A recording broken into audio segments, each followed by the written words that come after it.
throttle, sanctuary under siege, time to show our mettle. Coolie crew and DFC, we the chosen few. Fight of the night, Thursday night, that's what we do.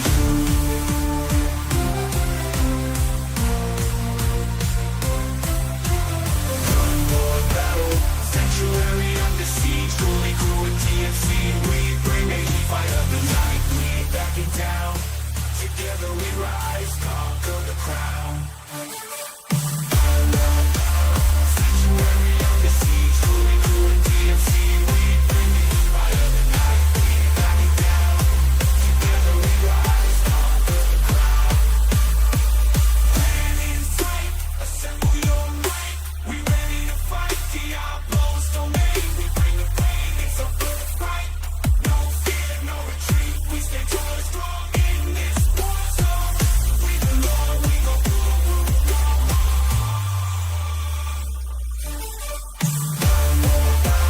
sanctuary under siege, Coolie crew and DFC, we bring the heat, fight of the night, we ain't backing down.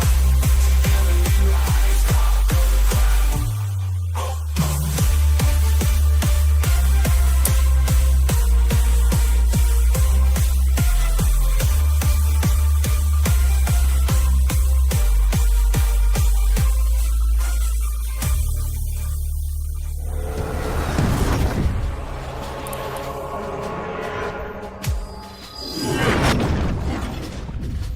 Ladies and gentlemen, welcome.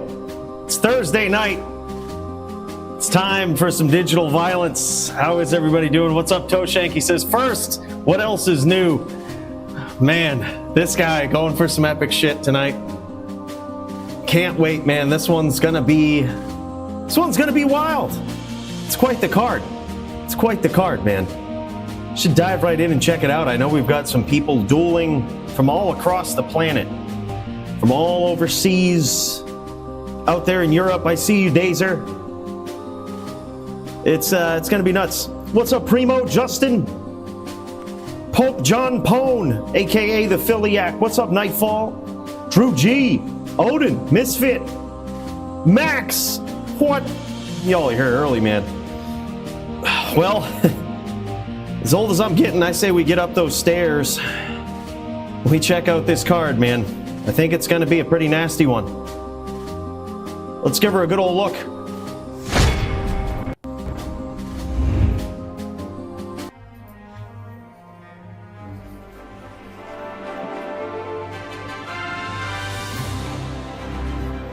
Ho ho! Let me tell you, these knees ain't what they used to be. Too many fucking. That's what we do to the LLDs out there. We fuck. You guys know what it is. Champion here. And a fellow champion as well in Toeshank. This guy trying to hold on, trying to go for a DFC all-time record tonight. 9 total title defenses, but he's going to be going up against the previous champ in Muchez. You guys can see that right up there at the top of the card. This guy, undeniable, a Din killer, if you will. These guys have agreed to the H-Din v Zon, no grief, no impale. And we're going to see it at the highest level.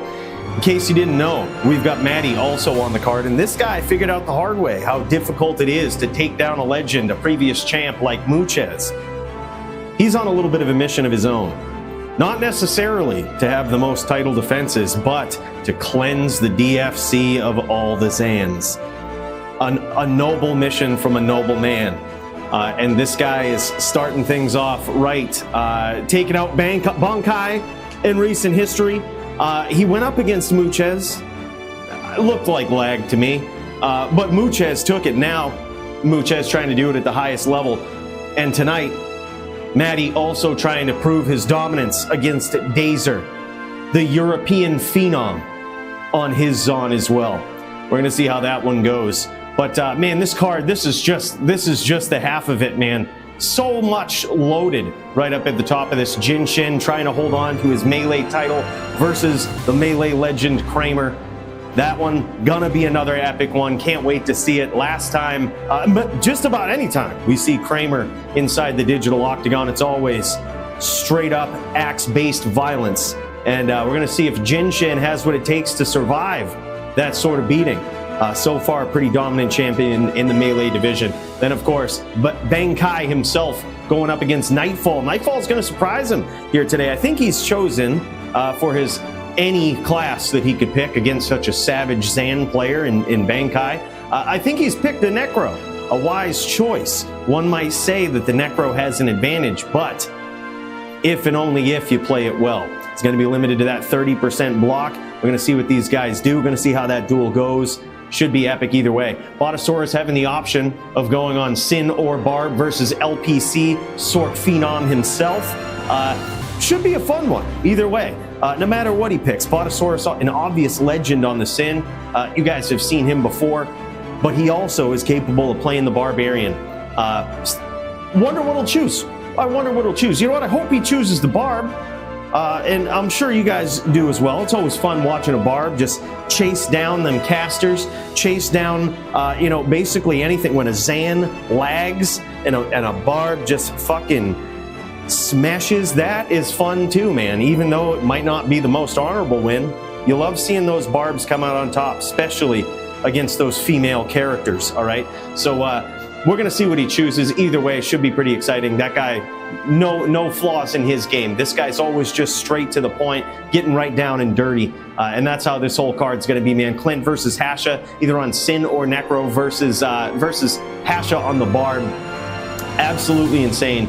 And of course, Gogators versus Foos. Now these guys were talking about how this match right here on the bottom rung here, how the Barb is so favored in this, and it is slightly favored, not gonna lie. Barb slightly favored. They say at the highest level of competition, the Barb is certainly favored, but as we know, both of these guys are certainly at the top of their rung when it comes to prowess in PvP. So we're gonna answer that question here tonight and see how it goes. But regardless, let's get back in there, man. Let's check out the rest of this card.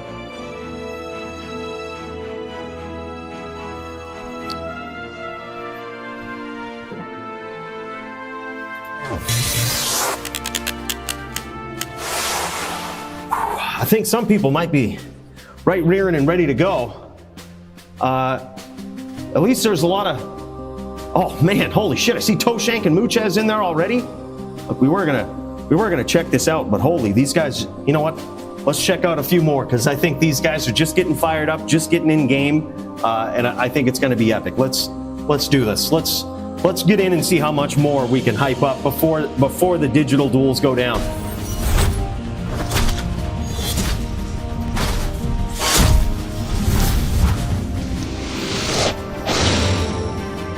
Man, all right, here we are. As I said, man, sick card right at the top, right down to the bottom, man. Everything on this, just insane. We also have Hasha versus Lamp. These guys were going to do. Hasha signed up. He's like, hey, you know what? I got a sorceress too, man. If you want to mix it up, so we certainly did. We fed Hasha right to Lamp. We're going to see how this goes. Lamp actually way better in the SVS realm than you might think. Will certainly be a big test for Hasha, but if his skills are anything like they are on the Barbarian, he might be giving Lamp a run for his money. We're going to find out either way. Havito PvP versus Montriana. That's going to be epic, dude. Havito on a Druid. We don't usually see him on a Druid. We have before, but this guy's switching it up. Usually used to just delivering the absolute domination to people on a Din. But now he's switching it up, going with the Drew and Montriana. Probably going to be doing some creative shit. Based on how him and Bruno were talking in the Discord, I think these guys both have some pretty creative builds that they're going to bring to the DFC tonight.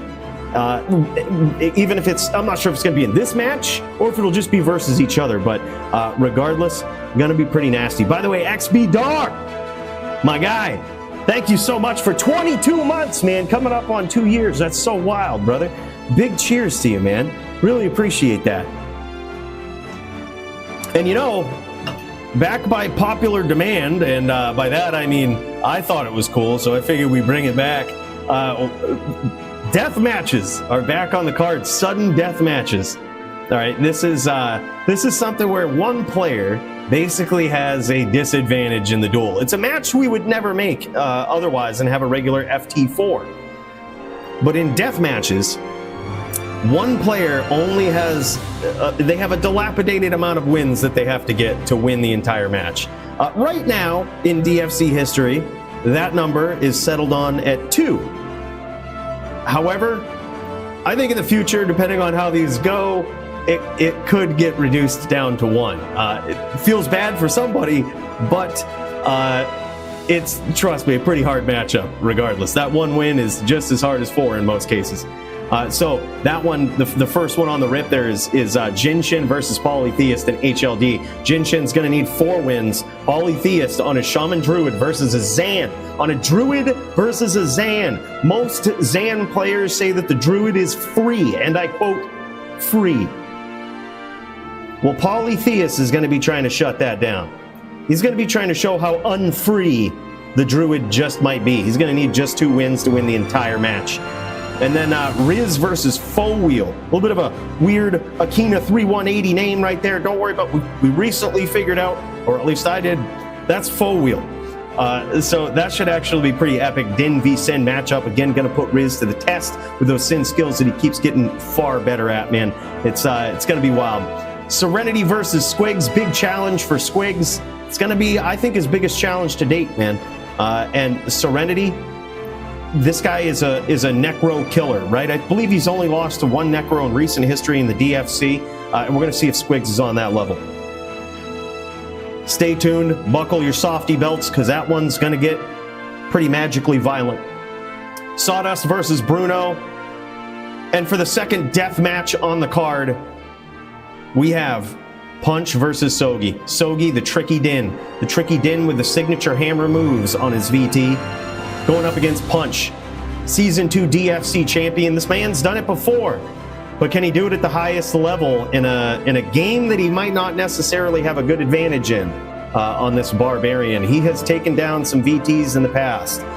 Way harder in D2R than it was in LOD. We're going to see if he can do it tonight. All he needs is 2 wins on that Barb. Barb power all the way. Let's jam it. Due to some light signups in LLV, me and Nightfall just going to throw down on some exhibition duels if he's down for that. If he's down and around, we'll jam it. We've got the return. Mildred, as you've seen for the past couple of DFC events, Mildred back in the saddle and has a friendly match with an old friend, Hasha, here. These guys going to be throwing axes at each other here and tasting that digital steel inside the melee arena. And newcomer to the DFC, Wolf Barb going up against Nimrod. Nimrod making a big name for himself here, trying to shut down the early hype of Mr. Wolf Barb. Gonna see if it can happen, man. Regardless, I'm pretty excited about this card. What do you guys think? This is, holy shit. It's getting insane up in here, man. Let's go back over to the throne and see what's going down.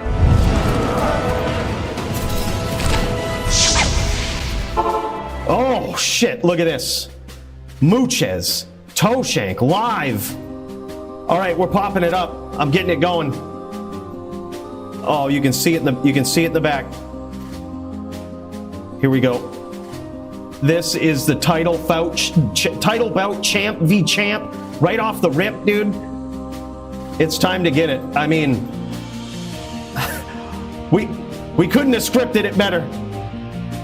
Who's gonna come out on top? Is Toeshank gonna be the all-time record holder of DFC title defenses, or is Mooches gonna be the champion again? Let's fucking get in there and check this out, boys, because I'm pumped.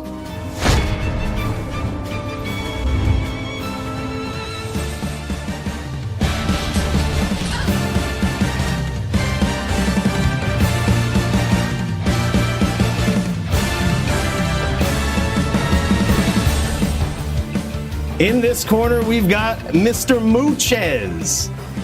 This guy, previous DFC champion, and now being tested for the hardest he's ever been tested in recent history, I think, in the DFC. This guy going up against 8-time title defending champion Toeshank. Muchez has been known to put down subpar dins that think they know how to din, and this is the first time that Toeshank is going to be defending the title on an H-din. Is he out of practice? We're going to find out, man. Muchez certainly has all of what it takes as a Zon player. One of the best in the world, if not the best. Certainly one of the most decorated Zon main previous DFC champions. This guy, an absolute savage. But as you can see, it looks like Muchez playing on West Ping here. Okay, he's playing on West Ping, and it appears as though Toeshank has made the game. Makes sense. Din having a little bit of the teleport advantage, having to be moving around a lot. But I mean, this could be big. I mean, there's a lot of other ways to address a Zan. We're going to see if Toeshank is going to do it tonight. But additionally, Muchez is familiar with them all. I've had the pleasure of jamming so many duels this week with this guy on H-din, various versions of even what some would consider cheesy H-dins. This guy's got the answer for them all. He knows how to do it. He knows how to do it, but he's going to have to be on his game versus Toeshank. Oh, it's a central game. Drew G farmed it. No shit. All right. All right, GG. Thanks, Primo. Appreciate that. Central East bot. Let's friggin' go. All right, so both of these guys, little disadvantage with the ping. Nothing that Muchez ain't used to, though, that's for sure. So we're getting right off the rip here. We ready to jam, dude. Oh, my God. I'm pumped about this. I can't believe we just get it. We get it right off the bat. Holy shit. We've been thinking about this all week, and I'm sure Toeshank has at least been thinking about it for the last 24 hours, theorizing how he's going to go about this with his items, with his approach. Look at this. He's already going in, trying to circle around Muchez. This is the first round. He's going in, circling around, trying to hit him with those hammers and trying to look for an angle. But what he's got to do is he's got to close the distance, get a smite off on there, and just use those epic chains that he's so used to implementing against some of the toughest fighters in the world. That's what he's going to have to do. Muchez looking for that name lock. No significant damage so far. Some nick damage there from Muchez. And so far, looks like Toeshank having trouble figuring out exactly how to close the distance on Muchez. Probably treating him almost like Anderson Silva back in his heyday of the UFC, right? Where he just kind of, he's looking around. He's feeling you out for the first round. Look at this little trick Muchez does on his Zon. Every time you go off his screen and try to reset, what he's going to do is he's going to recast that decoy. And as you come in, one might think he'd be shooting arrows at you, right? Nah, sometimes he'll just sit there. He'll just sit there and see what you do. See if you pick the wrong target. But Muchez does have a little bit of a tell with this. Just from me jamming a lot of duels. Not to call him out mid-duel, right? But Muchez has a little bit of a tell. His decoy is always below him.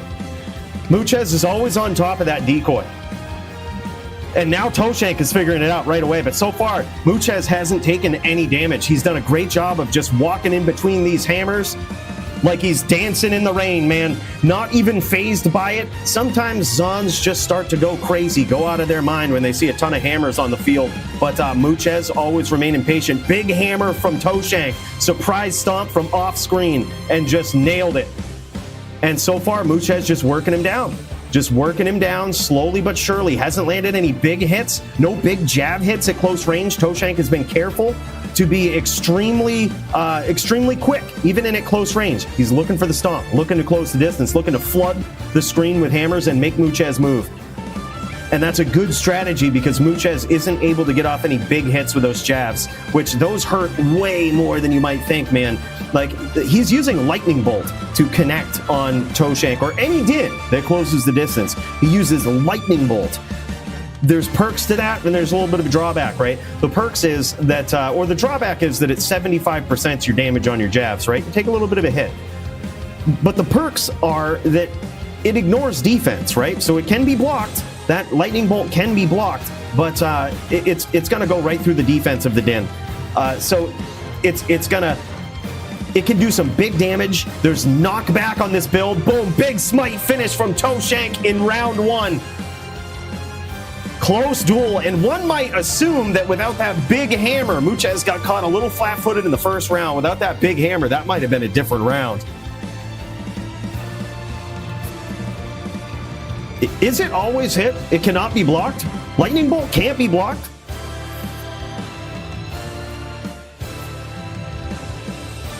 Well, ain't that something? Well, ain't that something? You learn something every day. Apparently, it can't be blocked. Zan with multiple always hit skills over here. These Zans with their bland hair and their friggin' jabs. Jesus. All right, man, let's kick over to Toeshank. See what this looks like on the Din side over here.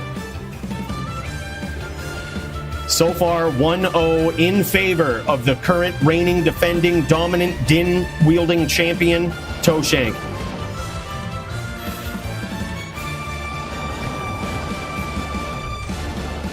The knockback can be stopped, that's all. Okay, maybe that's why I thought I was blocking him.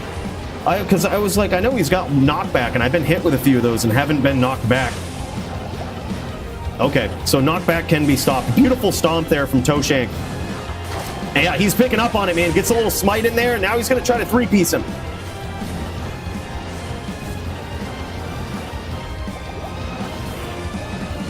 Muchez, very evasive, man. Oh, beautiful hammer there. That might have actually connected on Muchez. It did. That's the thing, man. Toeshank gets in there. He's quick. He's really quick, man.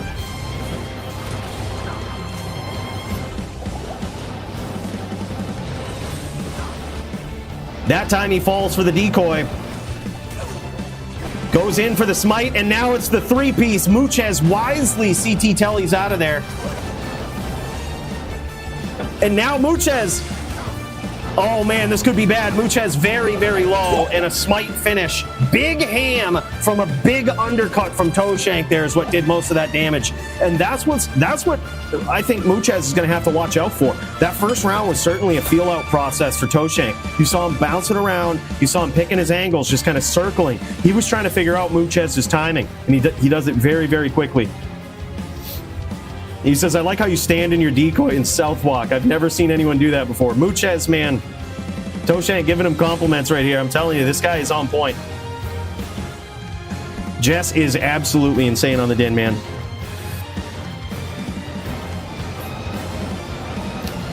This is gameplay that all Dins could take notes from right here. Especially in the versus Zon matchup. Never being caught flat-footed, always difficult to aim on, just so quick. And that's how you gotta roll. That's how you gotta be in this match, man. If that Zon catches you flat-footed at close range, that's it. That's when you start eating those jabs, and those things hurt. True, good point. Maddie sucks. Yeah, I saw some video, looked fake in Discord, where he was like beating on a Barb that had the same name as me, same build. Looked fake. Clearly he faked it because he's not that good. Bankai, such a different Zan style than I'm used to. Interesting to see. Yeah, dude, Muchez is all these little tricks, dude, he's picked up over the course of time on this Zon. This guy, top tier, 100%. And I knew this was going to be a challenge for Toeshank. And it's, you might think Toeshank is going to make this look easy, dude, but I'm telling you, Muchez, also one of those players that displays one of the skills that we say is evident in all champions, and that is their ability to adapt, their ability to read their opponent, figure them out, and adapt to their playstyle. That's what Muchez does very well. If you've ever dueled against him in a pub game, you might notice that. If you ever take a round from him, look at this, and now he's switching it up. Muchez going above and below his decoy, really throwing Toeshank off. That decoy OP, man. Toeshank looking for the smite, trying to get that three-piece in there. Toeshank at about half-life. Muchez doing a great job of avoiding all damage, most damage so far. Only damage coming in, I think, from open wounds and possibly some smites. Oh, big ham from Toeshank, and now Muchez in trouble. Muchez going to have to land some big guidance here, I think, and a beautiful stomp from Jess. This could be it. And there it is. A three-piece attempt, but a FOH smite finish from Toeshank. 3-0 so far for the reigning, dominant, defending champion. Can he do it, or is Muchez going to make a wild comeback tonight?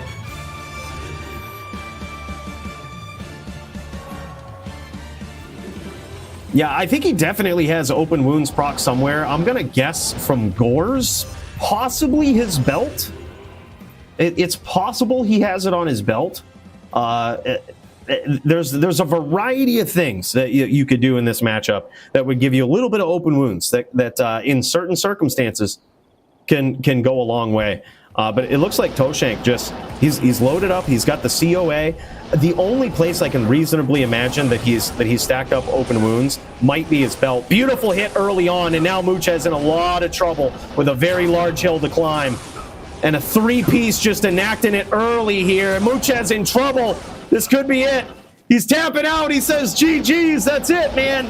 Very well done. And still dominant, reigning, defending champion Toeshank with his 9th victory inside the DFC. Absolutely fucking wild, man.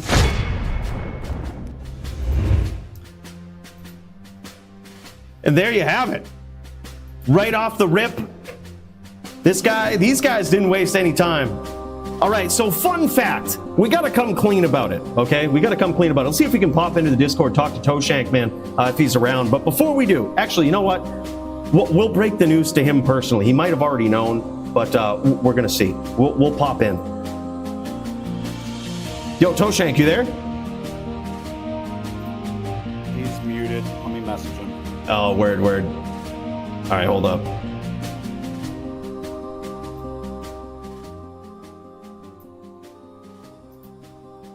Oh, that's too bad. I think he might have just gone to party a little bit. He might be partying in his. I could just call him. Jam it, dude. Tell him we ready to jam. We're gonna interview the champion. I had a feeling you were trying to do an interview here. Yeah. Do not fear, the bandit is here. The king, the best, the champ. Oh my God! Holy shit! Yo, Toeshank, get in the voice chat, bro. Dude, thank you so much, man. 100 Canadian coins. That is wild. This guy is nuts. Goat Shank, that's for sure. Bro, you're too kind. You didn't have to do that. You know what? Your call has been forwarded. He ignored my call, Cooley. What a ban this guy. Fucking A, man. Yeah, we gotta ban him. You can't be ignoring Drew G phone calls, man. That's a ban-worthy offense. Dude, holy shit. We're pouring out the good stuff for you, Toeshank. Look at that giant thing of juice. Yeah, dude, we don't mess around, man. We're busting out the good stuff here for celebration of Toeshank, 9-time title defending. I thought that was 10. That was 9 right there. But hold on, I'm going to explain it on stream here real quick. I'll BRB. All right, so we've got something we've got to come a little clean about. All right, we've got something we've got to come a little clean about. All right, we were wrong. We went back just for sake of argument. All right, and we really had to validate something and say, all right, what was the actual record? Like, for a while, we just assumed it was like 11. I was wrong about that. And then we checked, and at one point came up with 9, I think. All ZANS must die. EZPK.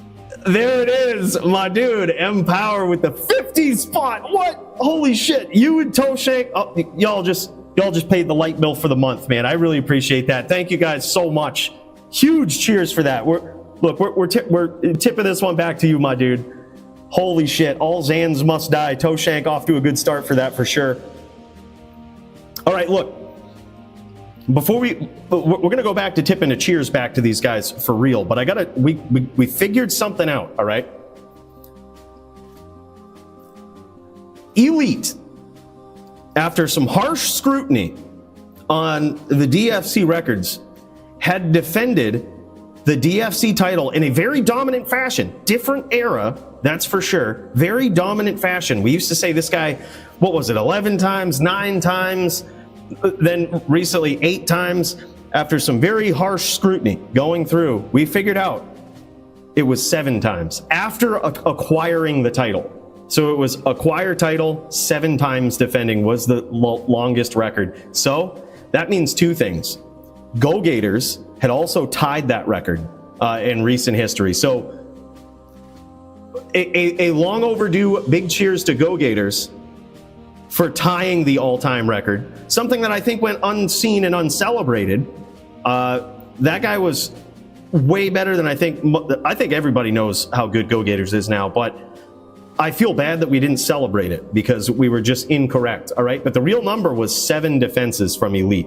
Although his era might have seemed like it was so much more, it was kind of on and off. So that means Toeshank actually set the record last week, broke the record all-time title defenses last week. But the reason we were holding off until now is because we didn't want to take the wind out of his sails, all right? We wanted him to go in. We didn't want to fuck with his mindset going in. All right, because we know Toeshank prepares mentally in a 24-hour period for this. We didn't want to throw it out there and take the wind out of his sails. But truth be told, win or lose tonight, he was an all-time champion. That's for sure. So yeah, and that's for consecutive title defenses. Wow, I'm insane. Damn, yeah. And by the way, another big cheers to these guys. Toeshank, Empower. That's the Foos, right? Am I mistaken?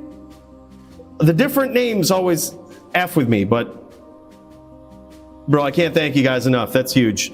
Jay, that's right. Never mind. My bitch up Jay. Yeah, that's.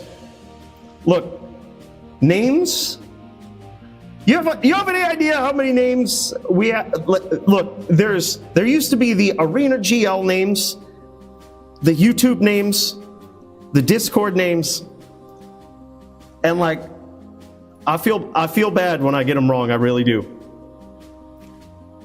But holy shit, do you fucking know? There was so much. There's no excuse. Regardless, because of that, look, we're gonna tip a big cheers back to Empower, aka the J. Never shall we fuck that one up again. I'm sorry to insult you like that. I didn't mean to insult your skill level in D2, your PvP prowess, or any. Trust me, true mistake, Jay. Yeah, I did not mean to throw such shade there. My guy, big cheers to you. Thank you so much for that 50 spot. And Toeshank for the 100 Canadian coins. Jesus Christ, my dude. That is so wild. Can't thank you guys enough. Big cheers. All right, I see some shit getting fired up in the background here, man. Let's just jam over to it, shall we? Let's just get over there. Looks like some din-based violence in the background, about ready to throw down. Let's see it.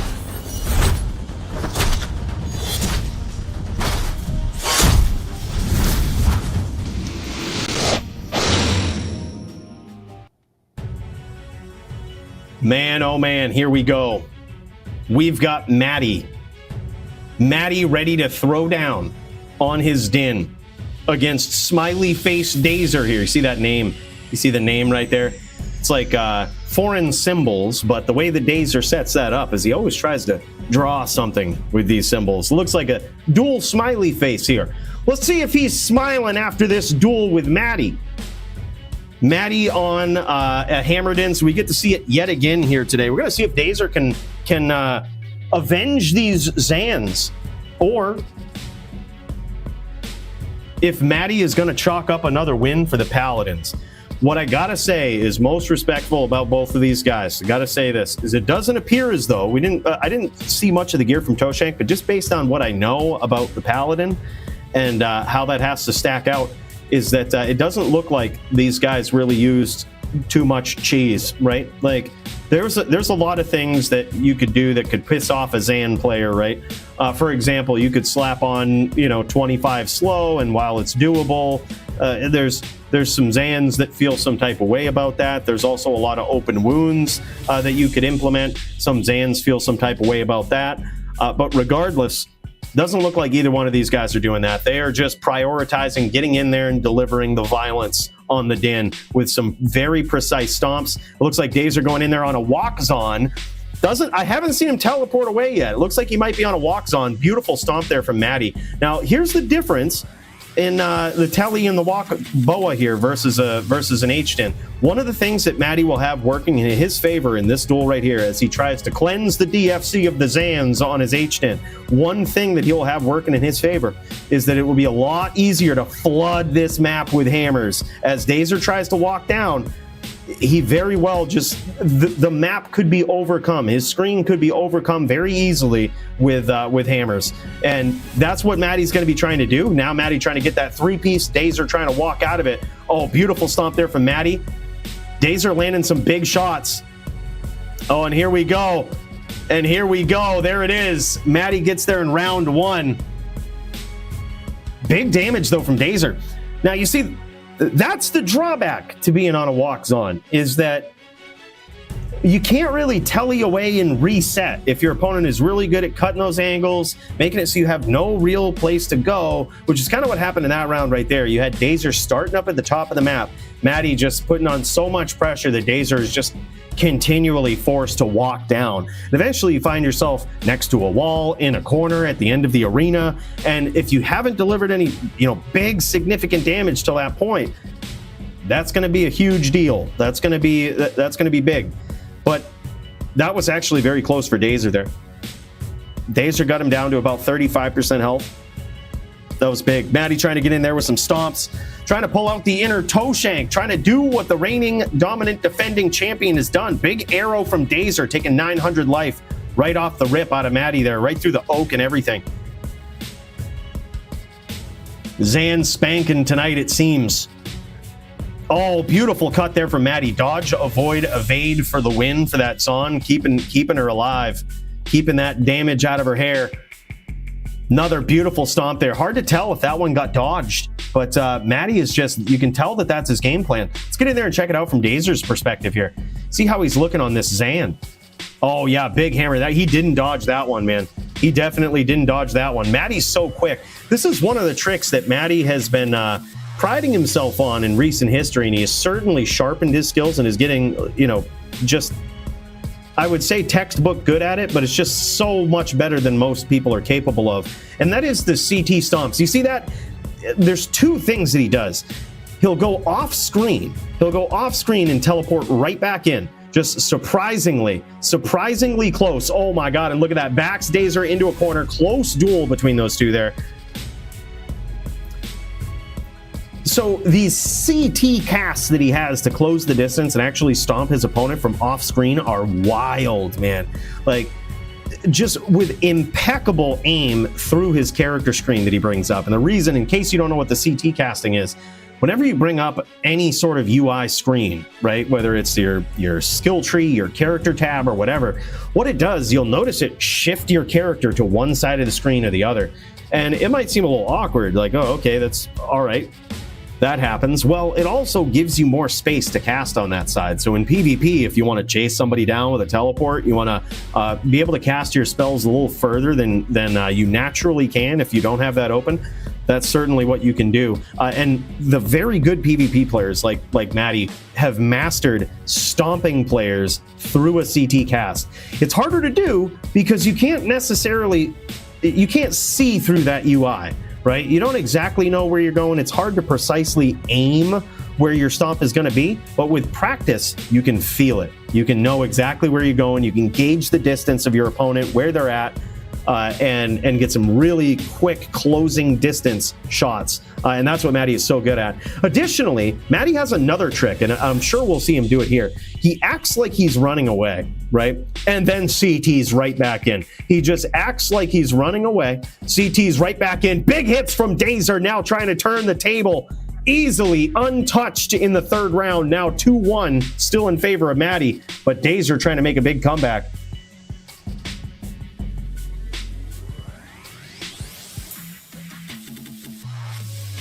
Bankai, well, look at my match with Maddie. Was actually close, but maybe I just need better footwork with what I've been doing.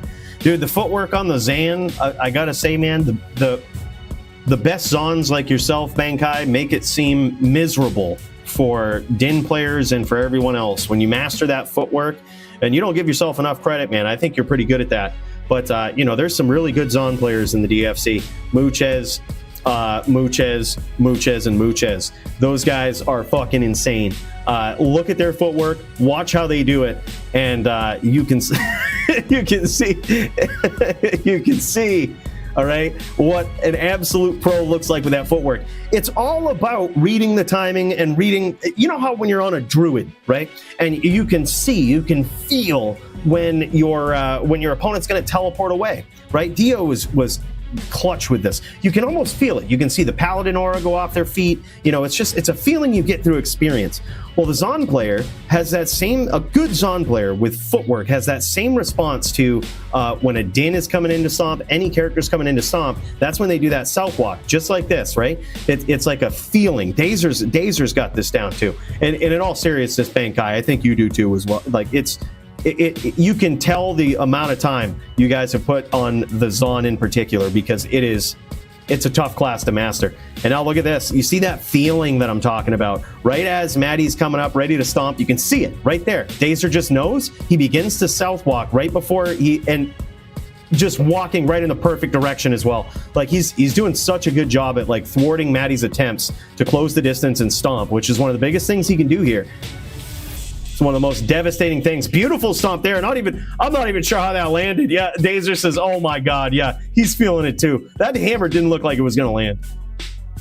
It didn't look like it was gonna land.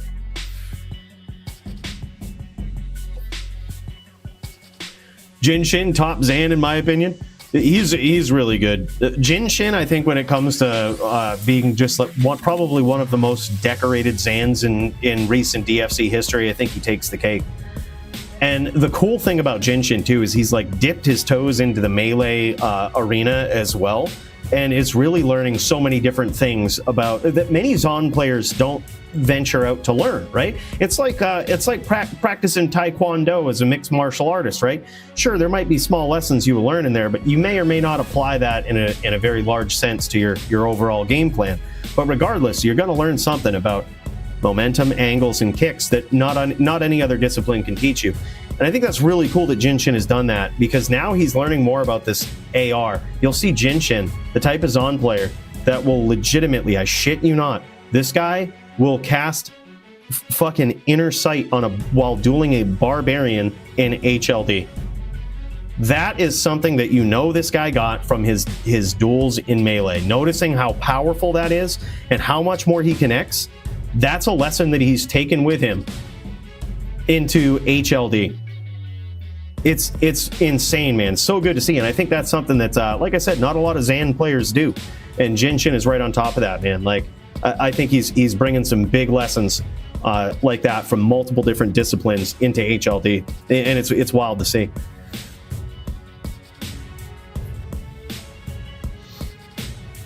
I completely agree. Great point. Maddie sucks.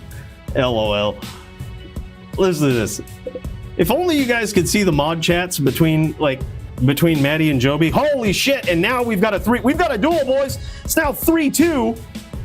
3-2. Still in favor of Maddie, but Daezer trying to make a big comeback. This is an epic duel.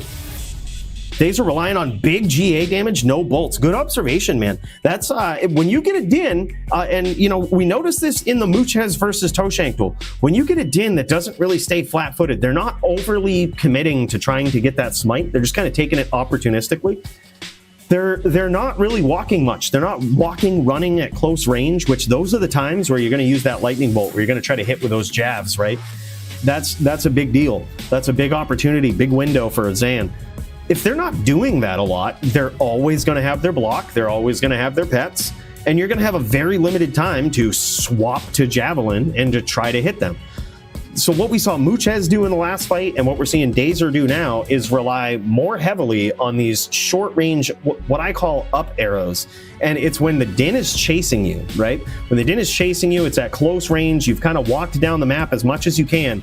Watch this. Daezer, you can't see his cursor right here, but these arrows are short. If he doesn't quite get a direct hit, what he's going to do is he's going to shoot downwards. He's going to shoot actually in front of where he's going. Because if Maddie does close the distance, that arrow is going to quickly change directions and just chase Maddie. So that's how he's able to rely on this big guided damage without necessarily taking the biggest risk and swapping. You know, you take time to swap to the jabs, then you got to aim, and the jabs aren't going to hunt your opponent out, man. You really got to aim. So if they're not walking around enough, if they're not giving you enough windows to get in there, you've got to figure out something else. And so far, Daser's done some big damage to Maddie here. Maddie in a lot of trouble. Now Daser going for those jabs. The reason he's going for the jabs now is because that's going to be practically guaranteed damage if he can land it. He's swapping, looking for that finishing hit. But this could be the window of opportunity that Maddie is looking for. Maddie very low here. Daser doing a great job of finding him with those jabs. Beautiful hits, and now a tie score between Daser and Maddie. Holy shit. Din v Zan. Daser v Maddie. Holy shit.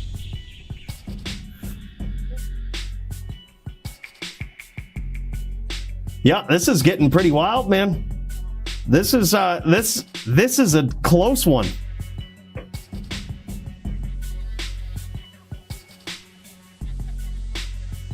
Good point, Cooley. Maddie landed a hammer with no cons. He does suck. I never once said that. I was saying, if you guys could only see the chat PK that goes on in the mod chat between Maddie and Joby. I woke up this morning and I had to go back through and count how many times these guys, the twin Canadian terrors, told each other to, and I quote, shut the fuck up in the mod channel. And it was 4 times back and forth before 11 a.m. I didn't know whether to be impressed or if I should say something, but I mean, never come between the chat PK of the twin terrors. Yeah. It's the chat PK between these guys should be studied. It's insane. Big hits from Daser right off the bat, man. He's really seeing a lot of success with this down guided arrow. And now Maddie coming in from off screen with a beautiful stomp. Dodge, avoid, evade for the win, keeping Daser safe there. Daser really quickly discovering Maddie's pattern here and staying ahead of it. Maddie's going to have to do something different. I think what Maddie's going to have to do is get Daser out of his comfort zone here, because Daser is now in this pattern of he kind of knows where Maddie's going to be. He knows the angles he's going to approach from, so he's got to get in there and he's got to implement the smite plan, the 3-piece. He's got to 3-piece him.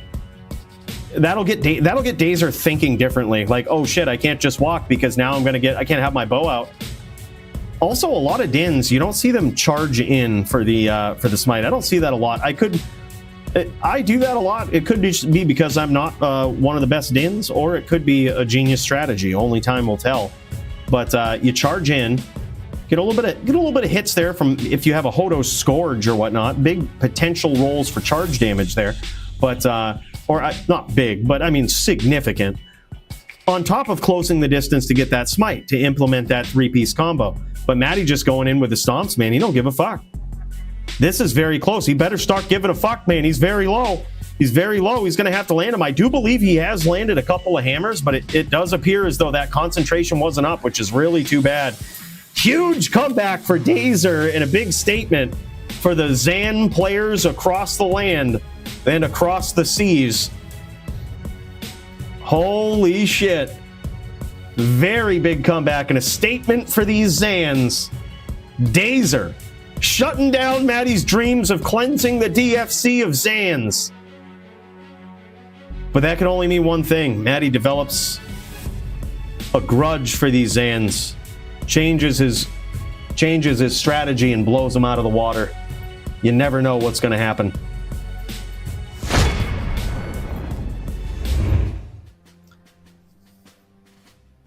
Holy shit. We've seen some nasty Zan on Din violence already here today. And something tells me it's only going to get wilder. It's only going to get more intense.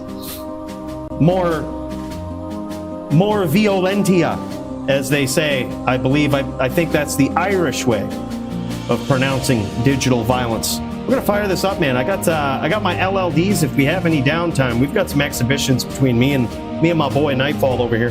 I know combo sucks versus on because DAE, but he could probably use it more here. Yeah, for sure, dude. I think that the combo was. It's certainly something that as soon as you start doing it, the Zon player plays differently. even if the FOH doesn't land, the thing is that smite actually does some damage. And if you put gores on, it can proc open wounds, crushing blow. Like there's a lot of weird shit that can go on through just that smite alone. Even though it's not going to be devastating, you know, it's not going to be like a smiter is smiting you. But it's damage that if you get hit with a couple of those, you might be 2 hams instead of 3. You know? It makes a big difference if you, you know, even if you land those and the 3-piece doesn't actually get there. Yeah, good fights, Maddie. GG's, man. Always insane watching this guy play on a din. The crazy angles, the stomps, the quickness, the speed. This guy just brings it all. Such a pleasure seeing this guy. Big cheers to you, Maddie. Joby versus Dazer next week to show Maddie how to din. LOL.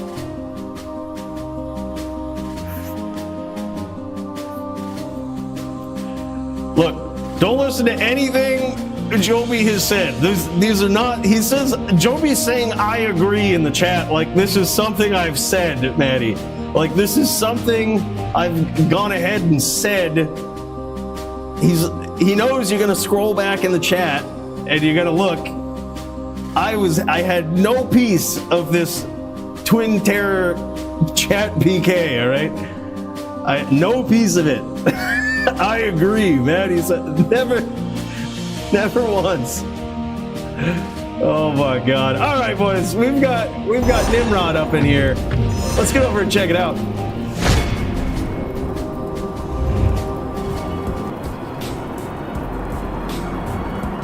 Oh, what is this? Listen to that cold wind of the outer cloister. The cold wind of melee dueling. Nimrod ready to throw down. Now you do notice a little bit of color discrepancy here than what you might be used to. That's because Nimrod plays in colorblind mode. All right, ain't nothing wrong with that. All right, these guys. Nimrod's going to be going up against Wolf Barb here, newcomer to the DFC, and these guys going to be throwing down in the melee division, throwing the steel at each other early on. How will the Wolf Barb do against rising melee star Nimrod? Big hits early on from Nimrod. Nimrod doing a great job of not getting clocked by anything big yet, but damn, there it is. As you can see, the damage from Wolf Barb can add up real quick, and you can imagine too that the life total on Wolf Barb is quite substantial. Oh, and there it is. Down goes Wolf Barb. 1-0 so far in favor of Nimrod. Holy shit. Close match. I think this is the first time we've seen a Wolf Barb in melee.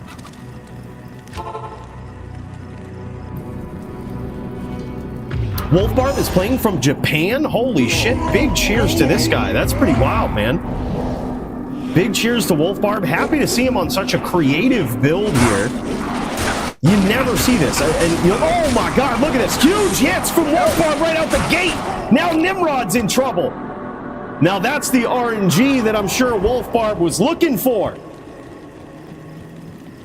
Bet y'all didn't know it could hit like that. Smite FOH is overrated versus a walks-on. Wasted APM. Attacks per minute. That's just the style, yeah. Dude, Toeshank, bro, thank you so much again for the 100 Canadian coins, and congratulations on what will likely be a very difficult record for anyone to beat, and still going, and still DFC champion, Toeshank the legend. Big cheers to you, brother. Actions per minute. Holy shit. All right, here we go. Wolf Barb coming out again with some big hits. Here's the difference, though, between a Wolf Barb and a regular Wolf, right? When that Barb gets smacked from, let's say, 100 life to less than 1, instead of morphing back to human, which is what a druid will do, a Barb will actually just morph back and die. So it works a little bit different if you've changed form, and you're on another character. You can't necessarily get saved at that one life like a natural born druid can. I'm curious to see Wolf Barb's gear. Me too, man. I can't wait to see this afterwards. This is going to be pretty insane. First Wolf Barb we've seen. Of course, he probably has Wolf Howl. There's only 2 weapons that you can get, or 2 items in the game that will allow you to morph into a wolf as a barbarian. The first one is Wolf Howl. It's a helm that gives +1 to werewolf, or plus something, +6, up to 6 to werewolf. And then you have Beast, which I guess that turns you into werebear. So yeah, technically, I think this is the only. I think this is the only thing. Correct me if I'm wrong. This is like the. This is the only item. Harlot and I are ready after this. GG, Primo. Yeah, that was another one I meant to mention on the card that I'm pretty pumped up about. Primo versus Harlot.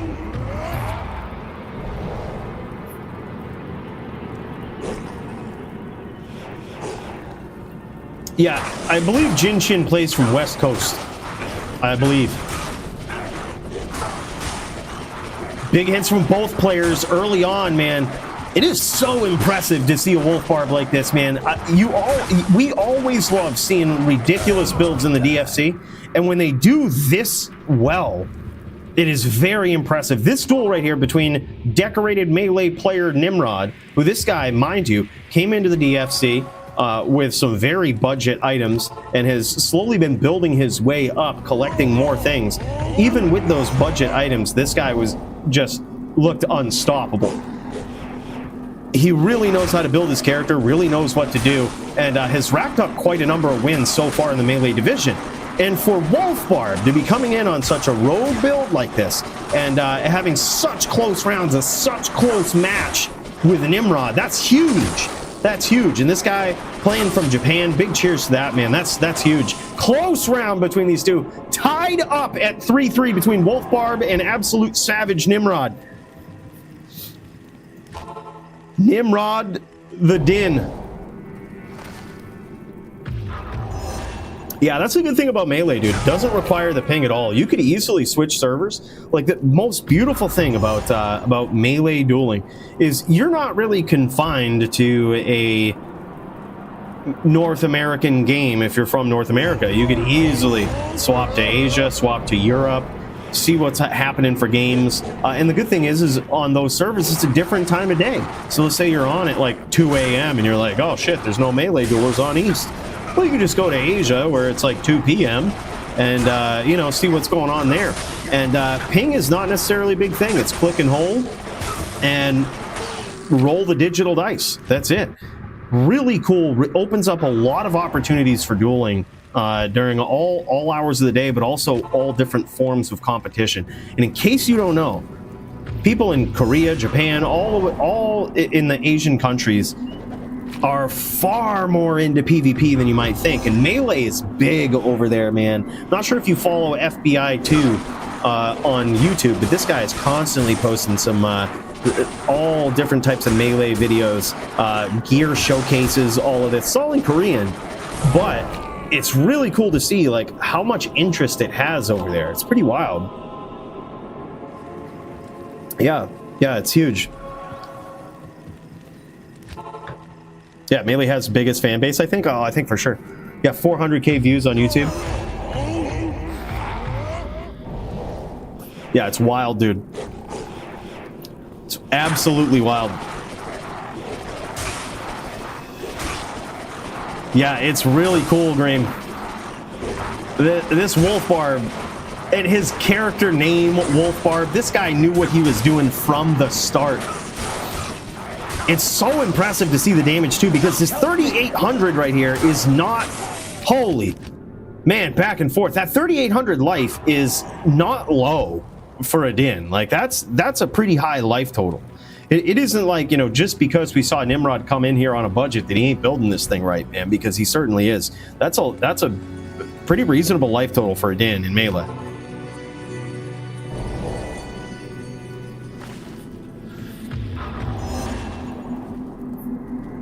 My Wolf Barb has 7.6k life, and that's low. Could be better with full 3 2020s. Wow, that's nuts. Yeah, big life total. Now, it's also probably beneficial. It's beneficial against a druid, and it's beneficial against a barb in melee to use Crushing Blow. So that's probably why, and this is what I mean by Nimrod really knows how to build his characters, really knows what gear to use.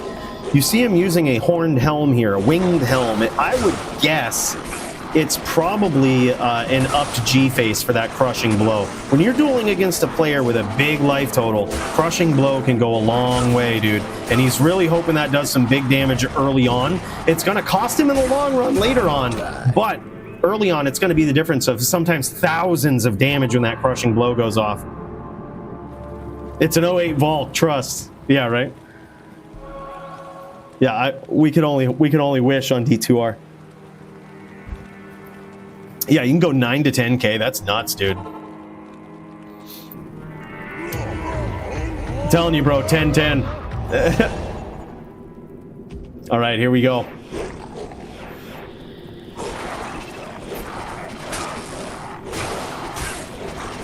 Big hits early on. Big Crushing Blow hit right there. And assuming that he does have 10k life, a couple of those Crushing Blow hits right there did 5k from Nimrod. Good choice on the Crushing Blow. 5-6 now in favor of Wolf Barb. Wolf Barb pulls ahead for the first time in this melee match.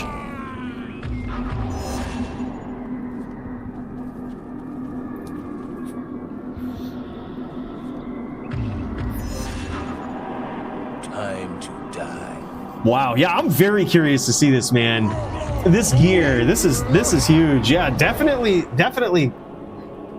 gotta see this after. This is the first Wolf Barb I think that we've actually seen on Showcase in the DFC. So happy to see it, and doing far better than I thought that it would, man. Like this is kind of wild. Big hits are early on from both players. Could go either way. Looks like Nimrod slowly pulling ahead, but a big comeback from Wolf Barb.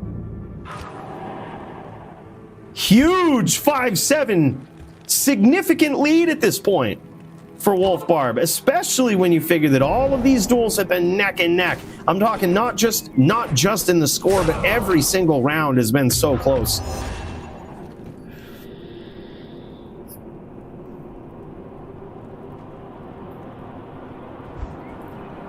He says he's not going to swap. He's very confident on what he's brought to the table here. I kind of like that. You can tell he's thought about this setup before he went into this match, and he says, I know what I'm going up against. I know I'm going up against a player, heavy hitting player with big defense and a big life total, and I believe I've crafted the correct thing to do. And sometimes people do overreact in melee when they lose a couple of rounds. When they get behind, they overreact and they just immediately swap, right? This guy says, nah, man, I've done the homework. I know this is my best shot, and I'm going to go for it. Big damage from Wolf Barb early on, though. Now he's doing the circle trick. A little too little, and a little too late. But now 5-8 in favor of Wolf Barb.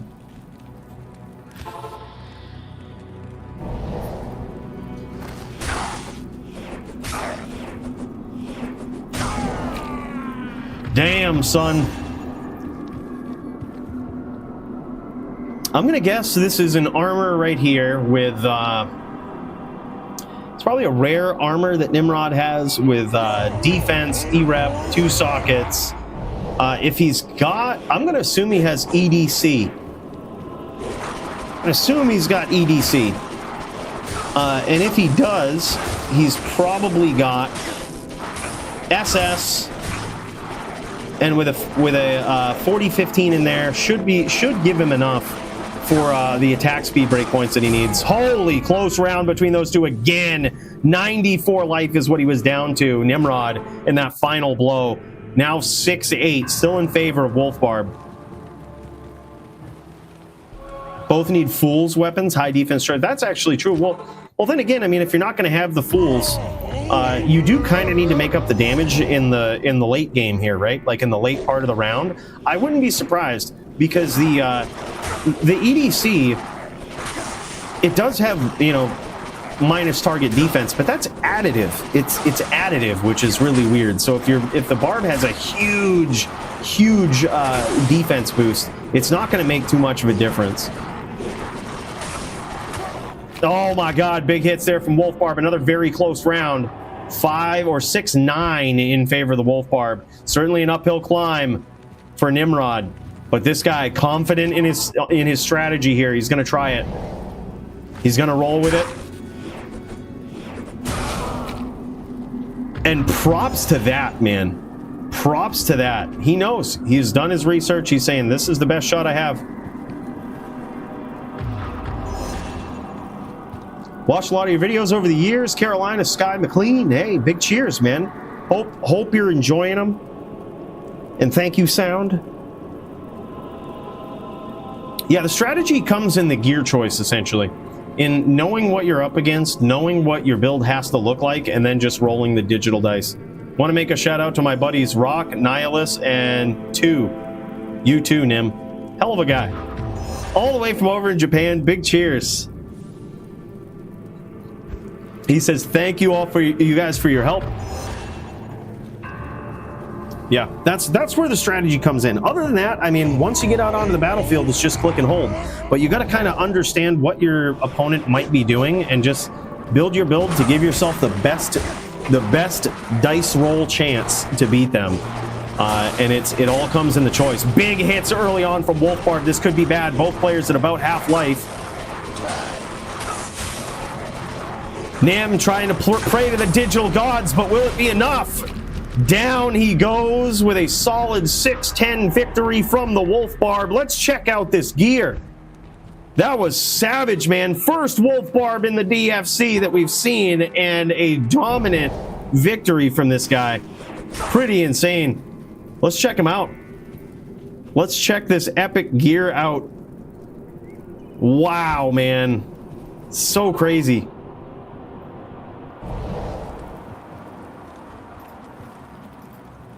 Yeah, let's see what we're looking at for both of these melee duelers. Yeah, it looks like, what was that? Was that an EDC? I missed it, but we definitely called the G-Face there. Gore Riders, not really much of an option, much of a different option. He got his attack rating from Angelics. Totally appreciate that. I think that was definitely the way to go. A perfect in every way that matters Fortitude, 39 ED, 15 IAS Jewel, and the perfect Storm Shield here. High Lords. Nice melee ring there. If you're not going to have a crafted one, that's a pretty sick dual stat one. Perfect Ravenfrost, a nearly 100% perfect Dungos, and that's the helm. 666 on the Wolf Howl, and it appears as though some really good, well-rolled stats in that. He's got a Fool's Fanged Knife for nasty IAS, something that you really do have to pay attention to in meeting your breakpoints in all forms, but certainly when you're morphing from Barb to Wolf. Steel Wrens, up to Gore Riders.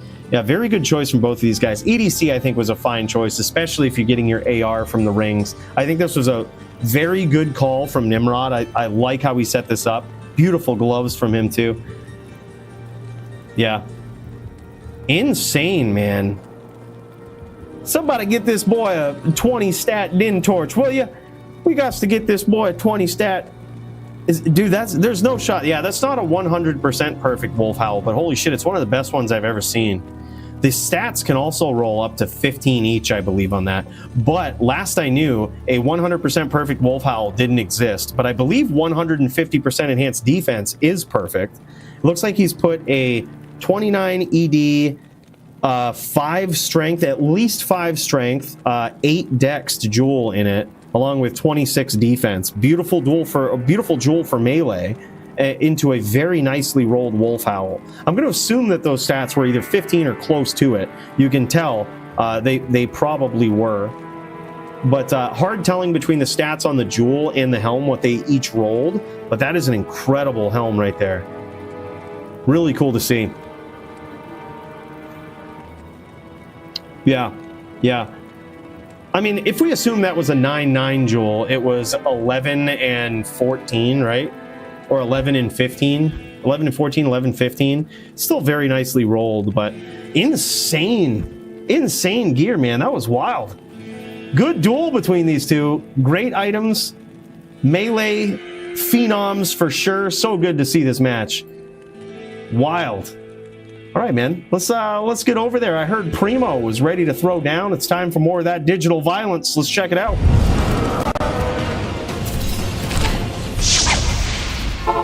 All right, here we are. In this corner, we've got Harlot, the sorceress, and Primo has brought his paladin to the table. Gonna make this a fun and interesting duel between these two. I gotta say, can't help but root for anybody but the Din player, man. You know how it is. Din close to the heart. To see so many Dins do so well tonight in the DFC, even in loss, them coming in with such prowess, being so close, has felt good, man. Now, I'm not biased at all. Turbo, my dude, thank you so much for the 10 Canadian coins, brother. Holy shit, big cheers to you. That's huge. I just wanted to say another big cheers to Jay and Toeshank as well for their donations tonight. Between you guys, Turbo, Jay, Toeshank, y'all are keeping the ship running, man. I really appreciate it. And we busted out the good stuff early on, man. We ain't messing around. Yeah, that was super fun. So close for so long. Very, very good duel. Nicely done, Nim. I loved your choice, your style there. I think your item setup, your item choice was very good. Loved your choice to just stay in it, you know, and just say, hey, look, man, I've done my research. I know how it is. I know what to do. I know this is my best shot, and I'm going to jam it. That was awesome, man.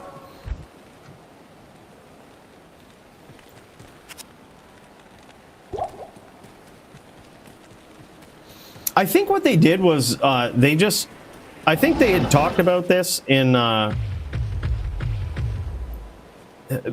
Discord or something to see if it was allowed or whatnot. Now here's how it is. I think in the melee rule set, what we've defined are attacks that are allowed, and basically anything that what do you use as a wolf druid? Is it it's not fury? Is it maul? Is it like what? I have no idea. It could be normal attack. But if he's using any of those attacks, it's legit. Regardless, there's certain things where we look at it like, I'll allow it, you know? That's probably one of those. Holy shit, 3.2k life on Cold Vita is really good. Yeah, that's nuts. Holy shit, 2 big victories here from Harlot early on. Primo looking to try to close the distance here, but man, Harlot is a different player than, say, Lamp or Doombringer. This guy he's always hunting, right? He knows that Din's going to be coming in, and he's always hunting. He's got the Ice Blast flying at the proper angle. I think what Primo is going to have to do here is either harass from the outside on this VT. Like, that's going to be the big thing, is FOH harass from the outside. That's going to force Harlot to react differently here. Like, it's going to, by the very least, clear up the oak, right? Which is something that's an MVP for any sorceress. Big hits from Primo, goes for the 3-piece. Now Harlot is in trouble. But Primo's he's got to be aware of where these blizzards are coming down, and he's got to be careful not to get clocked by him. The thing is, getting you know, aggressive on a Din is necessary, but sometimes it's just like going up against, say, a Barb. It's kind of like a mind game sometimes, where you have to be like, all right, am I going to be on the outside FOHing, or am I going to aggress you? Am I going to stomp you? You always got to keep him guessing. Primo's landed some big hits early on. Now he's got Harlot's attention. There he is. Primo staying on the outside, trying to get that FOH. He very well could. He can completely change how Harlot plays here by just utilizing the FOH. Not chasing, making it so that Harlot can't necessarily self-blizz, right? Like, all he needs to do is just stay and harass on the outside. That's going to force Harlot to close the distance, but when he does, Primo's got to be ready. Primo's got to be ready to capitalize on it and punish him for trying to change his game plan. Yeah, and these hits are doing some damage. That's 2 so far, 2 big hits, and I believe each one has done pretty close to 100 damage, which means he's like 6 or 7 FOHs away. Tough versus those cold sorks, man. Primo being very cautious. Oh, and there it is. Gets clapped by that blizzard. Insane. Actually, very nicely played from both players there. Primo doing the right thing. I think you have to stay on the outside. Like, you have to stay on the outside. You kind of have to hunt and harass with the FOH. Because if you're too predictable going in and smiting, as Primo knows, they're just going to self-blitz. They're going to know where you're at. They're going to say, all right, yep, that's fine. I know what you're going to do. I know where you're going to be. So he was trying to harass from the outside with that FOH and keep Harlot guessing. And he certainly threw him off his game plan quite a bit there.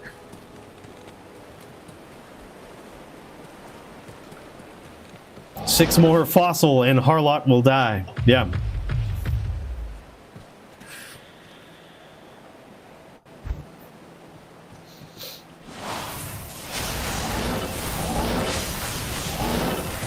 Oh, big ice blast there from Harlot. Those might have paid some big dividends. Primo trying to attempt the 3-piece there.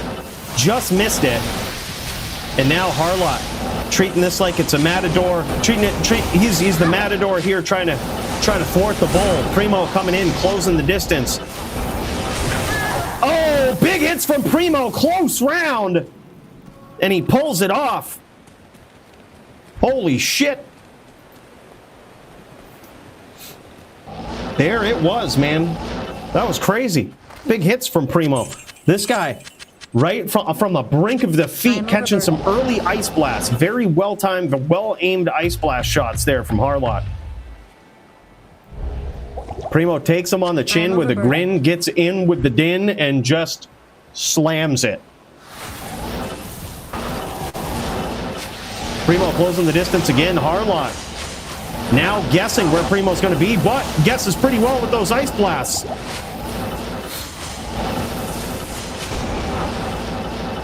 Now what Harlot is trying to do is he's gained a little bit of respect here for Primo's skill. And what he's doing is he's trying to almost treat this like a necro, where he's gonna launch a few, like a necro would launch a spirit train. He's gonna try to capitalize on the fact that Primo doesn't have an Oak Sage. So what he's gonna do is he's gonna launch these trains of ice blasts and teleport into him. Right? He's gonna see if he can catch Primo on his aggression doing that. Big double hit from the blizzard there. That ain't good for Primo. Now Primo staying on the outside. He knows he's gonna be opportunistic here. He knows back against the ropes. He's gotta be opportunistic. Charge in, and just like that, man, close the distance at opportunistic times.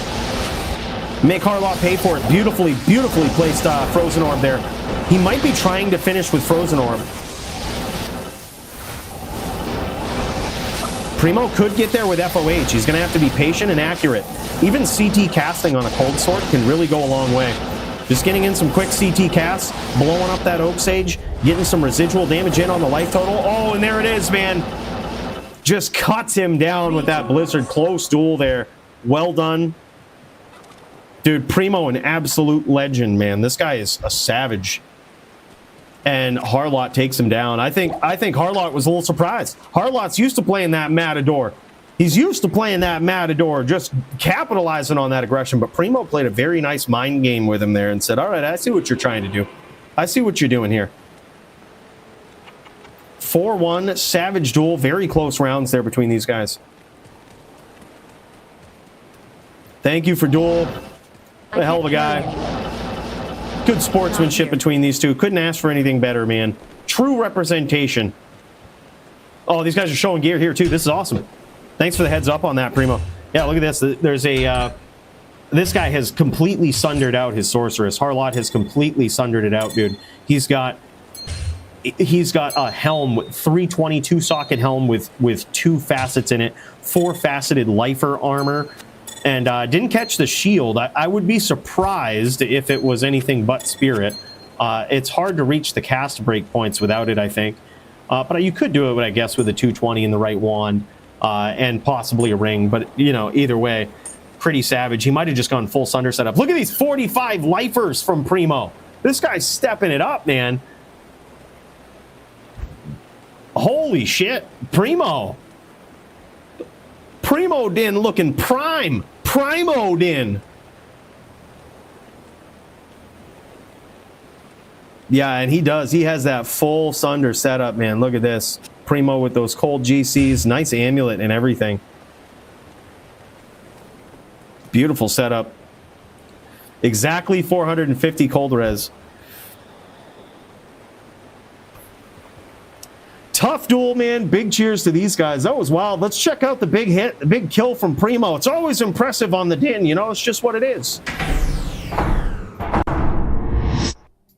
And here it is, man. We're in the back of the spaceship for the replay, and we see this from... oh, actually, I'm sorry. This is the gear showcase. We clipped that, too. You know what? Bill, what are you doing? Bill's screwing everything up back there. You know what, Bill? We were going to pay you 15 forum gold today, but now it's going to be 14. This friggin' guy. This... Man. Hate giving those pay reductions like that, but we just wanted to see some din violence, you know, and he just totally screwed it up. Peep the rings and amulet real quick, and boots. Oh shit, dude, yeah. That was...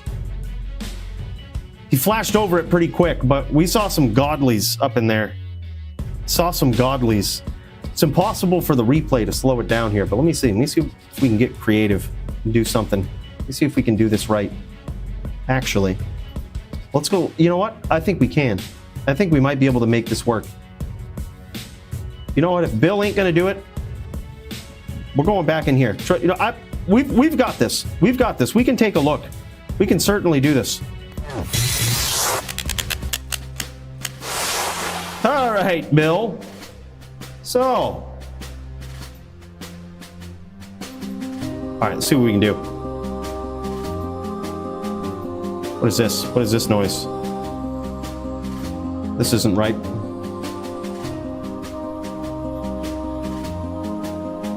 Oh, here we go. But he might have just gone full Sunder setup. Look at these 45 lifers from Primo. Who is that guy? Did we clip it? Hold on, I'm gonna see. We're just rolling through the footage right now. 45 lifers. And by the way, it looks like Harlot had some 43 lifers on the cold. All right. Oh, yo, this was the... Okay, here we go. Here we go. This was the helm. He had a Cham, 2 30-30s, and a Cham. 30 cold res, or no, 15 IAS, 30 cold res. With a Cham up in there for that cannot be frozen for the helm. Love that. All right. We'll see if we can adjust this properly here and check this out. Oh, there are the boots right here. These are L boots. Doom Greaves. 30 faster run walk, 8 dex, 40 cold res for this matchup, 38 fire res. Nice dual boots here. He's just going all in. Gotta say, I love it, man. Those are sick boots. And the Ami, he says. Oh, wait. Ring was nasty. Oh my god, this is a 6-point ring. Beautiful ring, dude. This is a technical 6-pointer. A little low on the rep life, but still counts. That's kind of nuts. Holy shit, Primo's gear is on point, dude. Oh, y'all can't even see it. Hold on. Look at this. This is a 10 cast, 89 AR, 35 life, 5 rep life, 64 mana, 30 cold res. Beautiful ring. All right, hold on. Let's see if we can see the rest of it here. See if we can quickly snipe this amulet. Oh, easy. Top Din Pro. Top Din Replay Pro right here. Oh my god, look at this Ami. 210, 53 life, 38 cold res. This guy got to exactly 450 cold res for this matchup. Wild. And this was his kill right here. This is how he did it. Harlot coming in here, getting a little too ballsy. Look at this. Then Primo just says, yeah, enough with that noise, man. Just getting in there. Primo had enough of this noise. Mind you, Primo was like on his deathbed here. He's like so low on life. Gets in there. Harlot's just oh man, look at this. That is the pure Din violence we all came to see. GG, Primo. Look, I know you might have lost to a Sorcerer, all right? But screw that noise. You got one kill, and as far as I'm concerned, that's a win. Yeah, Harlot, it's very aggro for a Blizzard. Enjoyed that duel. That's awesome, man. Yeah, it was a very different duel to see right there. That was really cool. Fun to see, fun to watch, fun to be a part of. Thanks for letting me commentate you guys' duels like this. So good to see. a variety of different setups like this, a variety of different dueling styles. It always amazes me every week as to what we see in the DFC, man. It's so crazy. All right, that being said, I'm gonna fire up my LLD account here. Let's get some showcase duels up in here, shall we? Hold on, I gotta get into game, save some frames, save some pixels.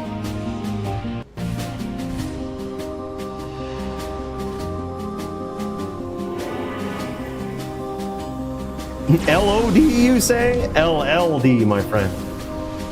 LLD.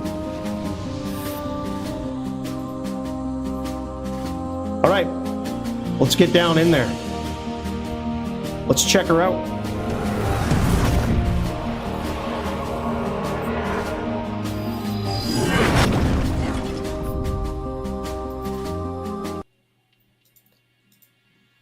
All right. Yo, Nightfall, you around, man? I got a new druid I'm trying to jam on. Mr. Droid. LOD, LLD, also down. Look at my droid. Yeah, I'm on. Let's do it, dude. Look at this droid. He's all blue. All right, you know, I'm gonna see about I'm gonna see if low level duels is up. Oh, whoops. Spell it right. Would help if I could spell. Low level duels is up. I'll take names again. Is that Ice Maid inspired? I'm pretty sure that's how I learned how to mispronounce druid in an aesthetically pleasing way. Droid. Yeah, this guy's all right, man. Thanks to some generous donations of Nightfall. Look at what we've done with that helm, man. Look at what we've done. Yeah, we didn't waste no time.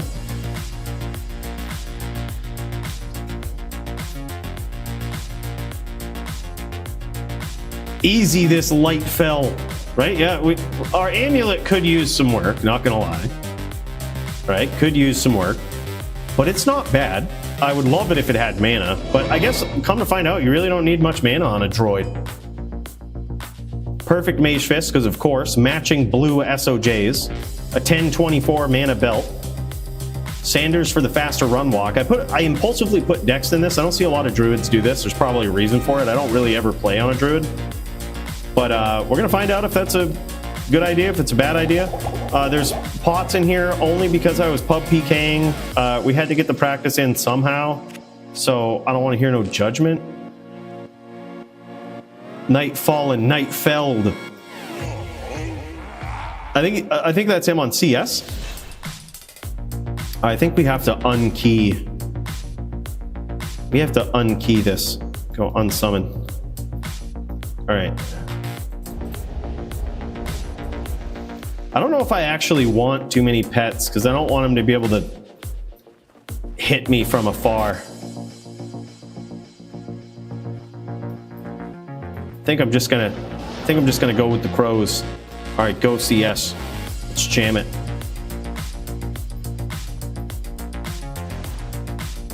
All right, here we go.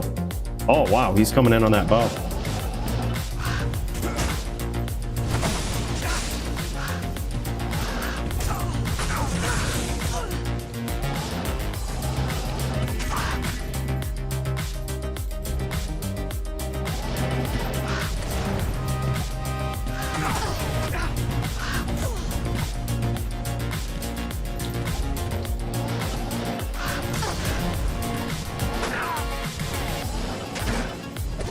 What the fuck, dude?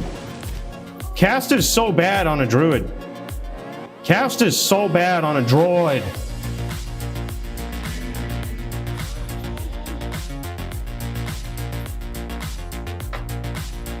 That was my first ever real duel on a droid in D2R and LLD. All right, so it's gonna take a little bit of getting used to.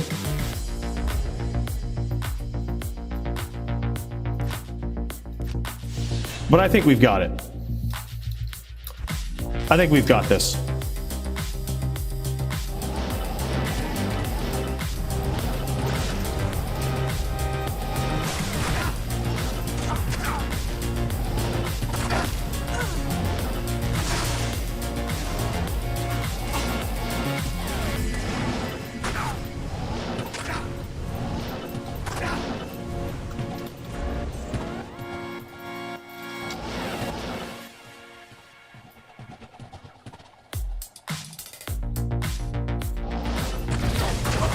Got him.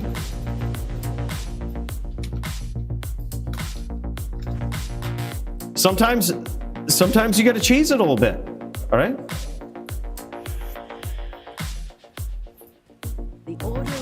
These are the exhibition matches between me and Nightfall on the card right here, and some new age LLD. Cooley on his droid, just throwing down, letting people know what LLD violence can look like. This is actually kind of it's an interesting character. I do have a max block set up here, but I haven't really figured out a time where it's going to be good versus like maybe a charger or a barb or something. I'm not even sure if it's a max block setup. Oh yeah, it is. It is max block. But yeah, I'm like, I haven't really decided when it's ever going to be good. I just think it's bad. I think we just do this. We lose out on some cast anyway. I think we just jam. I think we just do this. All right, go CS. Let's do this again.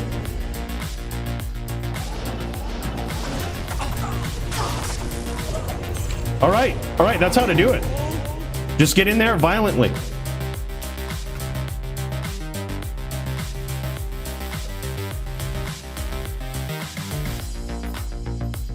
Good day.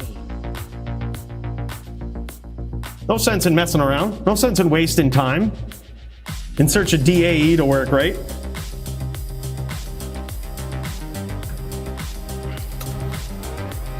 All right, go, bro.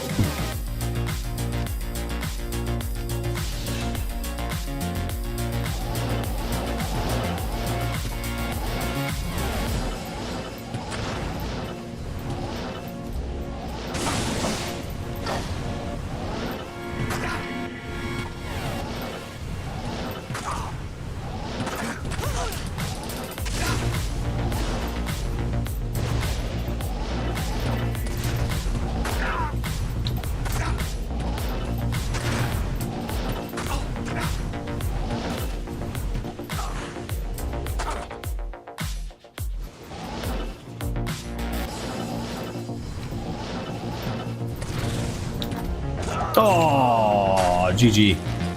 Druid is hard, man. It's like impossible to reach the right breakpoints on this while dealing a significant amount of damage. Druid probably needs the most love, I would guess, in LLD. Like, there's just no way to hit an adequate breakpoint with this. You could get a 220 helm with, like, you know, 2 sockets or whatnot, but even then, you can get like a staff with 20 casts. There's just no way to like telly stomp and to have the right frames. Just no real way to do it.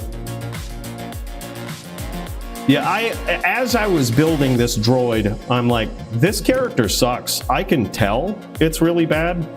I'm not looking forward to dueling on it. Like, maybe versus a caster it can be kind of fun, but I mean,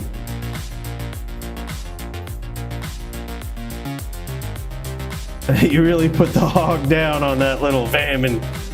That's right, dude. That's what we do. All right, go CS. Big comeback time.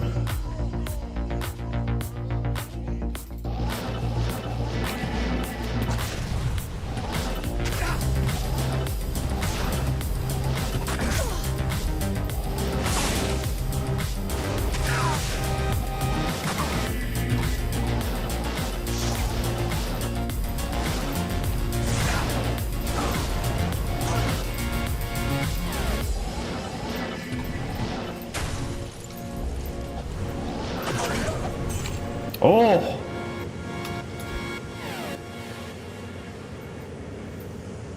All right, this is kind of fun. You just have to be real slow. You have to be real slow in your timing. I also should probably get my pets up in Hurricane. I'm just really bad on Druid.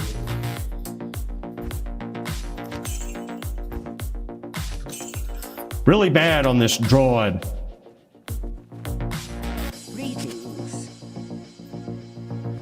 Not just on drone. Oh, damn it, Kramer. You caught me. You caught me. Damn it.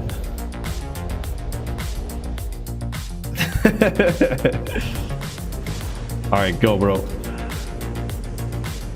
Hola, what's up, Taz?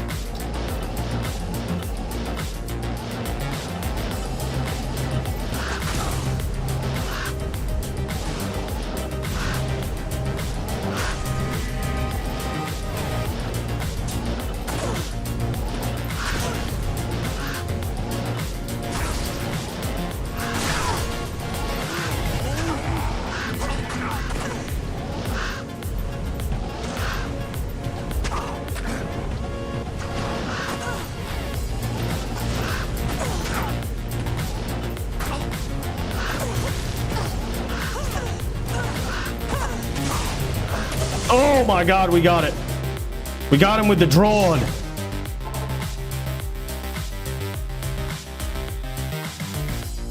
Greetings. It does feel kind of cool to keep the telly staff out. Hold on, I wonder if we actually have 20 more casts. What does that put us at? 90 casts. We're 10 short. Hold on, can we actually hit this? We actually hit 99 on this side. No shot, right? Yeah, we can. Holy, we can actually do it.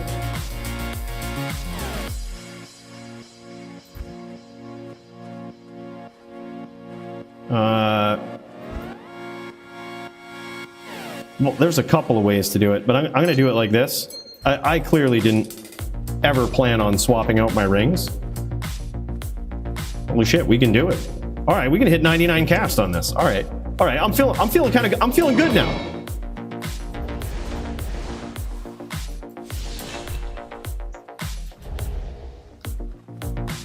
Now we're going to be looking better. Just came back from work, feel tired, got a bunch of stuff to do, but I'm watching. Hell yeah, man. Happy to see you. Big cheers to you, Taz.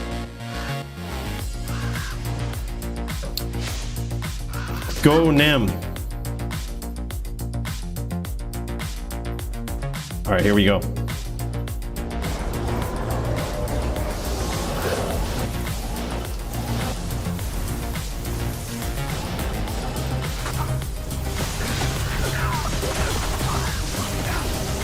All right, we'll take that.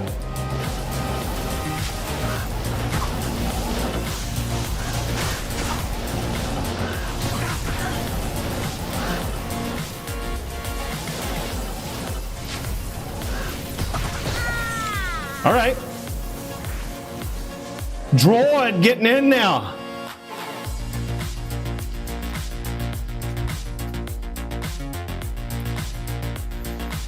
Good to see you.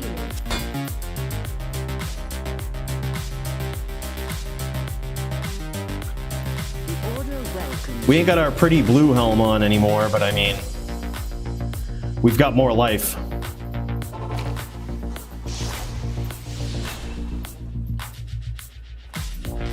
All right, go CS. Now we've got 99 casts. We ready to jam.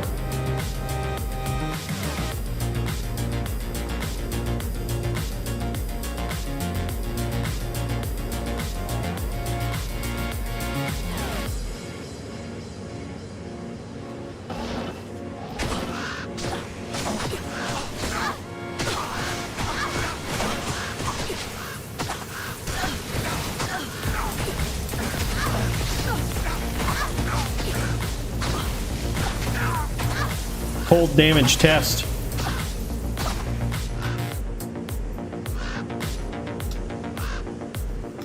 One 156.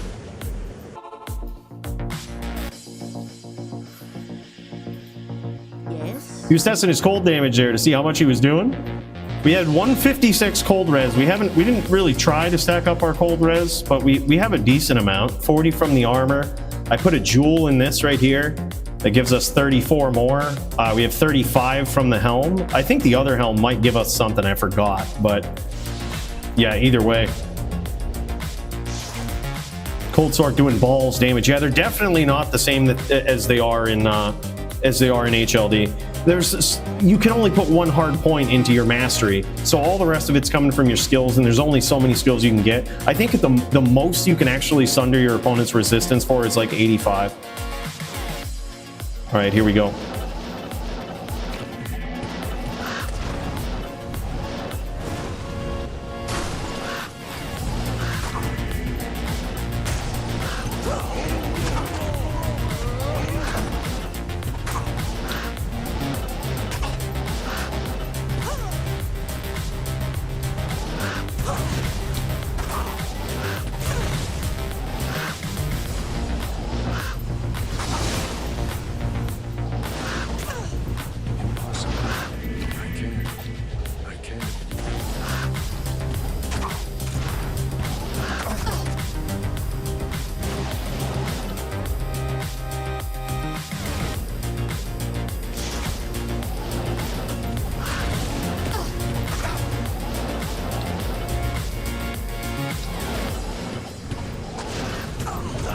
Oh, dodge, avoid, evade, baby. I got to keep the hurricane up too. I'm so bad at that.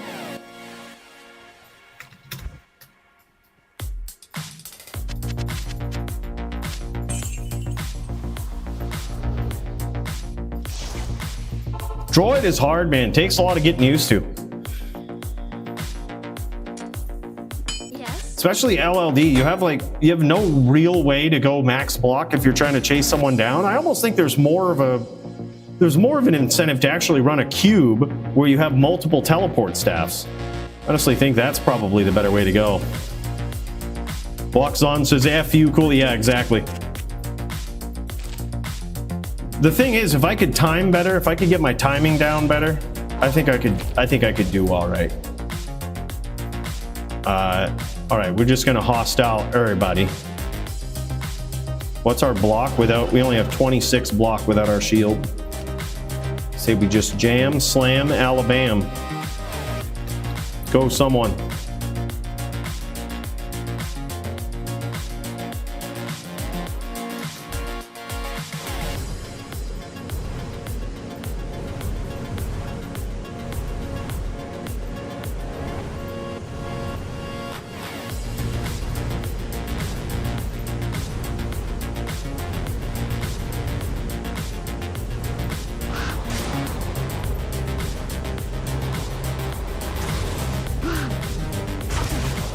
Holy shit. All right, we're just gonna go with the staff, I guess. I don't think he teleports.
All right.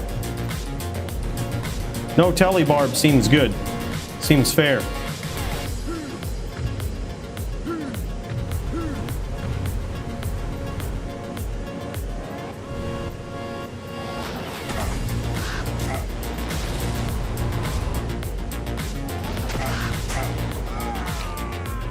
Good duel.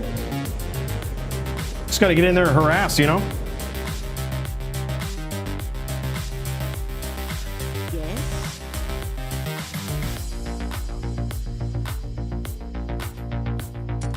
Good evening. Yeah, droid feels weird. But I mean, thanks to Nightfall, we've got the gear. I feel like it could be good against certain matchups if we could just get used to it. And now that we kind of have the gear, I've always wanted to put one together. I like G-rushed one this weekend. I was like, all right, man, let's just jam it. Polytheist, what's up, dude? Big cheers to you. We got the good stuff we're busting out, man. We got the whiskey tonight. Teams while we wait for duels, I'm down. I'm down. Some of these guys might be AFK. Fuez, Dizzy. Ain't seen these guys duel. OG, Lemon. A lot of times, dude, this was back in LOD. This was this was the biggest room for AFK, and it's mainly because they tried to keep it up all the time for like anyone interested to know that it was up, but it led to like a lot of AFK in the game. Well, we got a Barb each. Yeah, let's jam. Let's fucking jam.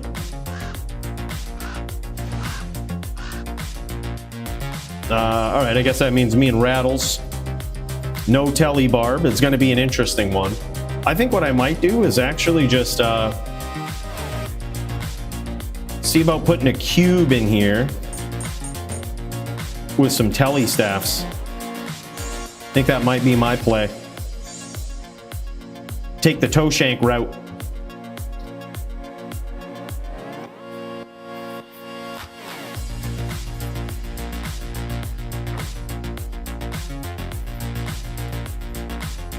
Say we just invite and whoever accepts twos. Others might be AFK.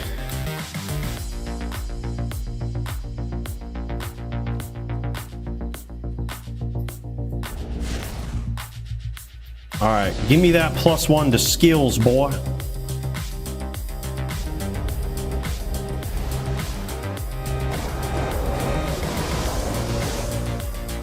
All right, here we go. We up in this.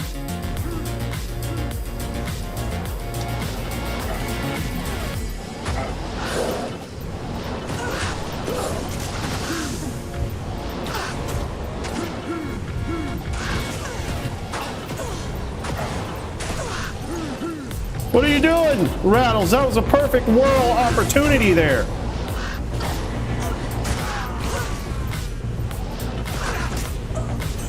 Well, we got him.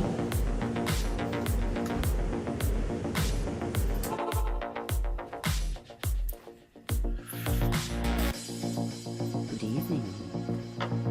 Now I need to find myself some more 20 cast staffs, though. I didn't know it was possible to hit the 99 on the swap, dude. We can hit 99 on the swap. That came as a surprise to me. Yeah, this is LLD. What's up, Elbon Villain? Good to see you, man. Chilling at work, man. Waiting to leave? Hell yeah. Dude, how you feeling about the death match tonight, Paulie? That's... Good luck, brother. Good luck. Show pelt? This is the pelt.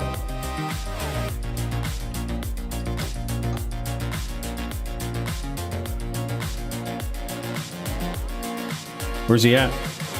Where's CS at?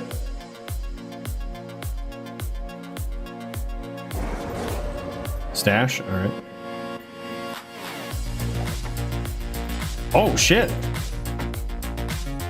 Yo, really? Wow, dude. Sick. Dude, Nightfall is a champ. Dude, he just throws it right down. He's like, here you go, bud. Holy shit, that's awesome. Now, back at one point in time, those things were quite expensive. Quite expensive in LLD. Those little 20 cast teleport staffs. I don't know if they've gone down over time, but they certainly were hard to come by at some point. The thing is, the more we go talking about them, that was the other thing. The more we go talking about them, the more people know, and they set their bots to find them, and then that changes everything.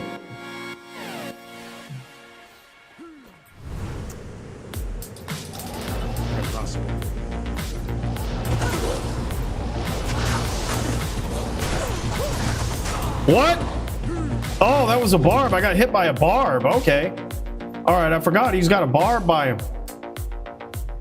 Now Rattles is in trouble.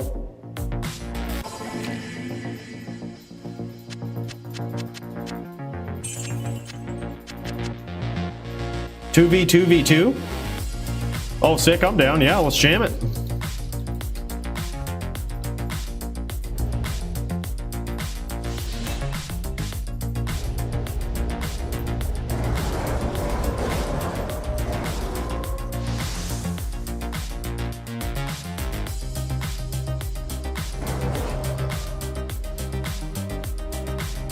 All right. 2v2v2. 3 teams of 2.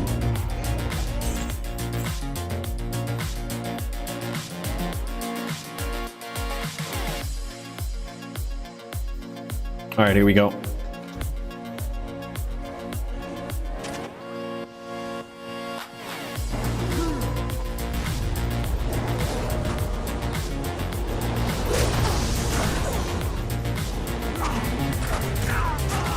Oh, damn, son. All right, Drawed sucks. Drawed sucks, dude. You either have no block or you can move. Drawed fucking sucks.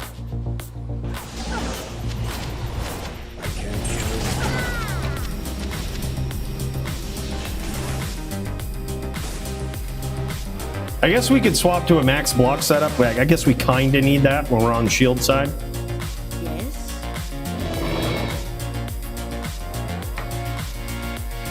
I guess we could do that, you know, probably wouldn't hurt. We can't give up the belt because we need the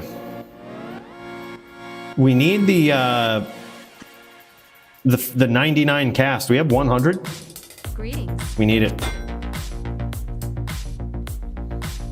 Offender is solo.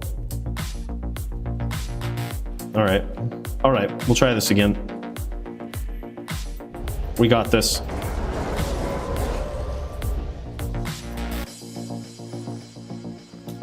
All right, go. We're just gonna jam it. All right, there's a whole nother team out here. I got this. 1v2, go. Should be easy.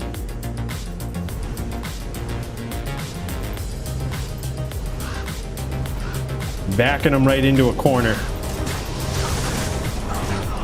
God damn it. There was way more than 1v2 out there. That was like 1v7. That was like 1, 2, 3, 4, 5. 1v5. It might have looked like I went down easy, but you got to figure I took hits from all 5 players and still was surviving for more than 3 seconds. So those guys are trash. Trash duelers. All right. Obviously, I would have won if it was 1v1 versus all of them, obviously.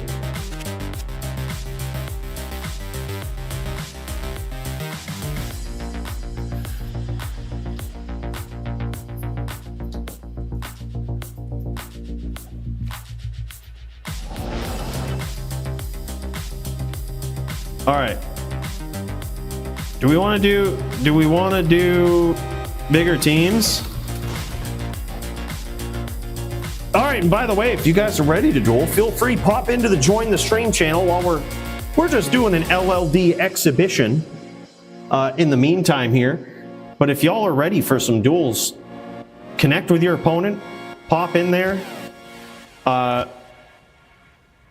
and share your screen. That will let us know, hey, look, these guys are ready to jam, ready to slam, ready to Alabama. Looks like I'm solo. I'm gonna leave. I think Rattles went AFK.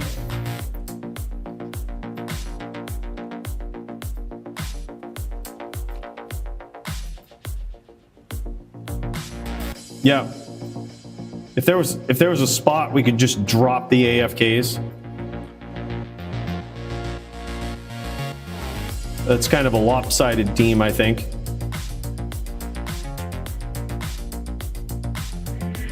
One v ones, I guess.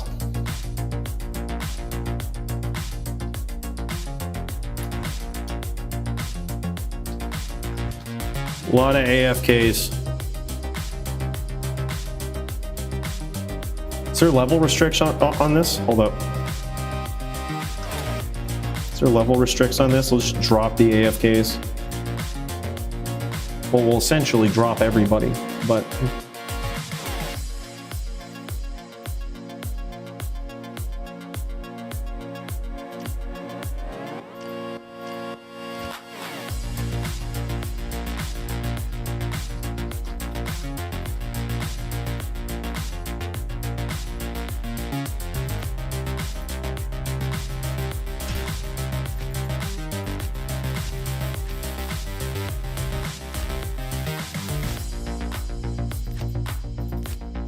Is the game G full now, or is it actually full?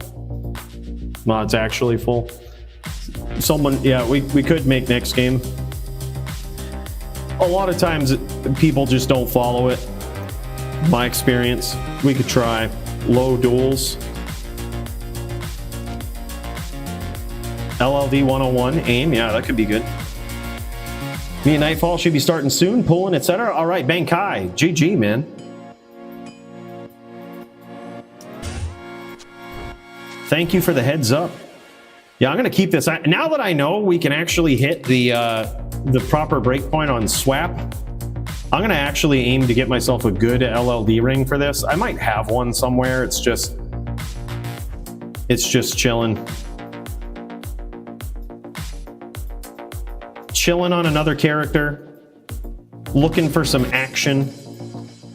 That's what it is. Oh man, Meme Triana, aka the Man Triana. This guy's ready to go. Oh man, that's dope. All right, let me get into a game to save some frames. Get into a game, save the frames.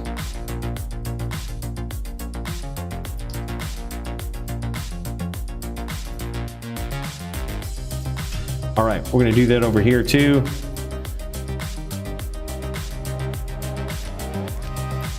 Save the frames, check out the Montriana.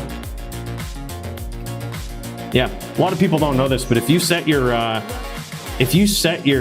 graphics to old school like this, when you go AFK, it taxes out your machine way less. It's the way to go, man. All right, I'm gonna grab me a drink, and while we do that, man, let's get ready. Let's get fucking ready for this next epic bout between Montriana. And he's actually got a couple of people on the card he's going up against tonight, man. So it'd be actually cool to see this. I'm going to step out, grab myself something to balance out the bruise here. And while we do, we'll get this going in the background. Then we'll pop in. We'll look from afar at first. And then we'll get in there, make it happen. But yeah, guys, that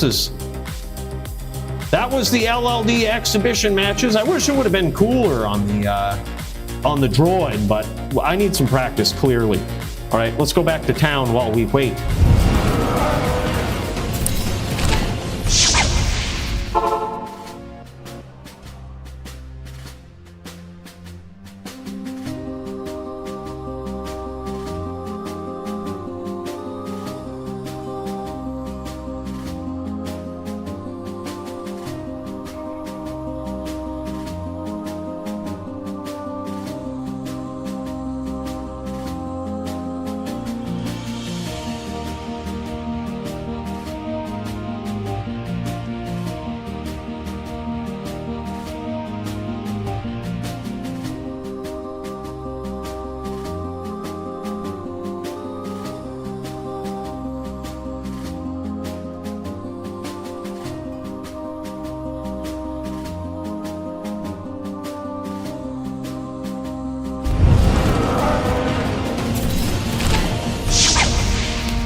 All right, let's head to pop back into the tavern, grab ourselves some refreshments. I would highly suggest you guys do the same. Tip some back to Jay, Toeshank, Turbo, so many people, XB Dog, everybody that's shown their support for the DFC to keep this organization going, allow us to make payments on this beautiful land here in Loot Go Lane so that we don't get kicked out.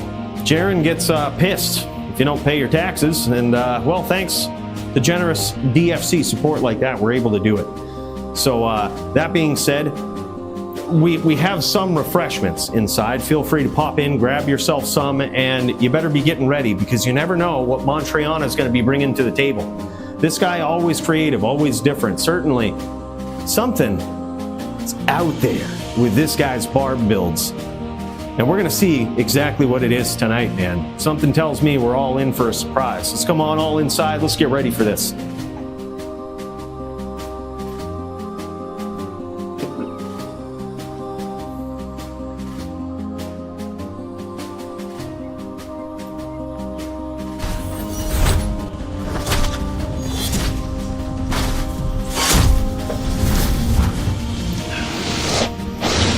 Yeah, come on in. Come on in, man. This is this is the stuff I was telling you about here. Drink that at your own will, okay? Just want to say it's at your own risk. All right, I don't want you coming in here thinking that it's like FDA approved or anything. By the way, full wheel, my dude. What? Bro, big cheers to you. Thank you so much, man. Big cheers from the tavern for this 10 coin tip from this guy. What a hell of a dude. Appreciate you, brother. It looks like those guys are definitely throwing down. We needed to get up in there, man. We needed to do this right. All right.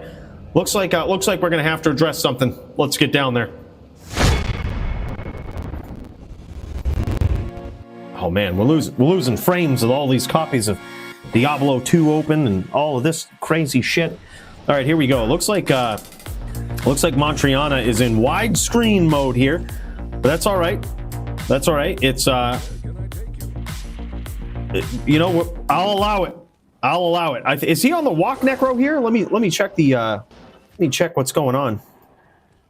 He has a couple of matches. One of the matches that got thrown on was a walk necro versus the Omnidin, I believe is what they were calling it, which is what Bruno was going to be on.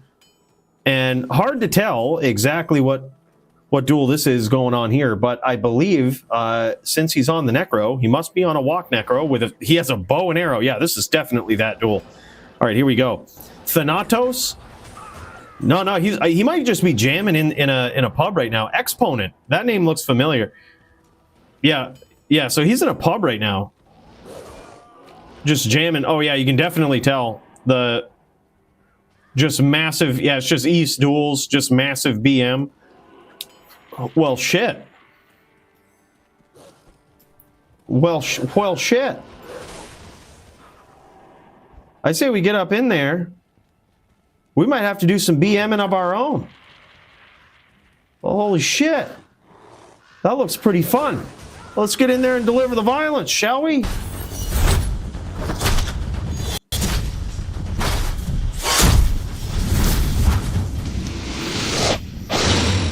All right, so, well, shit, we've got to make this, we got to make this right here. Got to make this look correct. All right. We can't do it on droid, that's for sure. This guy is, he ain't the best, but he's a pretty fun pub dueler. This guy ain't bad, man. He's the Regenadin. So this guy is just going to town guard. I'm just not even going to hostile him. If he hostiles us, whatever.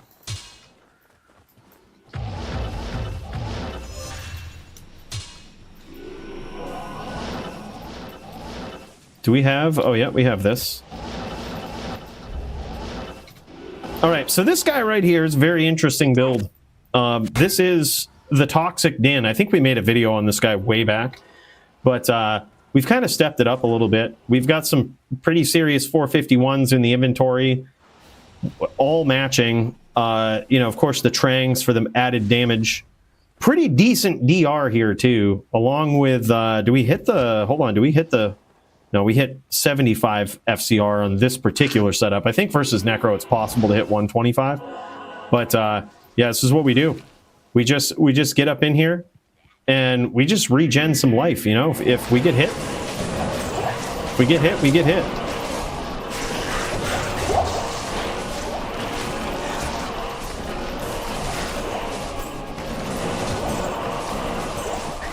We take it on the chin with a grin, and we just heal.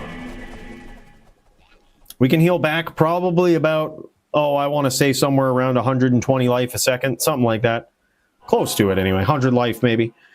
Nightfall and I are going live. All right, GG, man. Thank you so much for the heads up. All right, let's check that out. Let's see what's going on over here. Oh yeah, we see some live action going on, man. Let's get to it.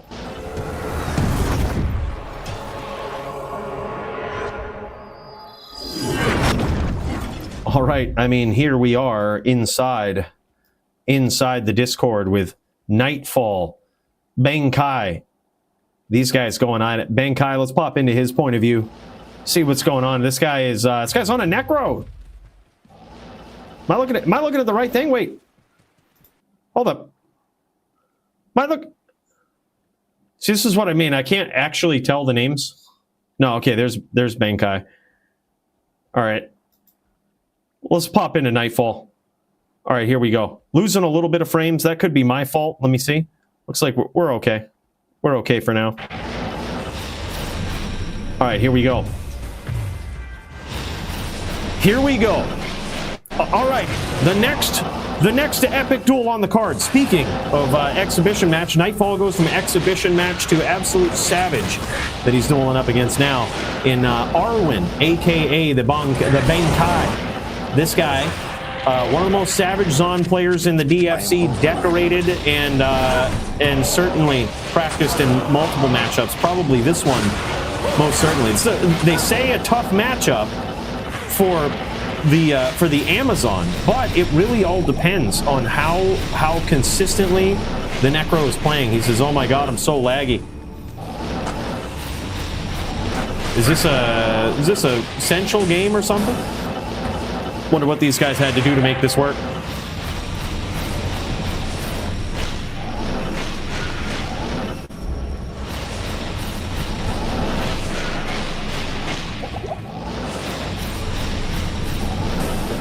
All right.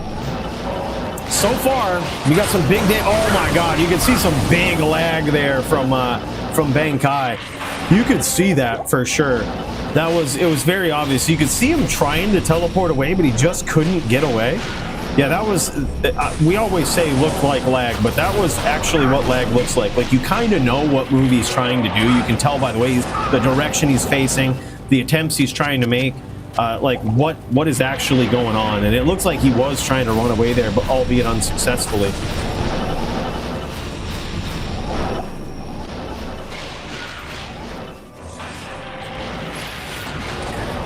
But he's picking down Nightfall, man. This is a very interesting match. He just needs that one spear. Oh my God, and Bankai gets there. From spear after spear of Nightfall, dropping that life total. Such big damage early on. Bankai actually comes back and gets there. And this is what I mean, man. You can't underestimate this guy. They say it is in favor of the Zon, and the data would suggest it is in favor of the Zon a little bit. But I mean, much like just about any matchup on the Zon, it's really subjective to how good the other player is, with like very few exceptions in between. Like, the real question is, Nightfall has the capability of playing on so many different classes. The question is, how much has he practiced this matchup in particular? You know, because it's a unique one.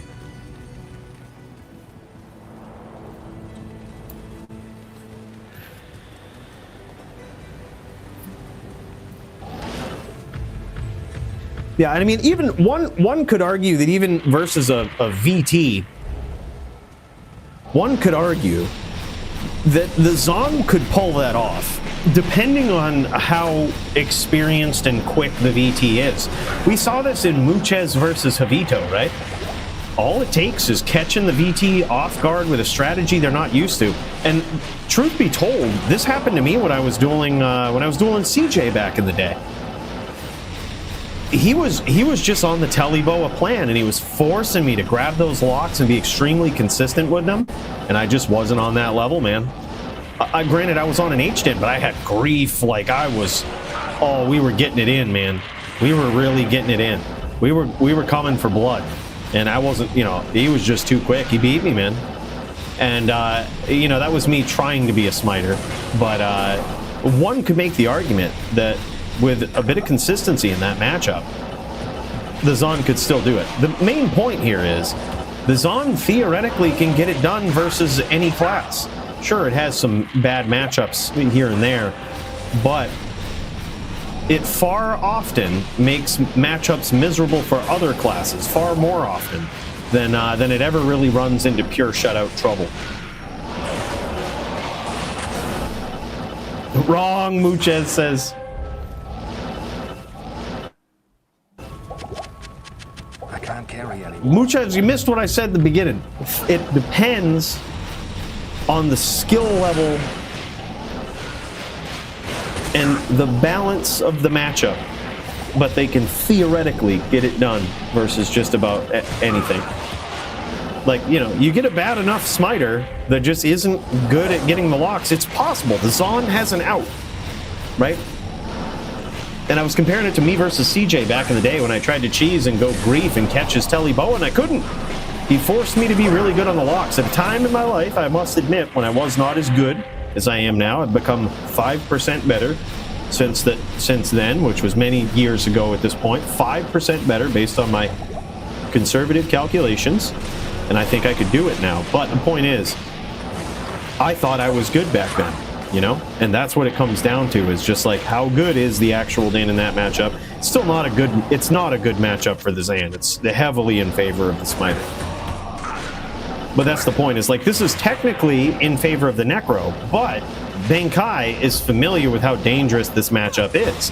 And the question becomes, does Nightfall know what to do and know how to solve the problem and know how to next level Bankai here? Because Bankai certainly has the practice. He's ready. Oh my god, dude. Almost got in there with that Impale. Almost finished up. Holy. And that dodge, avoid, evade really paying off. So what Nightfall's got to do now is he's essentially one spear away from victory. But the thing is, he's got to close the distance, shoot that spear and get out. Like, maybe shoot a couple and get out. Yeah, there it is. See, if you stick around flat-footed too much, you gonna catch them arrows, man. Most pub smiters don't lock, they charge around, and that does not bode well for them. Yeah, it's true, dude. Like, man, I might not be the best three-piecer out there, but I would like to say, yeah, I would dare to say I've gotten better. Can't do that here. And once you can do it, once you're familiar with it and when you should do it, it's so easy to see in pub games how many smiters don't do it, or just aren't capable of doing the three-piece, or aren't capable of getting those locks quick. Even CT casting, when you do it enough, it's so easy to realize, like, when people aren't doing it. I can't carry anymore. Stop talking shit about me. Bruno, never. Bruno doesn't appreciate teleport. If Bruno only teleports on his din if he absolutely must have to, all right? That is for peasants. Teleporting is for peasants. If you're Bruno. That's for losers. He'll do it if he has to. If you're gonna force his hand.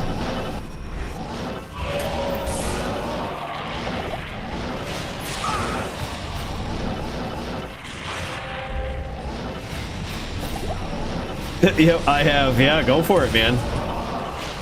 Primo hired a Bill. Bill's got a bro. And Primo's hired him.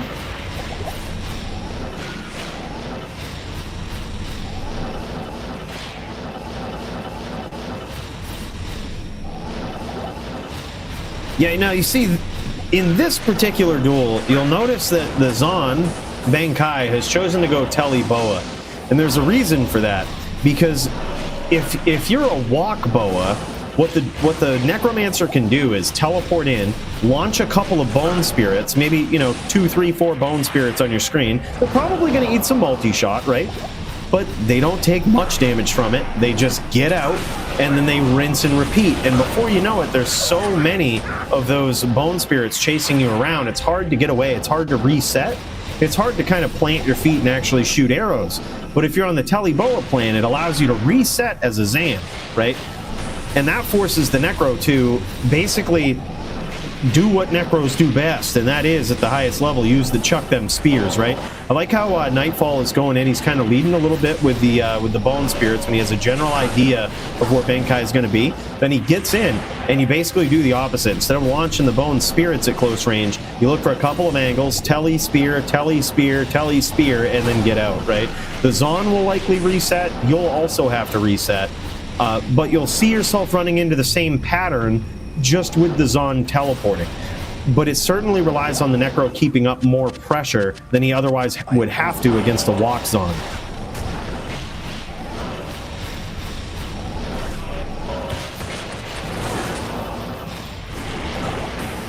Marvel Telesmite JSP? No shit, you can Google that and get some shit, huh? There's a guide on it. I might have to check this out. Oh man, look at this. Bankai with some nasty chains there. Wow, this is pretty insane. Bankai showing off.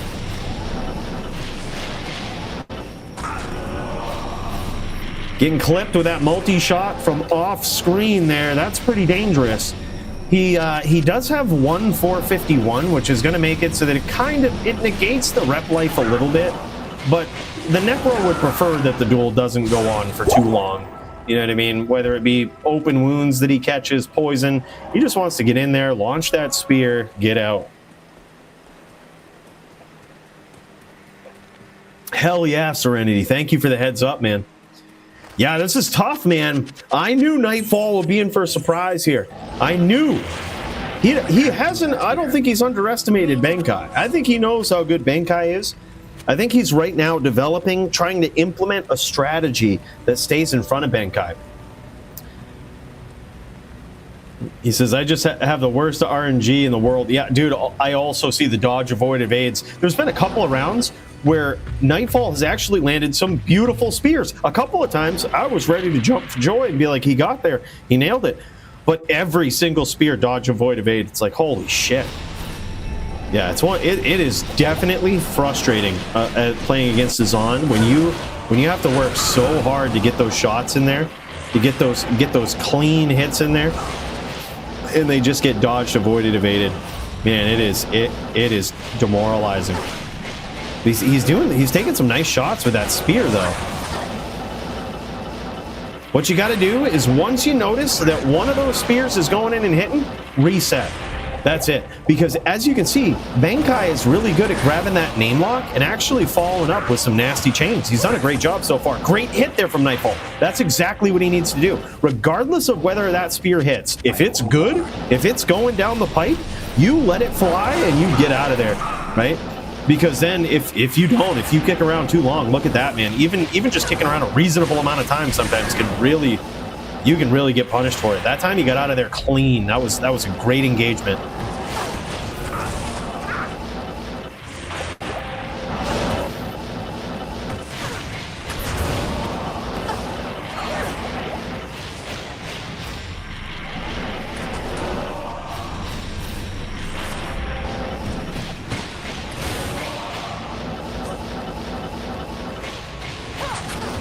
Oh, caught him a little bit of lag, just a little bit of spear to wake him up there. He just speared him to wake him up. I get you. I would have done the same thing. Nice disengagement there from Nightfall. That's exactly what you want to do.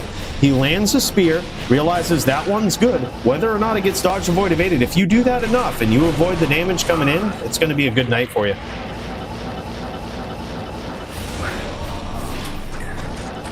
Bam, getting punished on the outside from that multi-shot though. Holy shit. And here's the other like demoralizing thing for the Necros. It's like you always got to keep that bone armor up, like, and it goes away quick. Sometimes just a couple of ticks from multi-shot can take it away. It's pretty crazy, man. Like you gotta be in and out and balance so many things from the golem to the oak sage, so many things to the bone armor. Oh my god, beautiful shots there from Bankai. Very good duels, man. Epic, tough challenge, tough opponent. Very, very tough opponent for our boy Nightfall, but GG, man. GG. He did well on this Necro. It's a tough game plan to get used to, man. It's definitely a different game plan than most Necros are used to for really any other matchup. It's certainly doable, but it's one that you really don't get a lot of practice for in any real pub game, right? It's rare that you're using spear and being the aggressor for the whole duel, right? Like, and that's, and even at that point, being opportunistic about your aggression, like in and out, right? It's a very weird strategy that you don't often practice, but When you master it, it gets tough for the Zon. It's just extremely tough to master. But right there on the spot, you saw Nightfall picking it up, man. Like, that was good. Bankai just next level Zan, man. Dude is insane. All right, let's pop over, man. I see some people jamming, slamming. Alabaman, who is this? I only see an S here on my screen. Who is this? This isn't Serenity, is it? Is this Serenity? Or Squigs? Could be Squigs. Either way, this is going to be Din v Necro. Serenity on the VT, Squigs on the Necro. All right, yeah, GG. He says it is Squigs. All right, good stuff, man. Appreciate that. Sorry for being blind in streamer mode in the Discord here. But yep, this is about to be an epic match right here. Squigs is probably going to be his biggest challenge yet. And Serenity coming off from a recent Necro loss, I believe, to Fooz. And, you know, Necro just beating on Dins over there, and he says, you know what? This guy is, as a very esteemed Din player, says, you know what? I ain't standing for that, man. You ain't taking this Din down again. We shall put it to all the Necros. We shall make this happen. These guys about ready to throw down, pulling up and everything. Let's get ready, boys.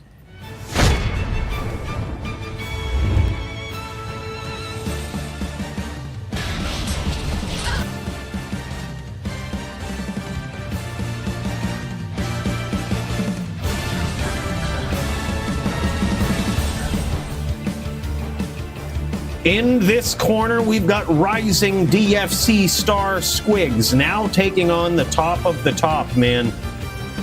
We're talking, this guy has gone from newcomer to the DFC to a very, very valiant force to have to be reckoned with inside the DFC. He was going to be going up against Polytheist tonight, but due to some last-minute switch-ups, we've got a new match.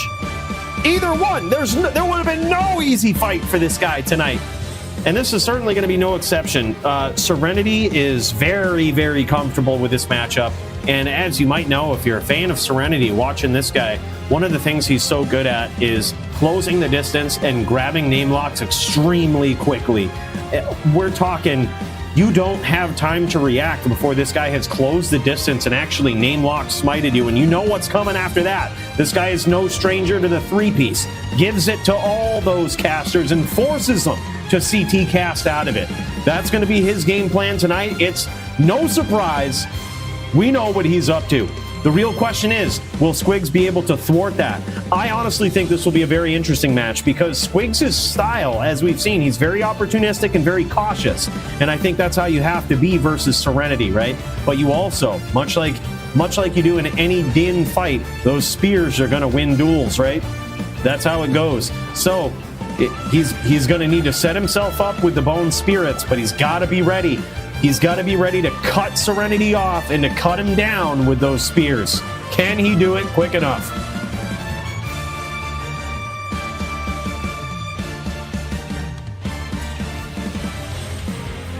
Serenity using variant of Korean Smiter build. Also will be using Korean Smiter combo. Gonna be fun. Really? Korean Smiter combo. Tell me about that. What the fook is that? What's the Korean Smiter combo? Yeah. I hope the Korean Smiter combo is ready for the Alaskan Hero. And here we go. Round one between these two legends.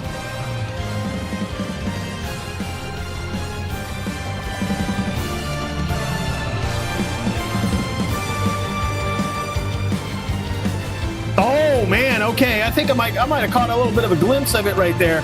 So what he's doing is it looks like this Korean Smiter combo thing might be a little bit of an adaptation on the three-piece, possibly. If I'm just spitballing, just freestyling here, but it looks like he's very, very ready to telelock after getting the smite. So I'm not sure how the setup changes for this, but it appears as though he might be doing this all on right click.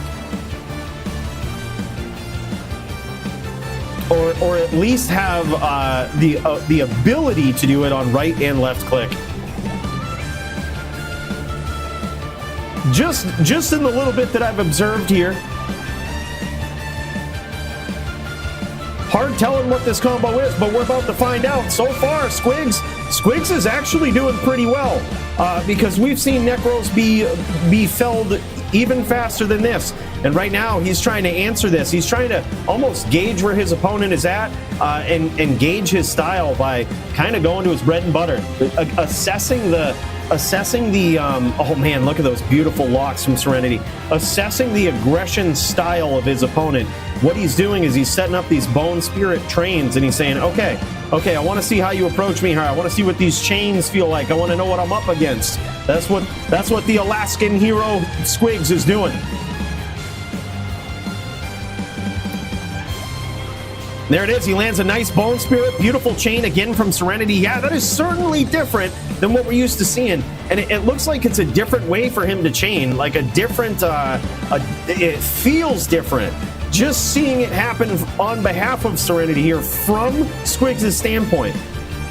I'm going to guess he's doing this all on right click. I'm going to guess.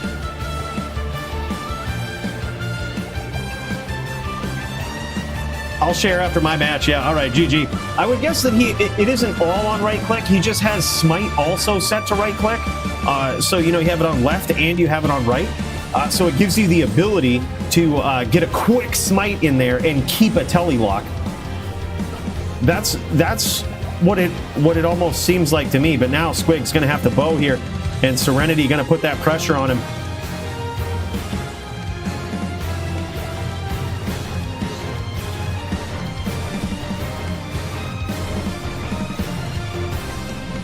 Serenity closing the distance, but we know he's eaten some of these bone spirits. How in trouble is Serenity is the question. Haven't really got a good life check from Squigs yet. He's given Serenity all the respect that he deserves as a top Din player that he is.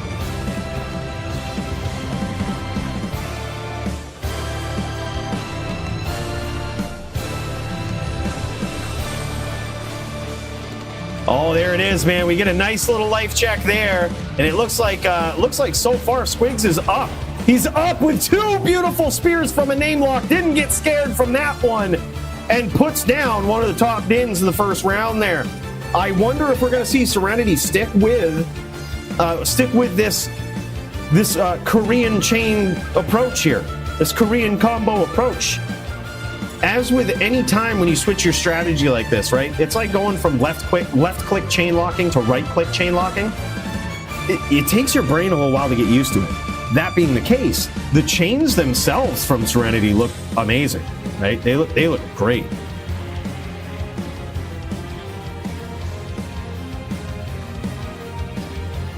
Wow, man. 1-0 so far for Squigs. Big statement if he can take down a smiter, a Din player like Serenity. That's huge. Let's see if we can get Serenity's perspective here. Oh, not streaming. All right.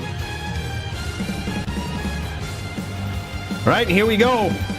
Round 2 for these guys. Alucard, a.k.a. the Squigs, a.k.a. the Alaskan hero. The Necro Phenom. Hunting for his opponent from long range with these bone spirits. He's going to flood the map with them. He says, I know what you're up to.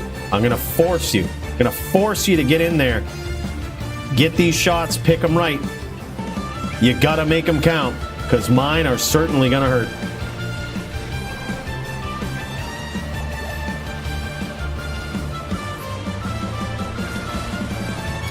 Nice walk down there from Squigs, too, to escape the chain. Beautiful. That forces Serenity to be right there with charge, and it looks like he's able to do that as well.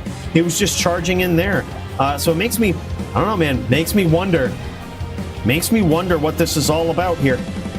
Makes me wonder how he has these hotkeys set up, what this Korean combo might be. There's certainly a new trick that Serenity has up his sleeve. And it appears to have some sort of effect on his chains. They feel different. They look different. Oh, there it is. Punishes him as he's running down. Serenity charges in. That's the answer. That's the answer when a Necro starts to get fancy like that. Theoretically, if a Necro just runs down, if you try to click and hold with that smite, you're actually going to win as the Necro. All you got to do is just run down and up spear. But the answer to that, as any good Din player knows, is just charge down the Necro.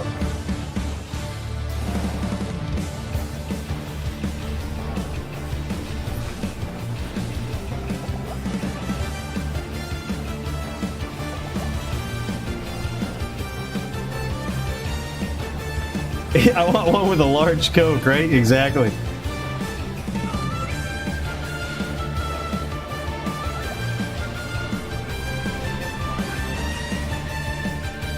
And now we see Serenity harassing from the outside with that FOH. I think smart idea, because as it stands right now, Squigs is seeing a lot of success just spamming these Bone Spirits, right? Like, he's whatever combo Serenity is trying to do here, he's forcing him to get it or get punished hard. And so far it's working, but the answer to that is to make him play a little bit different, harass him from the outside here. And that FOH certainly doing some damage.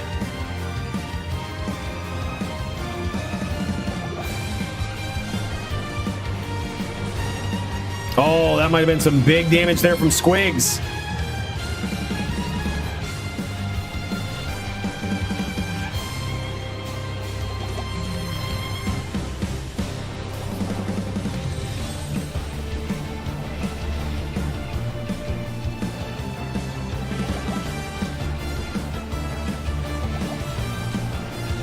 Ooh. Oh, a big charge in. Holy, from the brink of defeat, Serenity makes a big comeback. He was at a sliver of life. Squigs trying to get that final up spear in there, and would have been good if he would have connected with that. That was close. Holy shit, what a duel.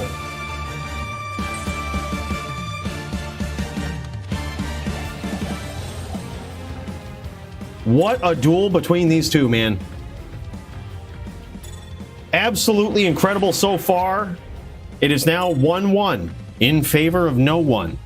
Now Squigs realizing the true Din champion that he is up against. And now it's getting real.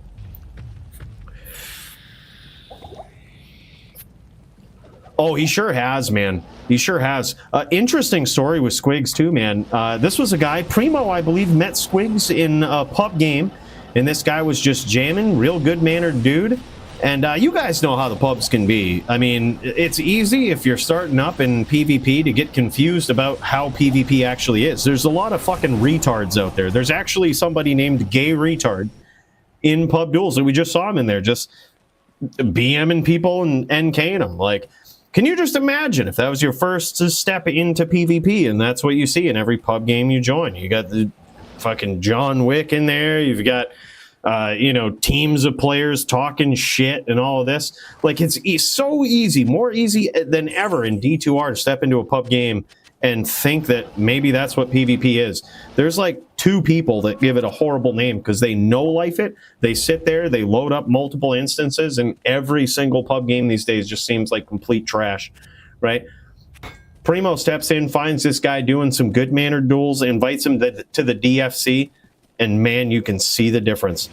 You can see the difference between this guy and most other pub duelers that just kick around in that trash shit all day, right? This guy has gone from 0 to 100 fast by dueling some of the best players in the world.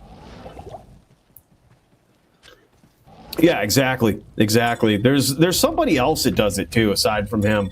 Like that, just I think there's 2 or 3 people. There's some guy that has all the medical names, and then there's another dude that has like a friend. I've squelched them all, but like all I know is that immediately, like some dude will start talking shit, and he'll have a bunch of friends. They're all fucking easy, but we just leave. Like most duelers just leave and just go find another game. But like, you know, just the sheer shit that comes along with like that sort of juck fuckery. Can you just imagine being a new player and jumping into PvP like that, man? It's kind of asinine.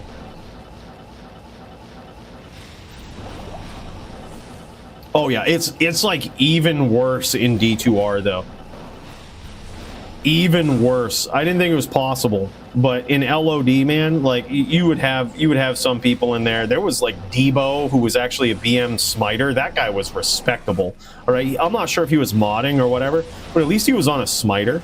Everybody else is a little bitch these days. They're on fucking Town Guard druids and Thorn druids and Mosaic Sins and just little bitches.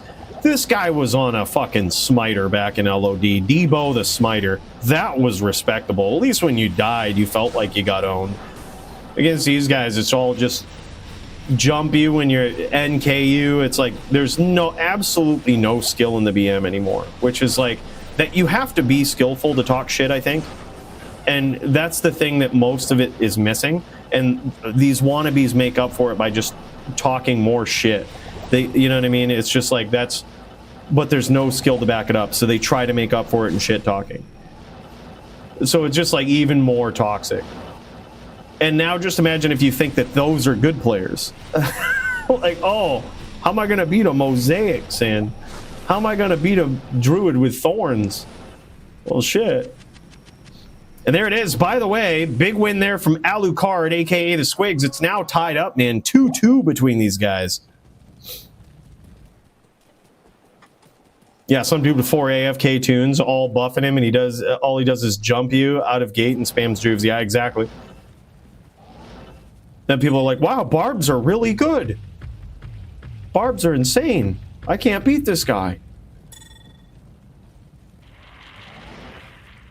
Yeah.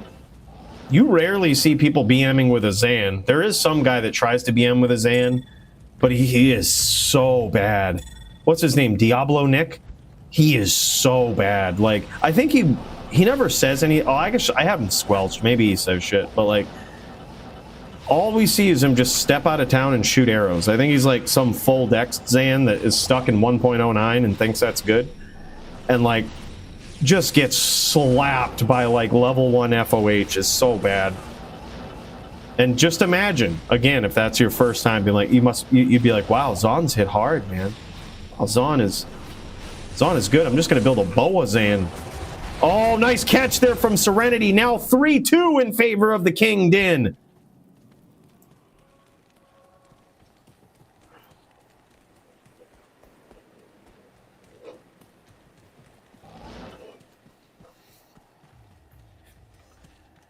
You just did the combo for the first time? All right, do we have enough time to catch it? All right, hold up. Let's see if we can get it. Let's see if we can get in there. Check out what it is here. See if did we get it in time? Okay, he's going FOH here. That was so weird. Okay, what was that? That was so weird. So he was locking with FOH. And he immediately teleported and smited right away. That was strange. Okay. Look at this again. Ready? Gets in there, FOH lock, and then just boom, tele smite. Weird, man. Okay, I gotta know more about this, man. You gotta expose the secrets to us, Sound. That shit's wild. All right. Yeah, he definitely got puddled on that for sure, but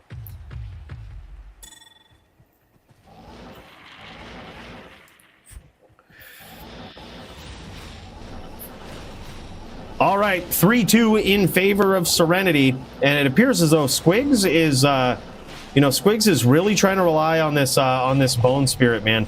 He's gonna try to punish Serenity for missing.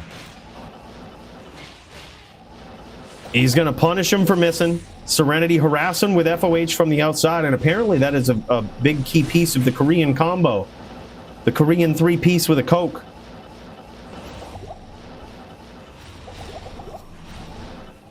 Closing the distance, getting in there. All right.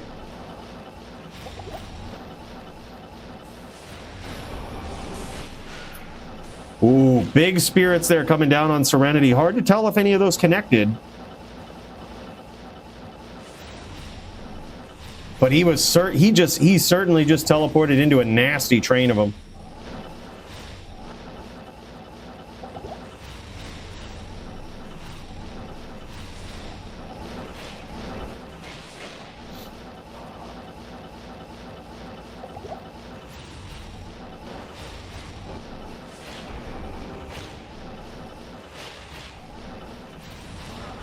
Oh, man, he catches him again.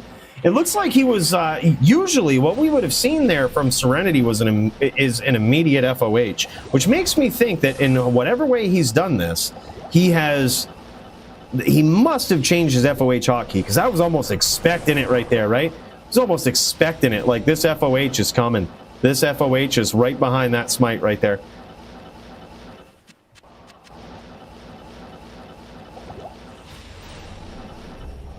Serenity doing a great job closing the distance here, keeping the pressure up, but every mistake, every time he kicks around and misses and gets caught with that bone spirit is very, very punishing.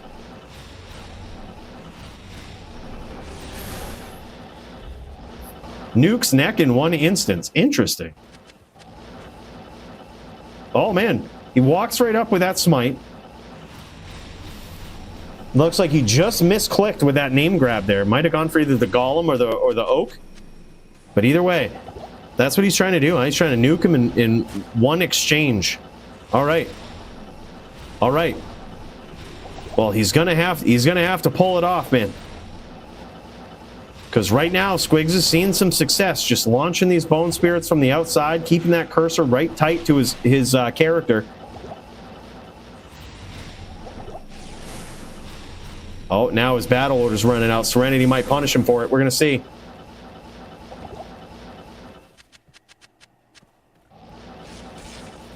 Harassing him with that FOH.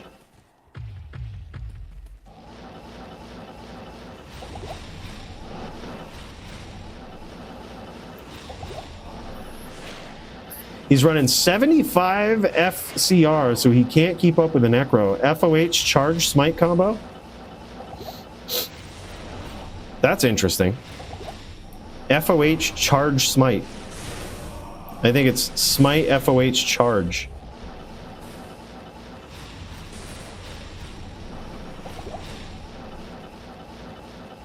Well, then again, if the Necro gets a teleport off in the meantime, you've got a long ways to charge, and one would think that by the time you get there, they'd have time to teleport away. And then you'd be charge locked, which would really suck. That doesn't seem good.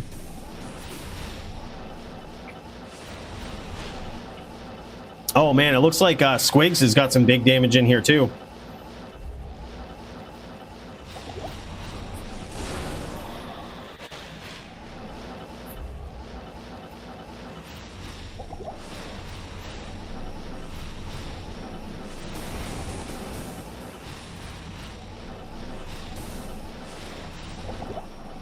Charge on stomp. Interesting. Is it like, I wonder if it's a foot charge. Like, so it's so basically we've done this in LLD before, and it's where you don't actually click the name. You just hover your cursor around their feet and don't actually name lock them. And what will happen is you'll get a ton of charges in all at once. I mean, it sort of makes sense with what Sound was saying, that you would nuke them all at once. Me and Sawdust ready to go when you're ready? All right, GG, Bruno. Good to know, brother. Thank you so much for the heads up. Yeah, very curious to see this combo here.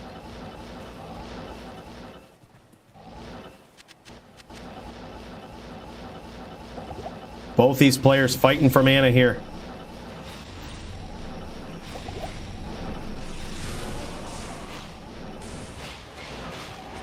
Oh my god, and a big comeback from Serenity. Patient gameplay from him. And that's what it took, dude. That's what you got to do. When you get a Necro who's staying on the outside like that, and they're cranking you with those bone spirits, the only thing you can do is be patient, right? Like, eventually you're kind of lulling them to sleep in the sense that, yeah, they might score some, but when they notice that the game plan needs to change, that's when they start looking for that spear. They start looking for that name lock. They give you the opportunity you need as a really good din to get in there, close the distance, and bam, just like that. Charge lands while they are knocked back from smite. So that's what it is. Smite, then charge. Okay, so that's what it is. Smite and then charge in. Smite foot charge. Oh, okay. Smite foot charge. No shit. Smite is greater than foot charge. All right, so smite, charge in, smite again. That's insane. 4-2 victory there for our boy Serenity. The top Dane in the DFC, an absolute savage. Very nice performance there from Squigs. I gotta say, that I knew was going to be a tough duel, one of the toughest duels to date for this guy. And I gotta say, man, all those rounds, very close. This guy certainly stepped up to the challenge. Savage on this Necro, man. This guy, he ain't messing around. G fucking G. All right, let's get over there, man. Bruno ready to throw down. Let's check it out. Virtual round of applause for these guys and a big cheers. Wow. Nasty din violence going on here. Shit nuked me every hit, yo.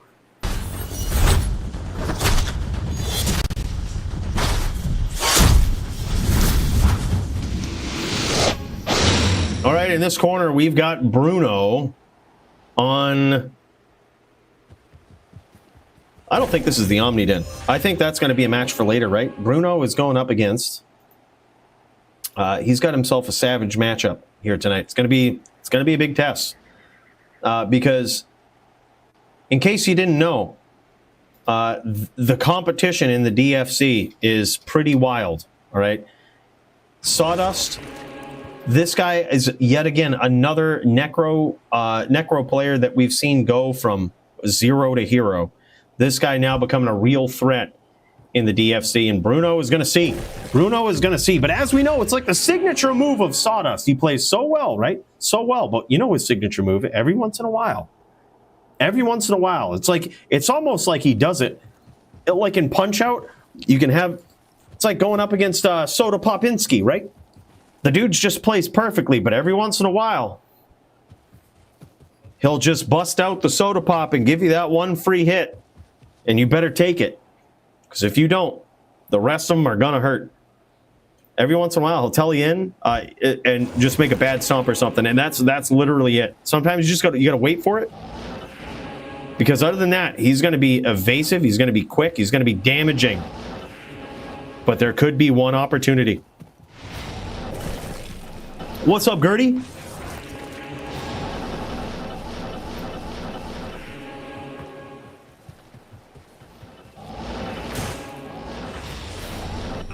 Oh man, look at this. Now Bruno trying to stay on his feet here, trying to stay evasive, out of the way of these.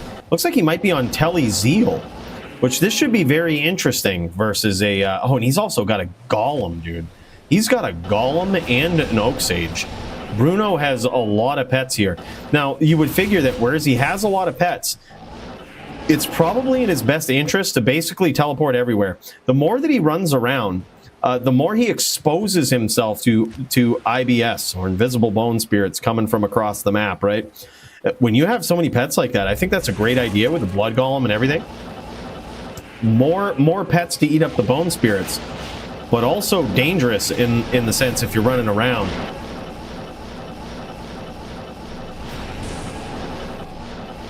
Bruno looking for that name lock.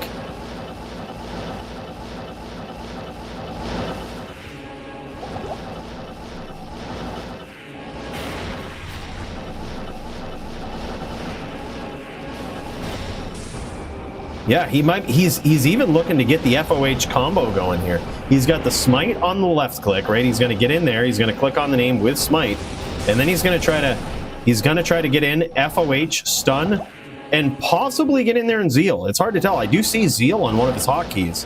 See, like right there, that was the stomp. That was the stomp I was talking about. Can you imagine an up ham or an up Zeal right there? Would have been deadly. Would have been insane.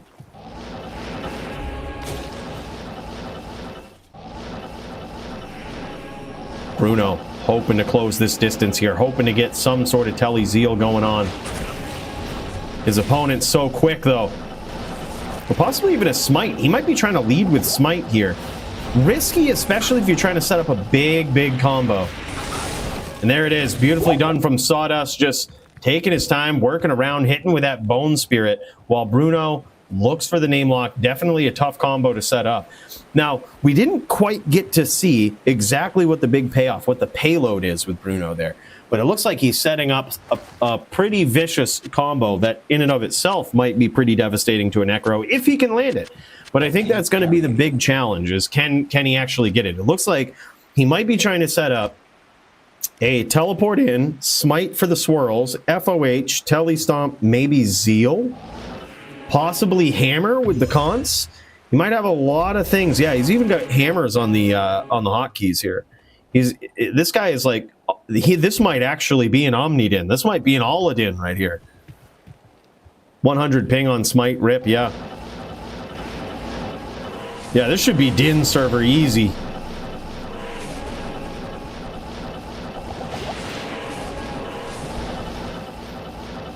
Poor Din.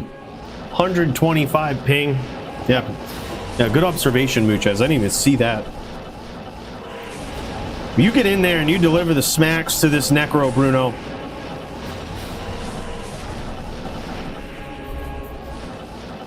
Get in there. Deliver the smacks.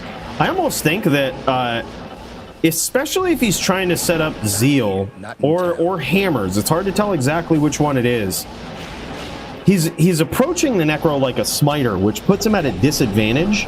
I mean, basically anything puts him at a disadvantage on a Din, but as we've seen in Squigs versus, in Squigs versus Serenity that we just saw, when you're approaching like a smiter with that aggression, you open yourself up to getting clocked by bone spirits and spears just approaching.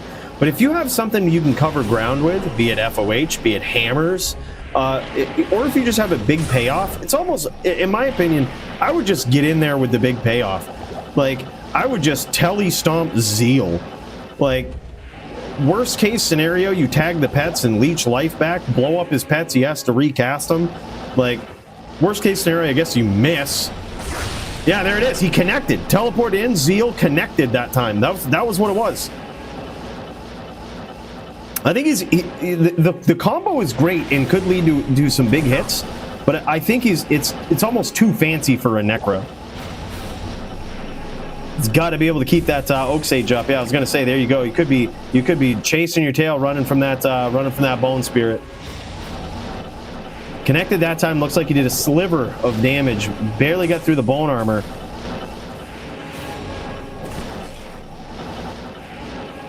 Interesting to see no fanaticism here. I think he's trying to balance out the synergies between all of the different skills with reaching a reasonable IAS breakpoint on Zeal, while having, enjoying the damage boost from from concentration. But certainly with AR, with attack speed and all of that, fanaticism is the better aura. But when you design a Din to do multiple things, you have to be very efficient in your skill points.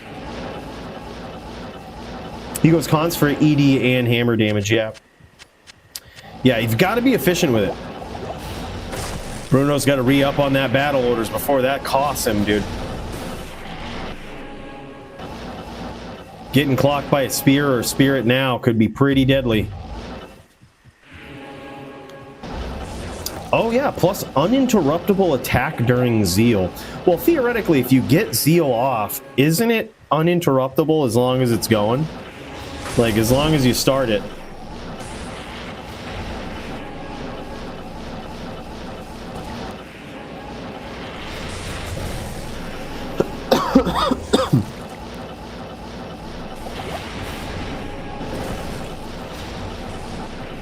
I always thought it was. Like, it will, as long as you start the first hit, it will finish all 5 hits before anything can happen. So, like, Zeal in and of itself is uninterruptible.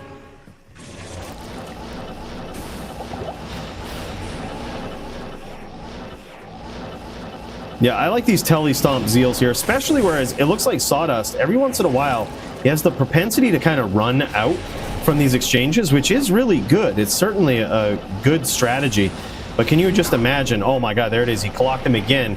Hard to tell how much damage it's doing. Beautiful hits there yet again from Bruno. I think that's the strategy, man. Tele-stomp Zeal. And especially if he has any, and I do mean any, life tap, that could be a big, big deal in this.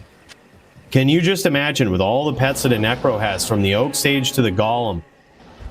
He says no LT. Yeah, I was going to say, from all the pets that a Necro usually has, you could clock any of those. And boom, just tap right off of it, rep to full, and there you go. Oh, another big hit from Bruno.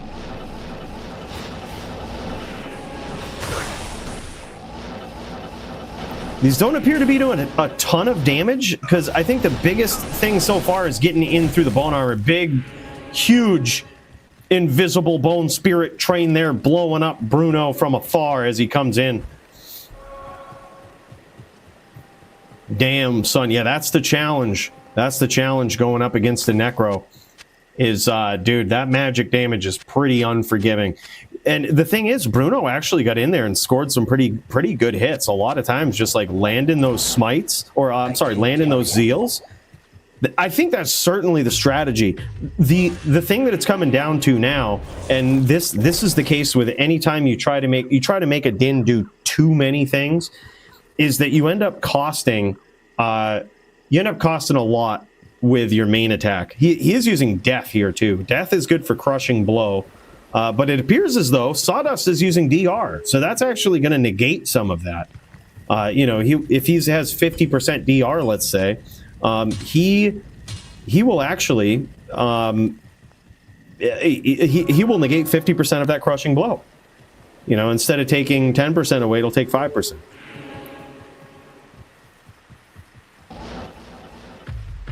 Yeah, man. But that's the thing. If you make a Din do too much, right? You always on a Din, you have to have the unforgiving main attack where if somebody screws up, you can obliterate them with it. And usually on a Din, it's either smite or hammers, right? Those are usually the thing that like you always want in your back pocket to say like, all right, fuck around and find out. If you get too close, you mess up, I'm gonna smite you. I'm gonna be a smiter when I can. I'm gonna be a hammered in when I can, and it isn't like those aren't gonna hurt. It isn't like they're gonna do tickle damage, right? They're gonna be pretty significant. The other struggle it appears here is that Bruno might have 75 cast, which is probably decent for versus all, but versus a Necro, that's going to be tough. By the time he finishes that teleport, it's very likely that if Sawdust is on top of it, he's going to see it coming. And he's probably either going to be running down or teleporting away. Oh my god, big hits from Bruno. Almost melted him there, though. It made a big difference when he switched to the F death, but he's certainly going to want to keep his pets up now, because a random bone spirit could spell death for him. And I ain't talking just the rune word, just like that, baby. That's it.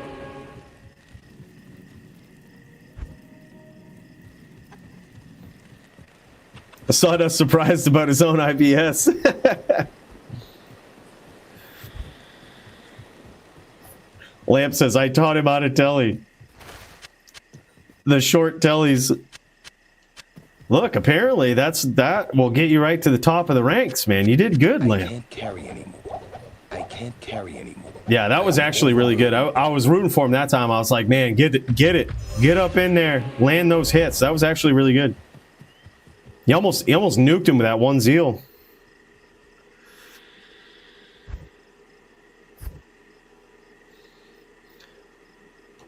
Yo, what up, Odin? We've seen some epic matchups between Serenity and Squigs. We've seen some epic Zan v Neck in with Bankai versus Nightfall, and now we are watching Bruno versus Sawdust. Bruno on what I assume is the Omni Din, which just does everything. Like, look at his skill bar. Like, look at the skills he has hotkeyed here. This guy does everything. And when you figure that, like, he's got Zeal on the left click here too. That's what he's trying to get in there and do. Trying to get in there with Zeal. Land some big hits.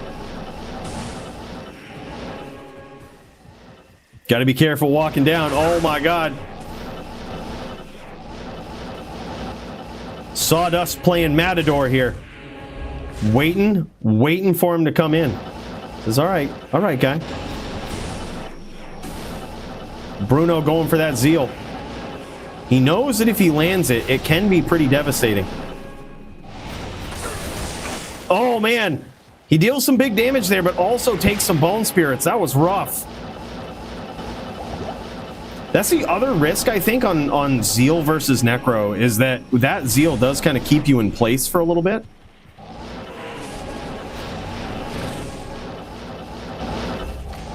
Oh, man. There it was. The signature move from Sawdust. The one opportunity. Once every 3 or 4 duels. Oh, man, another big hit from Bruno, but damn, down he goes. Now, 4-0 victory for Sawdust. Solidly well-fought duel in an interesting din, as I would expect nothing less from this guy. Bruno always coming in with the magic on these dins, man.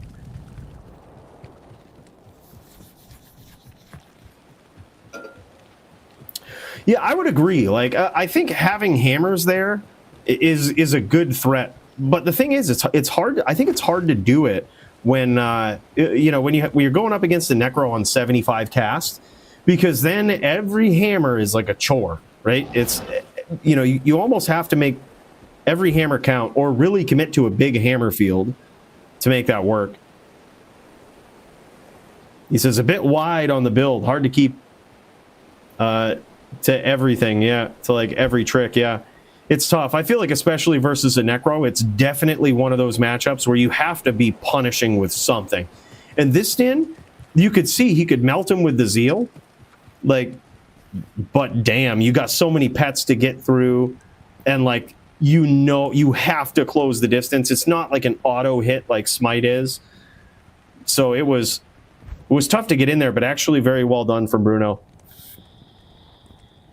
Yeah, full Zeal spec might have been better. I agree. And that way you make the Zeals count. I think that probably would have been a great way to go, now that he mentions it. Is like, sure, your Zeal still has to deal with pets and stuff, but can you imagine full Zeal with like life tap potential? You get the open wounds from Drax too. You have like 125 cast, massive Zeal. Like, I'm not sure if it's possible to do that with Drax, but either way, like, it would be pretty devastating. Like, a hit with that would be pretty devastating. Yeah, Last Wish could proc it too. That's true. That's true. Yeah, and here he is showing off the din here. Beautiful helm, man. 222 open socket. He's got a couple of res and IES jewels in there, it looks like. A faster hit recovery from the boots. Arachnid mesh with a 100 ED. Wisp projector for the Sage charges. And look at this, just a stash full of interesting swords and an interesting setup. Something for every matchup, it seems. Like,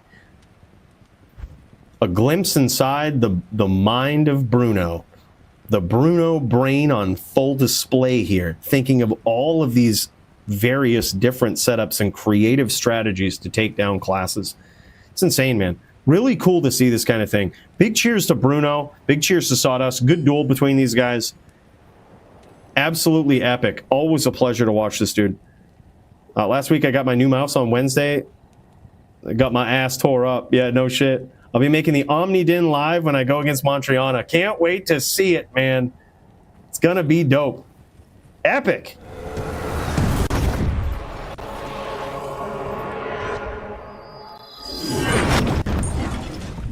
All right, we've got Full Wheel throwing down here. Looks like he's ready to get it on here.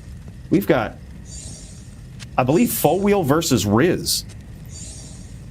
Now, Full Wheel sneaking up in here as a pretty honorable, respectable din player in his own right.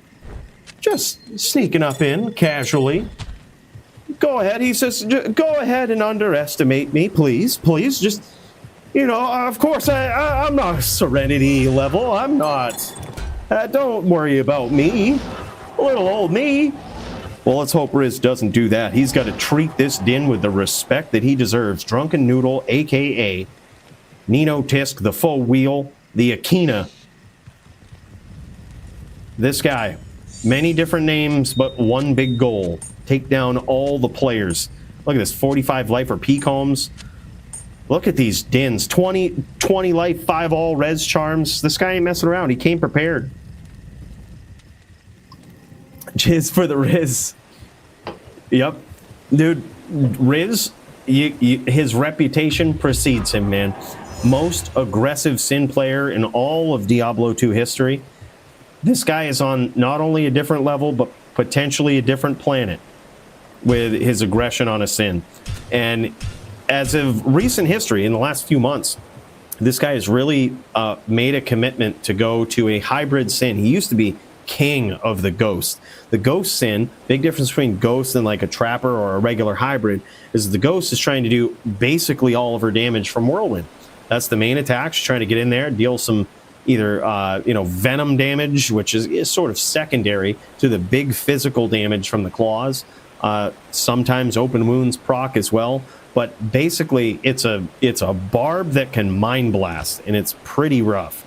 And he was king of that, man. Just absolutely slaying it, becoming one of the top-ranked duelers just on a Ghost. And he still has that aggressive nature and that ability on just about all of his assassin setups to whirl his opponents. The beautiful thing is he has the claws to match. He has claws that not only boost up his lightning sentry damage in his hybrid setups, but that also are pretty devastating with the actual physical damage. So he's a very different kind of Sin hybrid, man. Even whirlwinding Barbs, when you would figure he should never do it, gets in there, surprise whirlwind, takes out some barbarian players with whirlwind. It's insane. Dude's on a different planet. It wasn't just anybody. We're talking like Hasha. This guy, one of the most impressive barbarian players. Riz figures out his timing, figures out his perfect opportunity, gets in there, lands some whirls.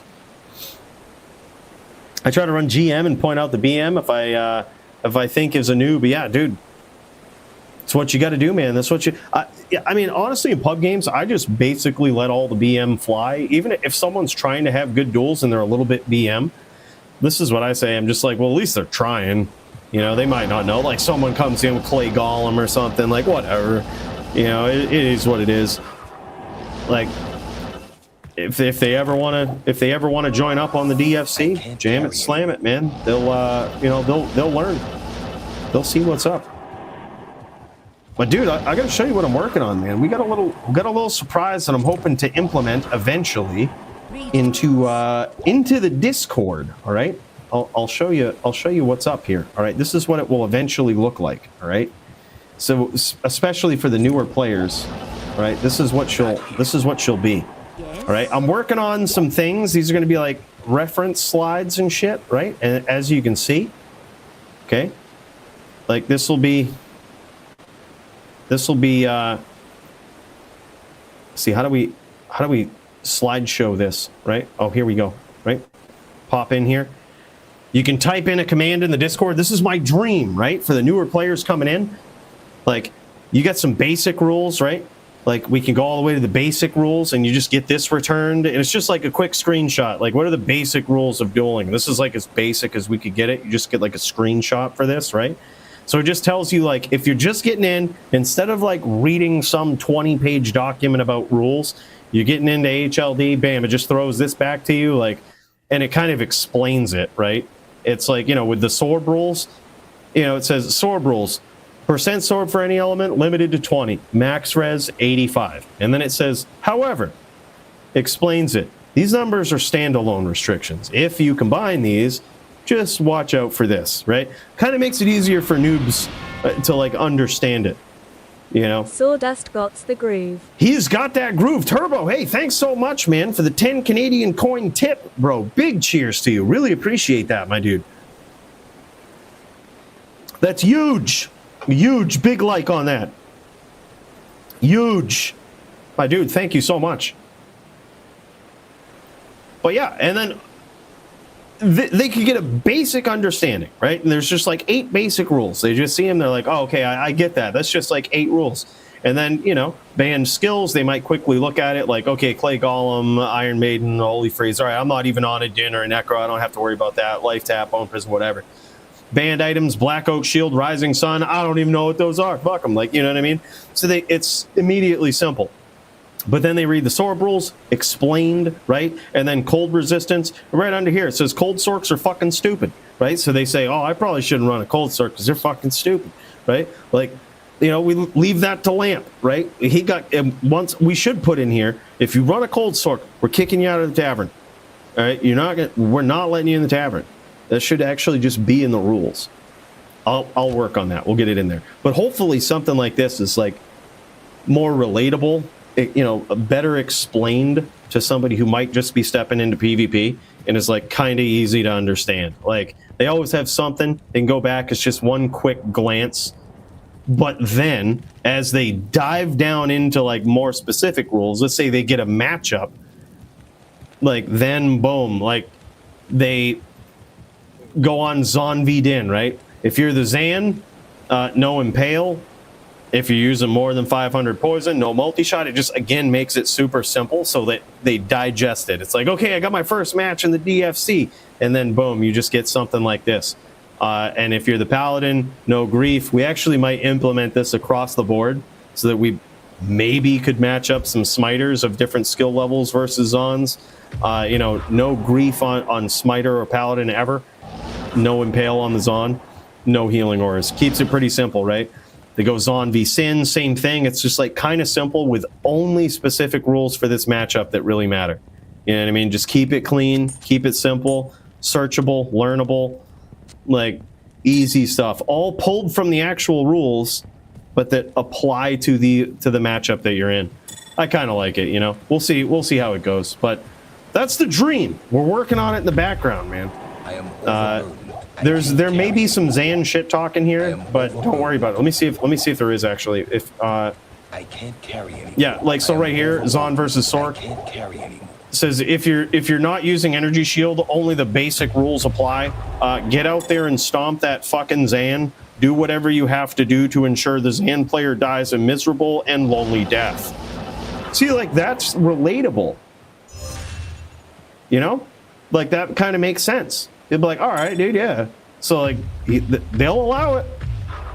They'll allow it. Get in there and do it. Yeah, man, that's the ultimate dream, though. That's kind of what we're working on in the background, trying to make that a thing. You know, it's will eventually be there in some commands, easily digestible. I am overburdened. Like, so it's not overwhelming. I understand that right now, looking at a huge rule set, and the huge rule set will always be there. Like for the people that want the legal document of like, all right, what is the exact ruling on this like ridiculous thing that I'm thinking about doing? There's probably a rule for it that might cover it, I'm gonna guess, but like it wouldn't show up in like your common questions about a certain matchup or whatnot. Just a quick and easy way that I'm hoping to implement. And here it is, dude. Riz versus Drunken Noodle, aka the Faux Wheel. By the way, another big cheers to you, Turbo. Thank you so much. And a big cheers to Faux Wheel. The guy dueling right here, also very generous tonight. He got some big hits in there on Riz early on. Riz trying to set those traps up and discourage him, but now Riz has got an uphill battle. And certainly as he stays on the outside here, that FOH at that life total could really... Oh my God, beautiful chain there from Full Wheel. This guy is leveling up, man. I think that's the first high-level, nasty, scary chain that I've seen from this guy in the DFC. This guy just reached level 10. Level 10 dueler right here. That was impressive. Beautiful telly chain. Now Riz going to dance around and set these traps up. Oh man, closing the distance there is Faux Wheel. And that's what I mean. He would just as soon people come in and underestimate him because he doesn't want them to know he's got these skills, man, and he continues to improve all the time, just like that, man. This guy has always been very quick, almost Serenity style of getting those name locks in there, just very quick, almost. Oh, beautiful finish there from Faux Wheel. Very nicely done.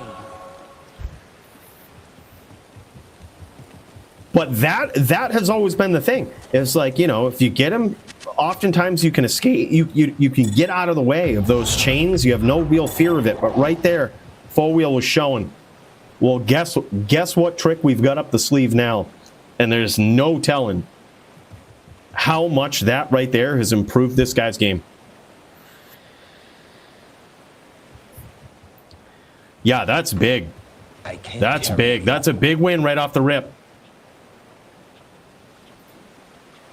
But can he keep it up? And now the jig is up. Riz, he knows now. It's like, okay, all right, this is how we rolling. Okay, I know what I'm up against. I'm gonna be treating you. I'm gonna be treating you like the din you deserve to be treated like, a savage one. Time to get in there. Time to make it happen. Round 2 between these guys. Let's see how Riz's strategy is going to change here. We do have, it looks like, full wheel on 100 ping, which is a little rough, but I mean, he pulled it off. This guy's got it.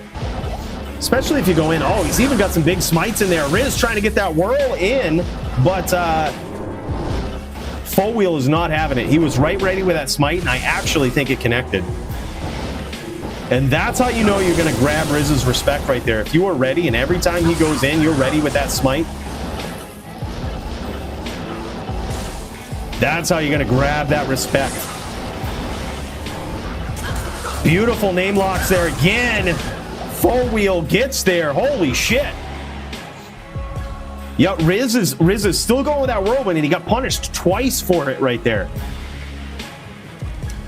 Usually in this matchup with the Sin will defer to the traps, because that is certainly the din killer. The traps are the din killer, especially when you have that level of aggression that Riz has. When you adapt that to the trap end of it, and you basically are harassing the din, right? You're harassing him. There's always traps up. When he decides to turn the corner and push the pressure, there's still traps up, right? Like, you just teleport back into those traps that you've set, and now he's just, you better hope you get the lock, because if you don't, you're getting punished hard for it. Like, that is the mark of an insane trapper. And you can see that right there. Just Riz just laying down those traps from afar, CT casting, and now giving him that space. Big hits from Riz early on. Getting that first blood, and there it is. You see it. Absolutely surrounding full wheel with these traps, all while remaining evasive, just kind of off the screen, right? You don't want to give him the opportunity to get that name lock. Harassing, all while off the screen, using that mind blast. Look at that, man, just beautifully done.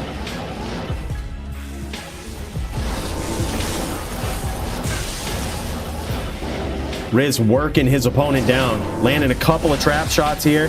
And so far, full wheel not able to land anything clean. Even having trouble now locking on to Riz. Riz has gone on to, he's gone on to level 2 here. He's gone on. Oh man, and a big connection there from full wheel though. Big charge in. And now he's got the lock. Riz got to be careful. But he did pay pretty severely for that lock. He did get half-life from that.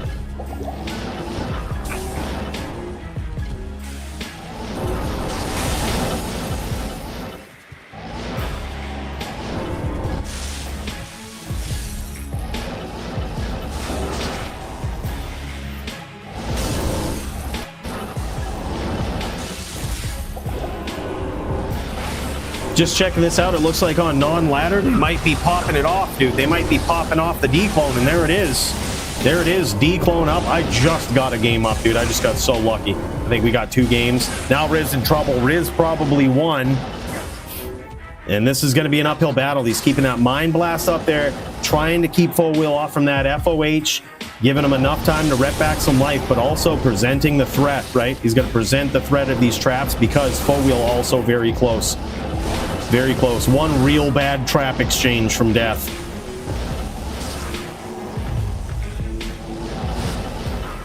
Yeah, Riz is really stepping it up here. Phase 2. This is phase 2. Riz says, okay, I got you. I got the respect here. There it is. Beautiful stomp from full wheel yet again. Wow. 3-0 so far for the Drunken Noodle, a.k.a. full wheel. Big opponent here, too. Tough one. Yeah, that lock to elite. But you notice right there, Riz kind of backed off the whirls a little bit. Like, definitely expected, and certainly a sign that he respects the din ability of full wheel here. Usually, like if Riz is on the hybrid and he starts whirling you, especially when he shouldn't be whirling you, right? You don't have Riz's respect. This guy's disrespecting you live, right? saying, yep, I'm gonna get up in there, I'm gonna whirl you. I know you're a smiter, I know you're a barb. Guess what? I'm gonna whirl you. He gets in there, he does that. No respect. It's the no respect from Riz. He says, I'm so much better on this Sin than you are on that Din, than you are on that Barb, than you are on that Ghost. I'll whirl you too on a hybrid. But this time, I think you notice now he's really relied on those traps, which is certainly the strategy here. That's certainly what you want to do. But it also suggests that Foe Wheel has gotten Riz's respect here. Let's see if we can get a Riz standpoint here. I'm going to swap over. Most aggressive Sin player. Yeah, look at this. Keeping a little bit of the distance now. This is exactly what he wants to do. These CT casted traps. Also, the Mind Blast is going to be very important, but he's got to be careful closing the distance because, as we've seen, Foe Wheel can really take advantage of that, right? He can really capitalize on it. You make that mistake, you get in a little too close. Beautiful name locks there, just residual name locks. Those are the things, and still getting in there with some whirls as Foe Wheel charges out. See, look at this. Riz ain't scared, man. Riz ain't scared.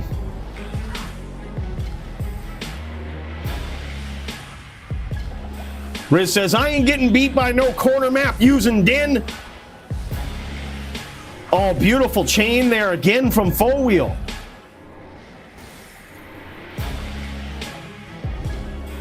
He's got the telly lock down, man, to the point where Riz ain't ready for it.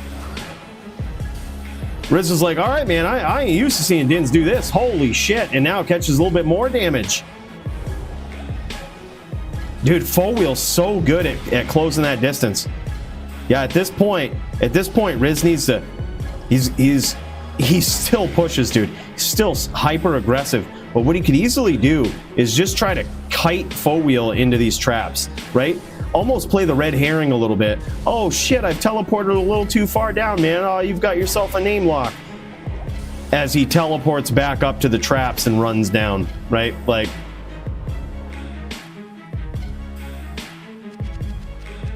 sort of padding his lead a little bit here. As he collects those pots, setting up those traps. Very close round here, dude.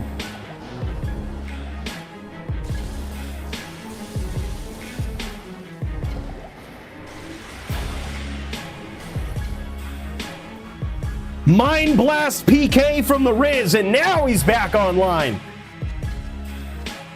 Yeah, dude, Riz does not know. He does not know what backing off feels like. The only time this guy backs off is to grab mana pots, and even then there's some surprising level of offense to it. It's kind of crazy, man. This guy doesn't know what backing up means. Doesn't know what backing off means. He doesn't know anything but pure violence and aggression in the Bloodmoor.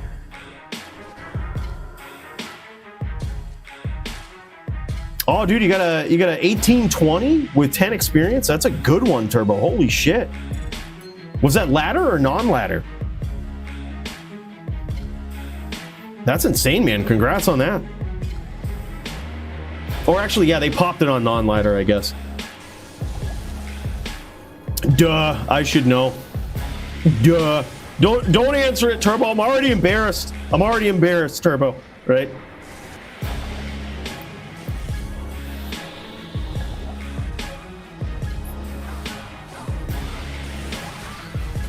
Oh, big hits there from Foe Wheel. But Riz whirlwinds out. That was very interesting. A whole different strategy for the whirlwind there. Instead of whirlwinding to punish a charge down strategy or to punish his opponent when he's not ready, he actually whirled out there. This is what I mean, even when he's running away, pure offense. But he still has a long way to go. Right? He's still got a long way to go. He's got to be really careful closing that distance because those are the times that Foe Wheel has been able to grab that name lock and really punish him. Right there, you can tell he's name locked. Now he's charge locked. Riz capitalizing on it, trying to keep him in that charge lock for as long as possible. And that time, he ate some big trap damage.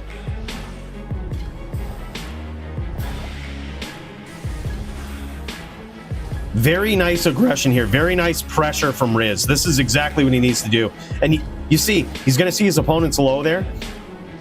But he's still got to be careful because that can happen. Whirlwind's out, and damn, saves himself some damage there. That was big.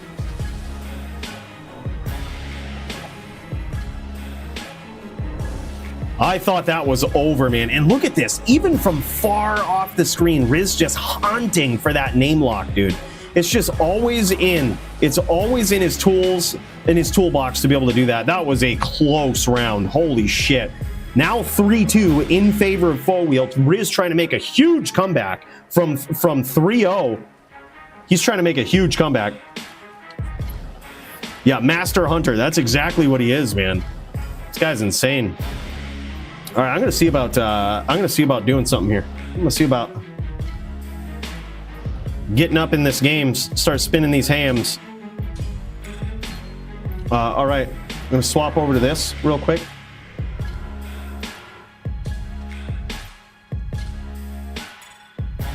While these guys get all ready to go, we're over here on the din. We should probably get into this game. I think these guys are ready to go, so I won't bother you with this, but I hope I made that in hell, for Christ's sake. I hope that was a hell game. It doesn't look like it was. That really sucks.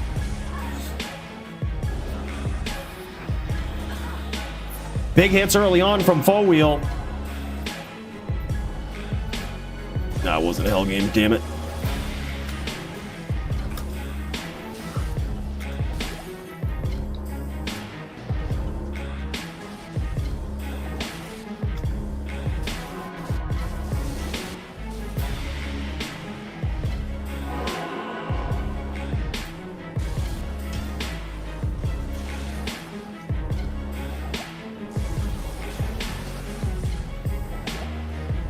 Constant pressure, still hunting a big uphill battle here though for Riz.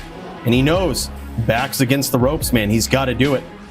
He's got to do it. He's got to make it work. But he's not letting that discourage him. He's just got to be careful closing the distance.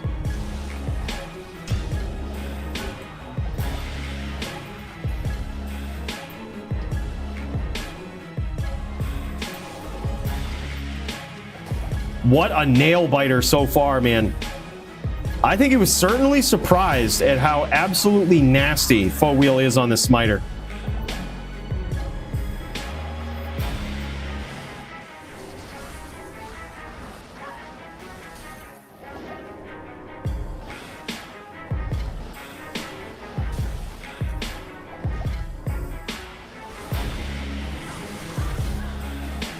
Big damage from Fourwheel.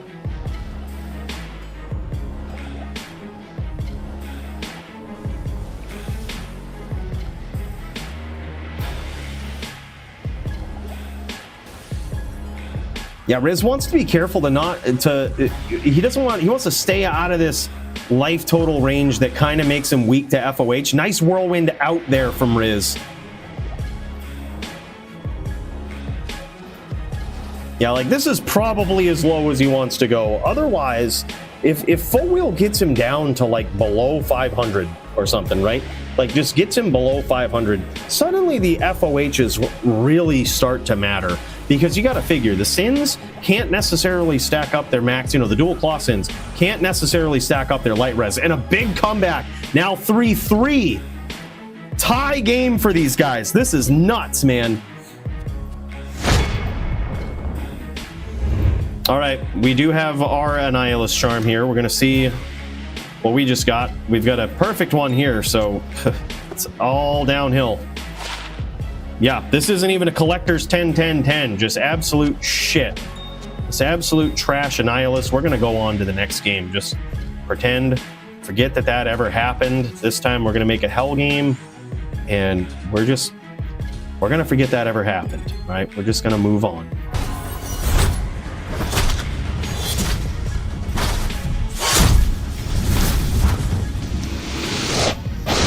Back to the Din v Sin violence. Let's kick over to Fourwheel here, see how this looks.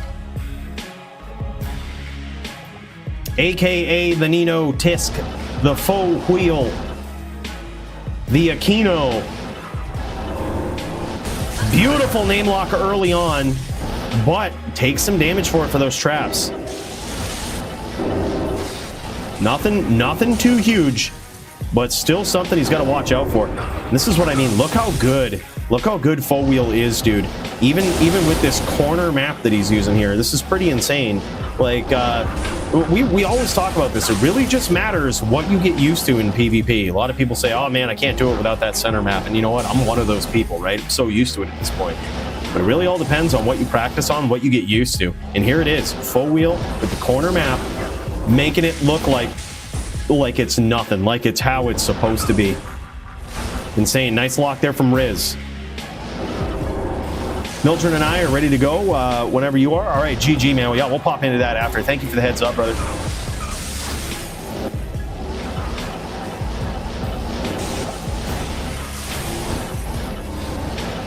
And now Riz is on the up. Riz is on the up for this part of the duel right here. Higher life total, but as we've seen, this can all change very quickly. Now full wheel being very patient, trying to kite him in a little bit, but as he does that, you can see this. Riz now relying on those traps and CT casting those traps, putting them right in front of the din. And this is exactly what we were talking about. He's almost nowhere to be seen on the screen, but his traps are just always appearing, right? He's chasing from mid-range, right? Which is certainly something that Riz probably doesn't like doing. It's probably not what he prefers doing, especially as we all know, Riz, one of the most aggressive players. This guy loves being right up in your face with no room to breathe, no nothing. This is certainly a different way for him to duel, a different strategy that he's had to get used to. And man, he's just pulling it out here in these later rounds with a whirl away. Looks like he might have caught a smite there for his troubles. But now full wheel in a lot of trouble. Full wheel's going to have to be very opportunistic here. He's going to have to be patient, wait for Riz to come in. And this is what I know as a din. As a din player, when you see that the Sin is sitting there and they're not casting traps on your screen, it's almost fair to assume that there's a 5-stack somewhere, right? But where is it? The next level Sin player will actually spread those traps out. So no matter what angle you approach from, they'll get you. There it is. Full wheel being very patient. He actually scored some big damage there and really didn't take a lot. But now he's practically Mind Blast PK. There it is. Mind Blast PK from Riz, and one of the most incredible comebacks we've seen in recent DFC history. From 3-0 to 4-3, Riz gets it done. Most aggressive, most intelligent Sim player that I think currently exists in the DFC. This guy is on a different level. He says, didn't expect your locks are nice as fuck. You seen that? That's big accolades from Riz. One of the best lockers in the game right there. He says, your locks are nice as fuck. That's big accolades from that guy, man. I told you he was caught off guard. I told you, man. He was surprised. Full wheel, if by nothing else, commanded the respect of Riz, and that is huge. That was a great duel, man. All right, let's kick over to Hasha versus Mildred. Let's see what's going on with this one, man. I see you over there, Joby. Look at this guy. Fucking look at this guy.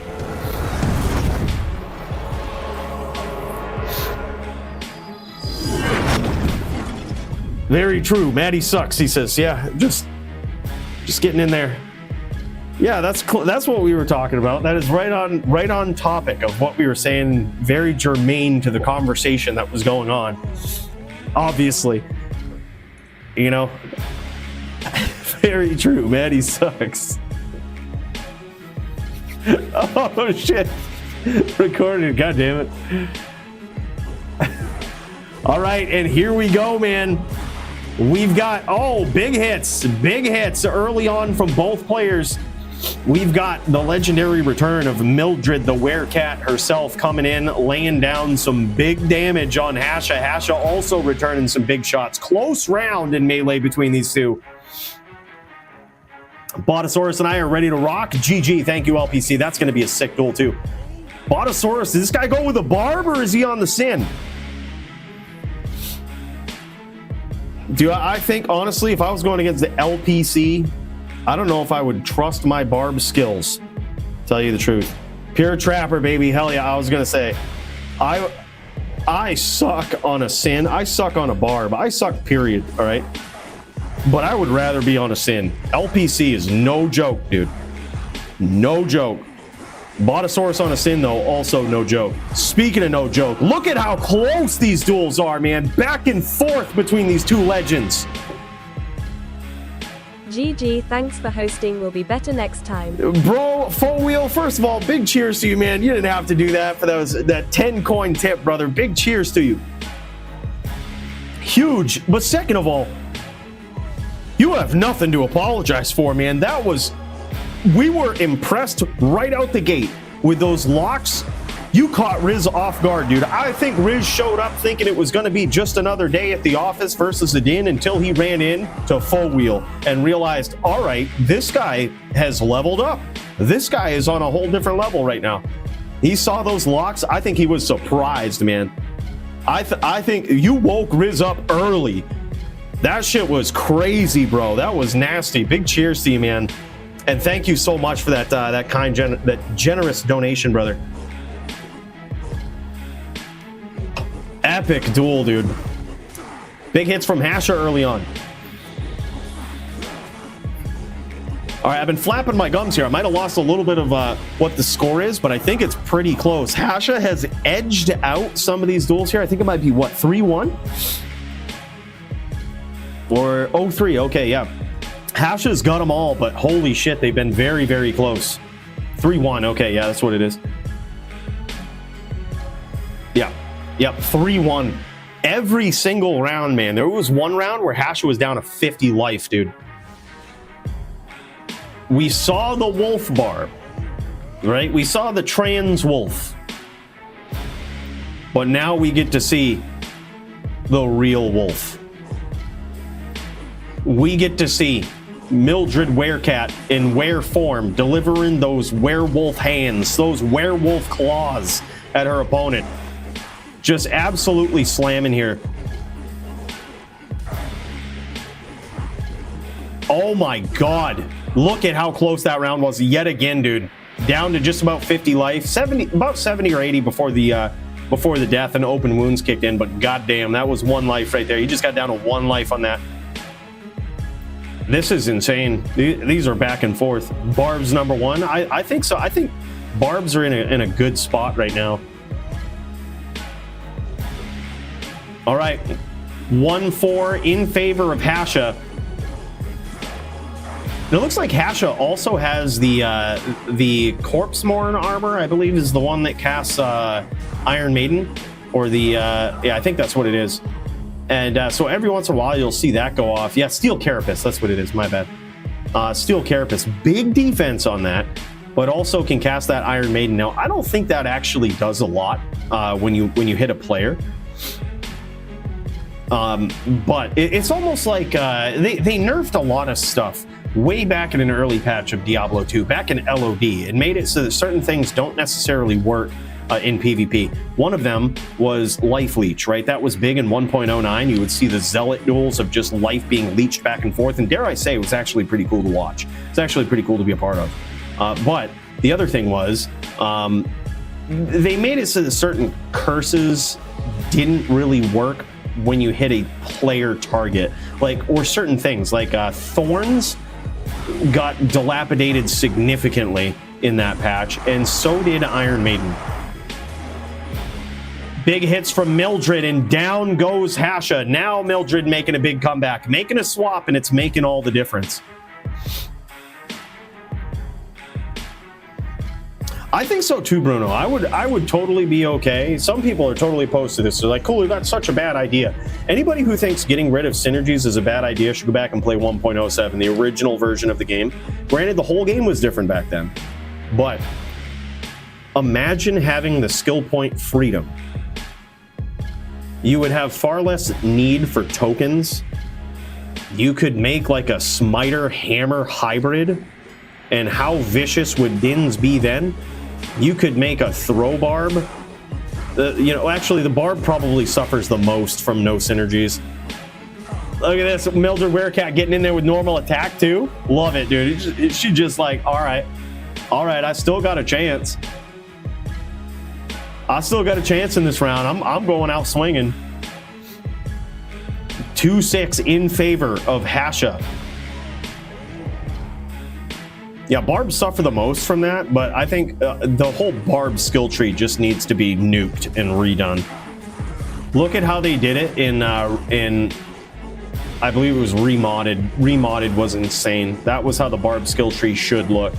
Holy shit, another close round between these guys. 2-7. The score is so deceiving because all of these rounds have been literal one hit away just about for Mildred of winning the duel. It's so crazy how close they've been. Just the RNG gods on Hasha's side here tonight. All right, and here we go. Round 10. 2-7 in favor of Hasha. Big hits early on from Mildred. Huge hits early on from Mildred. And this could be very bad for Hasha. And there it is. That change that Mildred made, paying big dividends here. And she's hoping to just roll the digital dice. She says, I've made the necessary changes, the changes I believe I need to make. And much like we saw with Nimrod earlier, just says, all right, sometimes you just have to pray to the digital gods and say, all right, here we go. Like, carry me there. I have made the right decisions. Do not punish me for it, please. That's basically what it is here. Big zoom from Hasha. Look at this. Look at the camera play from this guy. Epic in a melee duel. You never see that. Big hits early on from both players. These guys pretty tied up, neck and neck at this point in the duel. Now Mildred Werecat pulling ahead by a pretty significant margin. But Hasha coming back, and there it is, man. Mildred really relying on that change. Saying, look, I know I've got it. I know that was the right one.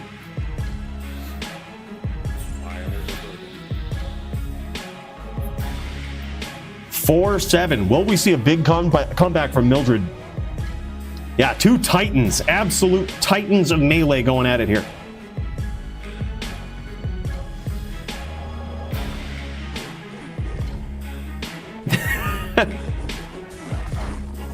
Oh, big hits early on from Hasha. Return fire from Mildred.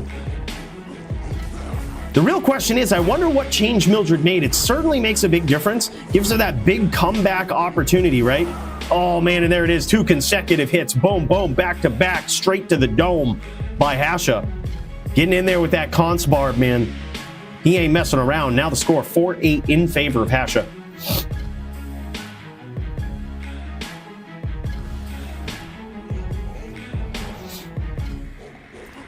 Yeah, in relatively recent melee history, I would say we made a change to disallow fortitude on druids and paladins. They were really taking over the meta, and now you do see this sort of back and forth. Oh my God, close duel between those two. This back and forth of all of these builds, man. It's so good to see.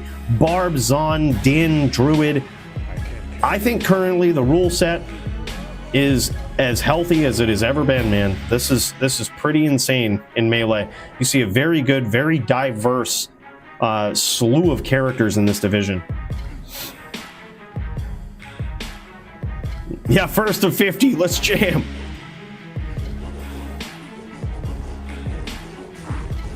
First blood goes to Hasha, and some big consecutive hits from the 50k defense Barb. Huge hit though from Mildred. Thought we were going to see a comeback there in that round, but unfortunately, down goes Mildred. 5-9 now in favor of Hasha. Mildred going to be hoping and praying to the digital RNG gods for a huge comeback. 5 wins in a row is what she needs. We've seen crazier things. We've seen crazier things. Fingers crossed for the Mildred Werecat. You got this. Oh man, big hit right out the gate from Hasha. Holy shit, return fire from Mildred though. Right down to about 20% health is Hasha, but a huge comeback in the books for Hasha, and that is it, man. Back and forth, every single round was so close. Look at that, man. That was wild. And speaking of old versions of the game, switches back to those classic graphics. Let's get a look, man. I'm so curious to see what the gear was, what these swaps were. Look at this.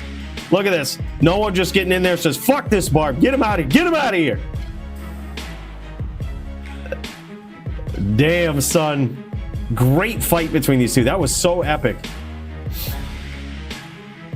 Very good duel, man. All right, yeah, let's check out what both of these players ended up on here. The notorious BOTD for the Barb player. As you might know, in Melee for the Barbarian, the Barbarian IAS breakpoints are oddly fucked. They're oddly slow. So you need weapons like BOTD. There's really no other way to efficiently reach the IAS breakpoints necessary for any build, let alone on Melee. So that's why you see a lot of Barbs with BOTD. They're practically pigeonholed into it. Black Hades armor for Mildred, and all of these guys using the upped gores. That's pretty much the go-to in Melee. It's very rare to see people swap off from that. Beautiful gear from Hasha. This guy's really come a long way with this Melee build. Like, this stuff is looking real good. High attack rating, 3 max AR lifers, bow sticks and all. GG, very nice breakdown. Very good duel from both of these guys. That was wild. Wild, man. Good duels, guys. Let's get over to LPC. These guys are waiting. All right, here we go. LPC, looking at it from his perspective here. He's going to be going up against Botaurus on the Sin. We are very familiar with the skill level of both of these players. This is an epic matchup suggested by the Joe Silva himself, and I immediately approved. I said, this looks amazing. LPC, savage, consistent, knowledgeable sword player versus Evil, aka Botaurus, the savage, consistent, and formidable Sin player. Both of these guys meeting inside the digital octagon this has potential for one of the greatest duels we've seen in a long time between these two, between any combatants. But certainly this will probably be a big challenge, one of the biggest yet for both players. You can't underestimate LPC. This guy's skill on the sorceress in general is very high, but especially ES Fireballer. This guy plays so well. He's got those meteor skills, right? He can set those nice meteors up, which certainly will pay off, but he's also got insane fireball aim from the outside. And if he keeps that up, what it does is it forces Botaurus a beautiful use of Shadow Master there. Shadow Master just getting in there and literally stopping Meteor from being cast twice in a row. Shadow Bay, one of the only matchups left that allows for this sort of thing, and thank God for her, man. When you got to chase down those pesky those sorcery players, that Shadow Bay really pays some big dividends. But as you can see, the aim from the outside with LPC with those fireballs is huge, right? Because sure, you've got a Sin player that could potentially have a Shadow Master that's immune to fire, blocking some of those fireballs. A Dual Claw Sin having the massive weapon block that they often have that can block anything in the game, including fireball, strangely enough. But the thing that they don't have the ability to do in a GM duel is pump up their resist to like more than 75 because of all of the added juck fuckery. And that makes it so that if you have really good aim on those fireballs from the outside, you can actually do some big damage. A lot of times you'll see sorceresses also get in there and drop a meteor right on top of them, self meteor, waiting for the Sin to come in. But whereas it looks like Botaurus has gone full trapper, it's very unlikely that he'll actually close the distance and stomp like that. Or one wouldn't assume that he would. There certainly is a payoff to it. If he gets in there, drops a couple of fire blasts, that can really pin down the mana of his opponent and really drain it extremely quickly. But yeah, just like that, gets in there, throws a couple, gets out. That's exactly how to do it too. You don't want to kick around too much, because as soon as the sorceress figures out that you've stomped, she will happily trade fireballs with the fire blasts, and that's not a good trade. You almost have to have the traps up. Like, you almost have to have a couple of lightning sentries up, like surrounding the sorceress, wait for her to make that mistake, Tully, boom, get those fire blasts, and suddenly that life total drops real quick. It's almost like the Sin combo that you're trying to set up, and then you almost just risk the fireball. Really hard for Botaurus to do here, because Botaurus is pretty low. I wouldn't be surprised if LPC, a player like LPC, gets in there, tries to finish with like Firewall. That's also something we've seen him do. Like, this guy's very tricky. He has all the tricks up his sleeve on this Fire Sword. He's very familiar with it, knows his outs, knows how to play it. Very, very dangerous at all distances.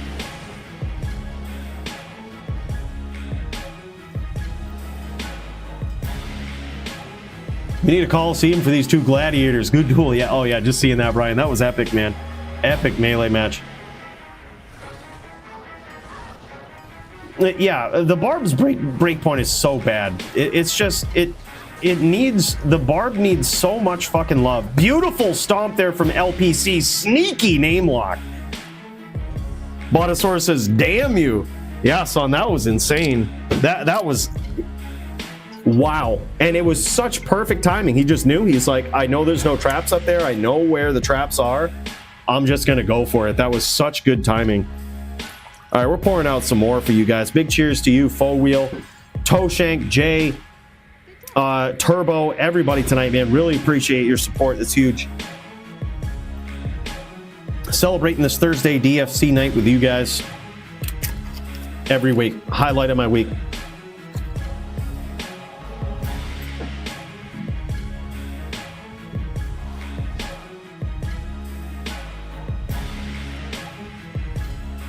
All right, epic round there. Epic first round.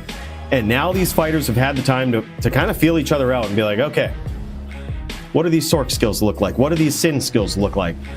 LPC is probably taking some mental notes to say, okay, I'm learning a bit about these trap patterns, learning a bit about your movement style here. I'm gonna take a mental note and see if I can stay in front of this. Sneaky name lock there yet again. He actually, oh, it looks like he actually got the firewall name lock. That makes it so that he could happily stay off screen and deal some damage. Nice traps there from Botaurus.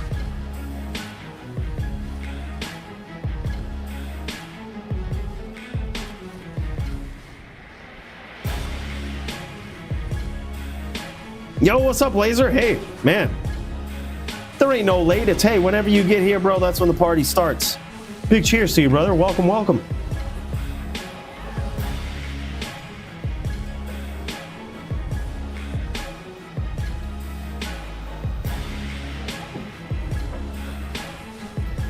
Nice traps and beautiful aggression there. Love the kicks as well from Botaurus. Love it, actually. He just kicked him, cut him open. There we go, dude. There we go. Phase 2 activated for Botaurus. Now we see LPC in trouble. And speaking of tricks up the sleeve, there we go. That's exactly what it looks like. Botaurus ain't no chump. This guy knows how to do it.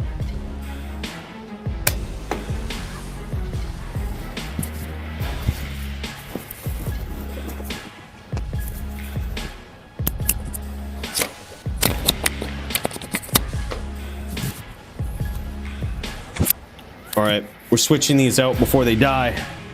Got these new wireless mics so we can travel 7 times the speed of light and we never have to worry about bringing the mic with us. Travel to Lutko Lane, Kurost Bazaar and shit, and we ain't gotta like set up a mic in every spot, you know? But they run out of battery. He ate a lot of fireballs for that open wounds. Sure did, but I mean, at some point, it's like, it's almost worth it, right? Because otherwise, you're just gonna eat a lot of fireballs from the outside. So you would rather try something like that when your life total is high. Like, you're gonna eat some damage, but, you know, if you can deliver those kicks, get that open wounds, that's certainly the way to do it. I mean, that is really the big thing with the Sorceress. I mean, the damage over time stuff is pretty insane. By the way, we didn't really announce this, but we made a ghost change to the Sorceress. This will be in the breakdown when we finally get this live and going. But there was a ghost change to the rule. There's actually a couple of ghost changes that probably just were poorly worded or could have been assumed, but they just weren't. So, like, for example, one of them, though, probably the most significant, was to the resistance rules of an ES Sork. Now, basically, so an ES Sork is similar to a dual-clocked Sin in the sense that they can't stack up max res to anything, right? They now have an exception, Poison, right? Poison on an ES Sork is just going to do a lot anyway. It almost, like, you almost can't prepare for it, and if you can... If your opponent's really committing to it and you have to prepare for it with like Plague or whatnot, then you're probably going to negate a lot of it anyway. The exception has been made for like poison, because poison just works a lot differently, and it's a lot more devastating. It's also, some would argue, a lot more cheesy. So we've made that exception. It isn't like ES sorks are really taking over in the DFC, so we just kind of ghost changed it. No worries. Sogi and I are starting soon. GG, thank you, Punch. Our death match starting soon. Holy shit. Also, I noticed Holy Freeze is allowed on Barb now. Holy Freeze is allowed on Barb. Barb is just so bad. It's such a bad class. It has no good matchups. There's like maybe Necro at the highest level. You have one good matchup. The rest of them are fucking trash, man. Like, it's... So what we've done is, instead of nerfing other builds, we're just trying to like make, like, instead of nerfing the Zan, we said, all right, how about we try to give it some sort of counter and just unban shit on the Barb. Like, make it so that if a Barb really gets motivated enough, they can be like, all right, let's fucking Holy Freeze it up, flash some Holy Freeze and make this interesting. Let's go. It's otherwise a shitty matchup for the Barb. Someone lend Punch to Doom. I got one.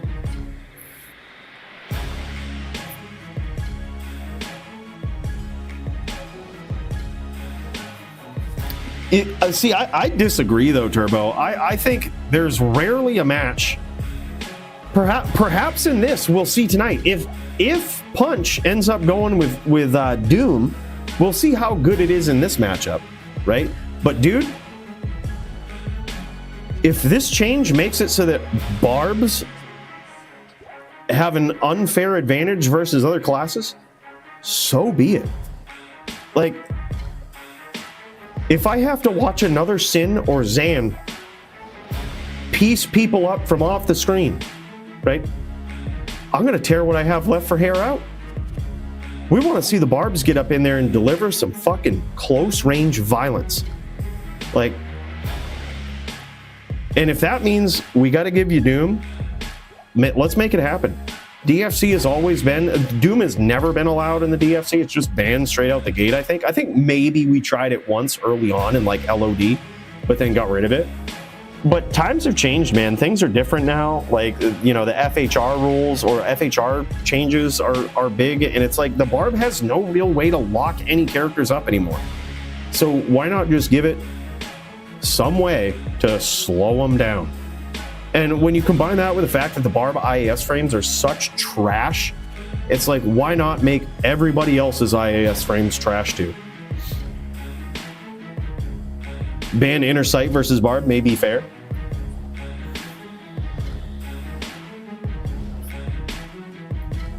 Barb versus Zon, the Barb just needs a full BVB setup and they can keep up. I would agree. I honestly think that actually doesn't change much for the Zon matchup.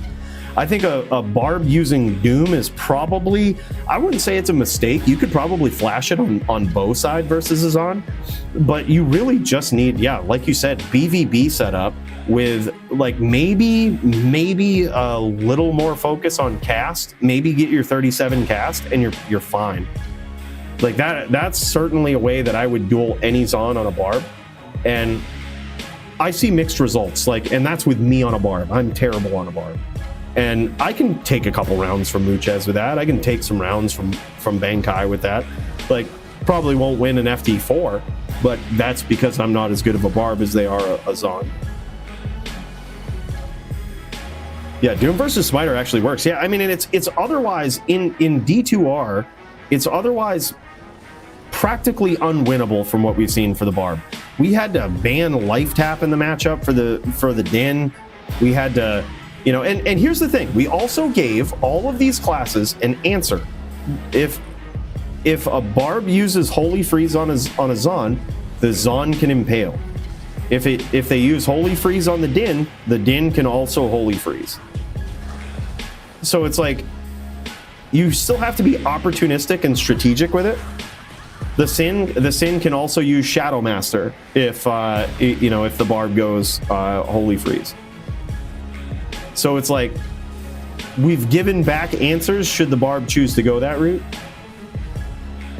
But still, I only decided to do that because of some kickback about it. But I don't even feel good about it. Like I think the Barb should just be like, you could use fucking health pots at this point, and I still think the Barb would struggle versus most builds. People need to see Philiac Whirlwind to Zan. Yep. He's pretty good, huh?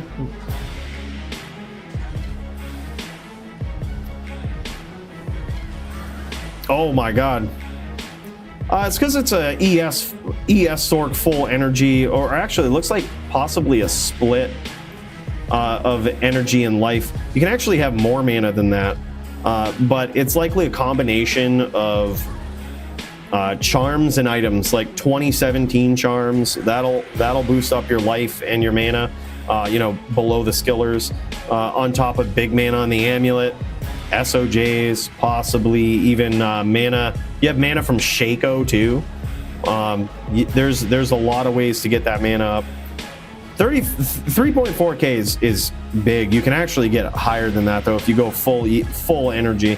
But usually in the DFC you see a split with sorceresses. You see a split of vitality and energy, just because the energy shield is capped at 88%. So it's really hard to be like an immortal sorceress and justify going full energy. Yeah, mana boots can be pretty sick. In my experience with mana boots, you're actually just better off stat-wise going with marrow walks, unless the mana boots are really good. We're talking like 55 plus mana and a max roll on max mana, which more of an argument to bring back the greater crafting recipes from back in the day, because that just shouldn't happen.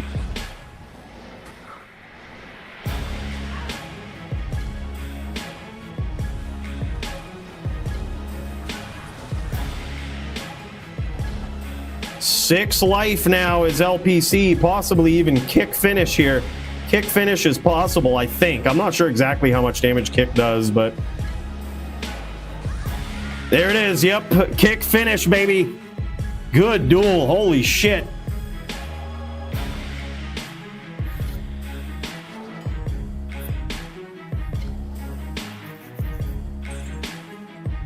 No, try it out. Try it out stat-wise, Dim. I promise you. I promise you. Try it out stat-wise. You have to have extremely good mana boots, like extremely well-rolled mana boots, to outdo the mana that you get from saving stats on marrow walks.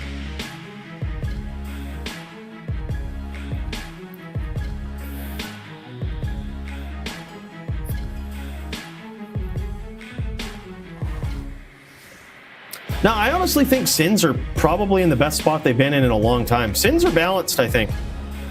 Sins, we've finally fixed Sins. I think the biggest, most significant rule change was just banning Shadow Master in certain matchups. Versus Barb, Druid, and Din, Shadow Master is banned.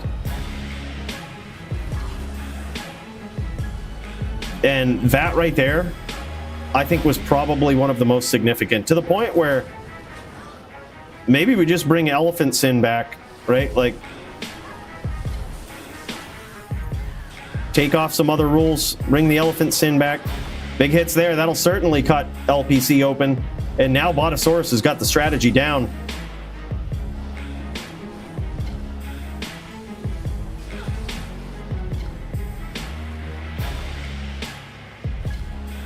Yep, so they can still use Shadow Master and Mind Blast versus like Necros and Sorceresses and all that, but like the classes that you're probably going to be chasing and trying to catch, like they have the tools to do it. But in the classes that are trying to catch you that so often can't do it because your Shadow Bay fucking Mind Blasts them from off the screen, like it's so discouraging. Like as a Din, trying to get like a lock on a Sin is so annoying when they're setting up traps and their Shadow Master's just like, Mind Blast. Like, oh, it's like that was your opportunity to get in, and it happens way too much. And there's, again, as most people know, a way to manipulate the AI of the Shadow Master to cast Mind Blast a lot.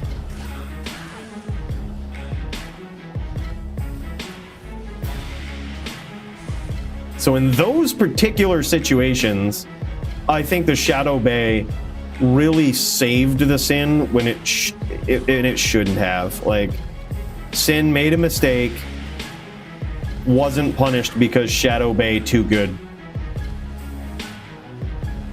Elephant Sin isn't banned, just no one is playing it. Yeah, well, you know what I mean. Like, the resistance rules changed based on the damage of your traps. I was rummaging through the rules the other day and noticed, I was like, I wonder if we should revisit this now with the Shadow Bay thing. Like, perhaps we were thumbing around too much and just didn't really know the real problem. And perhaps the Shadow Bay was it. And yeah, then it also requires people to use the Elephant Sin, right? And ever since Max, no one really is.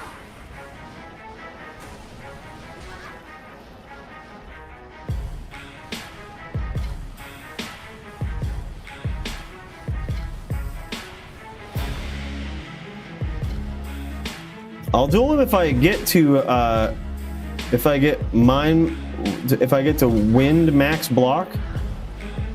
Oh, dude, yeah, jam it. Jam it, Polytheist. Yeah, you can, that's legal. Jam it, dude. Yeah. Yeah. I think it could still be a death match, too, because Druid is, they say it's free. We'll still call it a death match, yeah. I was going to say, I was looking at the data, which is why I went back and made that a death match, because I'm like, I don't think Poly's ever beaten a Zan on this, and that's gonna be tough. Yeah, dude, I'm totally down for it. I'd actually rather see that. I think it would be less miserable to watch. I felt bad. I was like, I don't even know if he can get one round out of this, but yeah, let's jam it, Pauly. I still think it's an extremely hard duel because he'll impale you and all of this shit too. Like, whereas Druid not IAS based, you can get impaled for the stomp. It's still so ridiculous.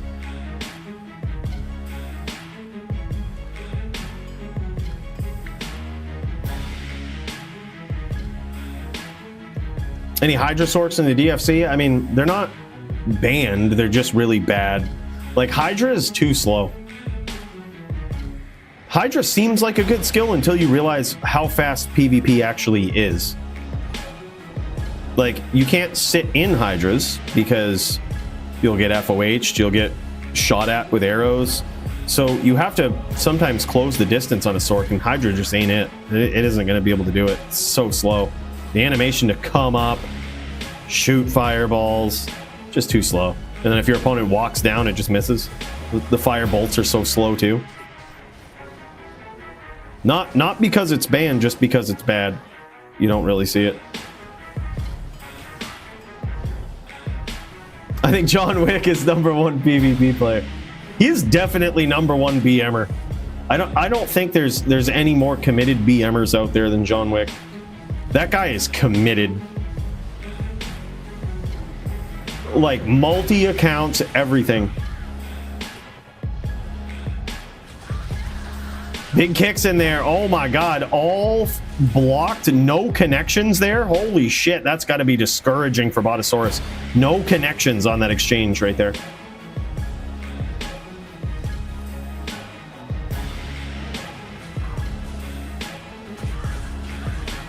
Connected that time, cut him open then. Now trying to trade. He had to, man. He had to risk it. And now LPC pushing the pressure here, knowing that he practically had some free damage there that he could have taken. While he got cut from the open wounds, you notice him push the pressure, close the distance, and throw those fireballs. The reason he did that is because he weighed the risk and return immediately and just said, all right, well, I might as well get in there because I'm going to lose this life anyway. Like, I'm gonna be one here soon. So why not just get in there? Oh, beautiful stomp there from LPC. Nice shots, big risk, nice shots. And there it is. What is this? Is this 3-3 between these guys? What a close duel, man. 3-2, holy shit. Holy shit. All right. So, who's up right now? Is it LPC? Started that duel with 4 mana pots. LOL was rough.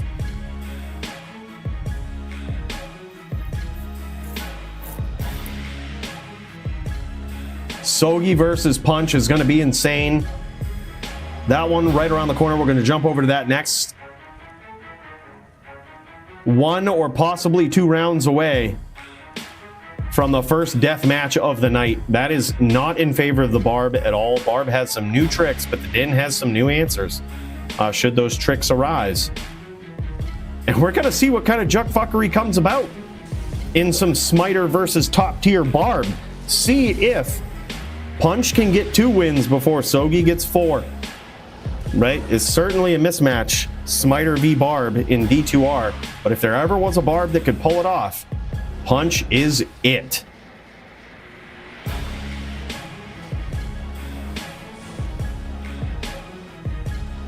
Botaurus trying to get in there, closing the distance, but possibly dragon flighting, maybe not, maybe just Telly stomping. Oh my god, look at that beautiful meteor, but a big hit from both players. If that meteor connected, that could have been some big damage, but also LPC got cut open. Amazing exchange there. One of the few close range exchanges that you see in this matchup early on between these guys, and I think they both made out pretty good for it.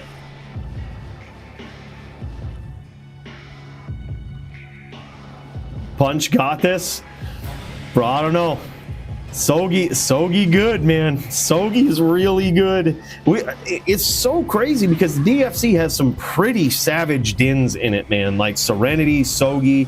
Now we got Faux Wheel too. Sound when he shows up as a savage Din. Like Joby. I think Maddie retired his ass though. I don't know what happened. There was some deal. Maddie's still here. Joby just ain't seen him in a while. But regardless, the Dins in the DFC are pretty friggin' wild, man.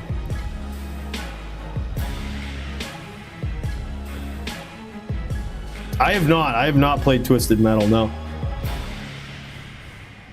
Looks like a pretty sick game though. I heard they did a new version of it. Looks pretty insane. It's like one of those dark games. Vigilante justice style.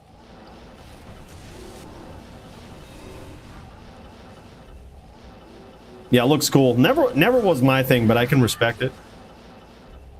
Yeah, I haven't seen Sound in a while, dude. It's been a while since he's been in the DFC. I had a newfound respect for Sound and Serenity the times that they went against me on a Din with a bow. I was like, win or lose, you have my respect. You are now crowned as a real Din. You ain't a real Din unless you've busted out the Widowmaker for one purpose or another. Beautiful play there from LPC and very good duels from both of these guys. I knew it would be tight, knew it would be strategic and close. Both of these guys, man, top tier play on Druid, on Sorceress and on Sin. These guys are just at the top of their game with both of these builds. They're so creative too, and that's what I mean. I mean, you see everything from LPC being able to deal with last-minute Phoenix choices of his opponent, being able to deal with that, figure out how to combat it, how to come back and win. You know, you see Botaurus, perfect Sin player. This guy I've never seen him make a mistake. He doesn't make a mistake. He takes risks. That's it. Both of these guys. Absolutely insane duel. Let's cut over to it, man. We got Punch versus Sogi ready to throw down. Oh, look at these guys just jamming. Man, oh man, I've never been more excited to see a Barb try to take down a Din. You guys know how partial I am. You guys know it. Man, looks like these guys connected now. Sogi might be taking a dump. Might be getting ready. Regardless, this one's going to be epic, boys. Buckle in. The first death match of the night. Who's going to come out on top? Will it be Sogi, the Savage Din player, or will Punch prove once again who the top Barb in the DFC is? Let's find out.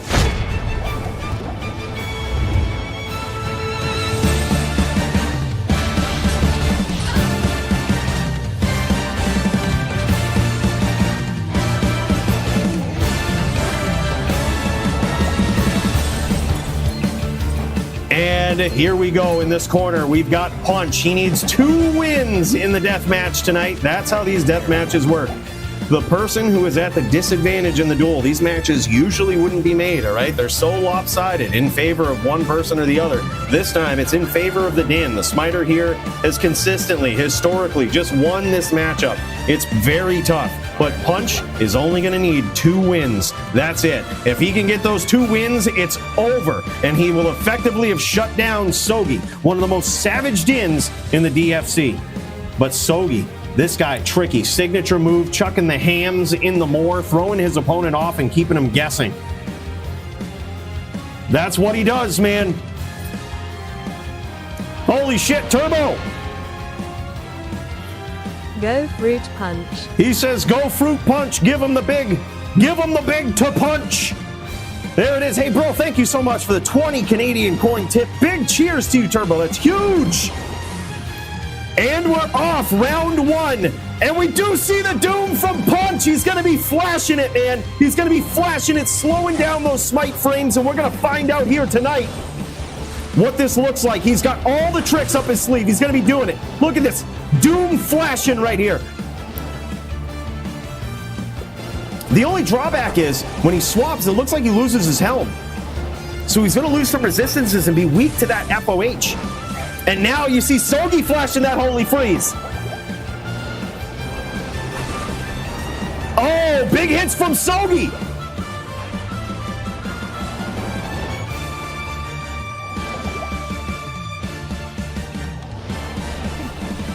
Oh, Sogi doing his signature move, chucking those hams. Punch trying to get in. Sogi was ready for it, though. Ready for that stomp. Punch, one of the best players on a Barb in the history of the DFC. The Season 2 DFC, back when we had seasons in the DFC. Season 2 winner beating out Joby on a VT, which is no small task. That's huge, man.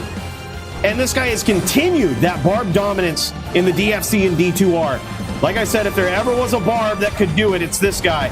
But holy shit, so far hasn't scored any big damage against Sogi. And Sogi takes round 1, 1-0 so far. Okay, so Doom not play. All right, he's going to take it off. He says, fuck that shit. I ain't getting Holy Freeze by a Din for it. Way more efficient is the Din on Holy Freeze.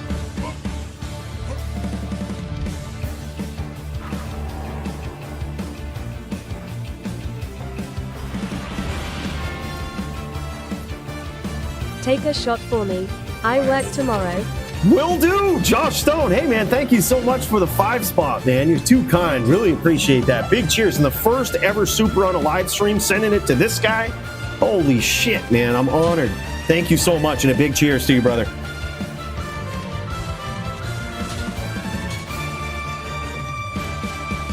We are watching what could be one of the most epic duels tonight. I mean, we said that with everything. Every single one of these have been so epic. 2 always just savage players matched up so evenly, so violently.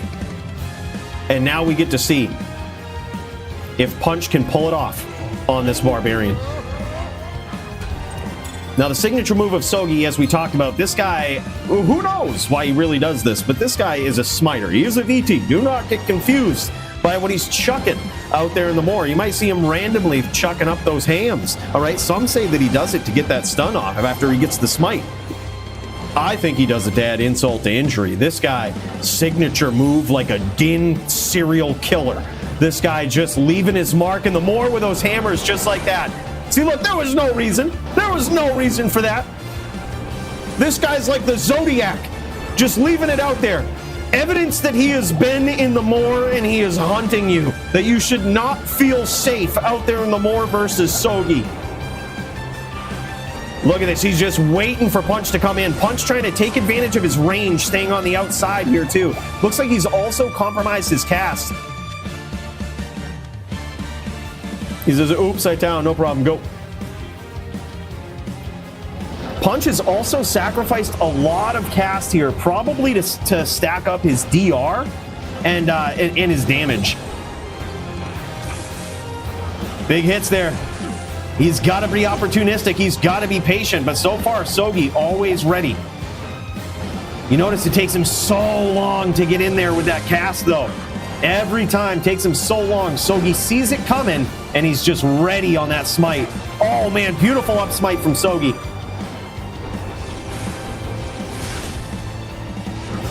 Oh, shit. Pressure from Sogi, too.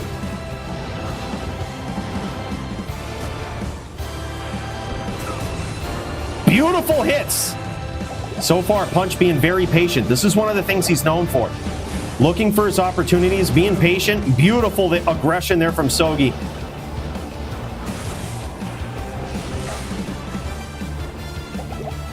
Now Punch looking for his window of opportunity. Now, one of the things that he can do, oh man, he's going for it. He's going for it. He's got him low.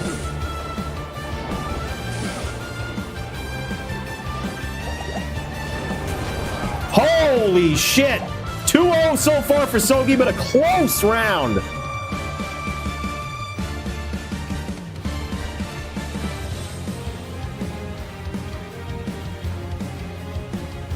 Oh yeah, for sure. Grief is all Gucci versus Barb, man. Doom Beast is pretty low damage. Basically, would just be open wounds draining the den. Yeah, for sure. Love Punch's gloves. It looks like he has. It looks like he has Slow's target. He's got the Clegglaw's gloves. That or he has chance guards. I would doubt he has chance guards. I'm gonna guess those are Clegs. Yep, for sure. Really utilizing that max 25% slow, which is indeed going to punish Sogi a little bit for using a Berserker Axe. He might be able to get through that pretty efficiently with a Phase Blade, but the reason why Sogi would not use a Phase Blade here is because of the range. If he uses a Phase Blade, Punch can stay on the outside while he starts up smiting like this, and he'll outrange him. He'll connect far further. If you can really manage your range on a Barb, he'll connect far further outside than Sogi will with a Phase Blade. That's why Sogi, even in the face of this slow, is still going with a Berserker Axe. He needs to match the range of Punch's Barb.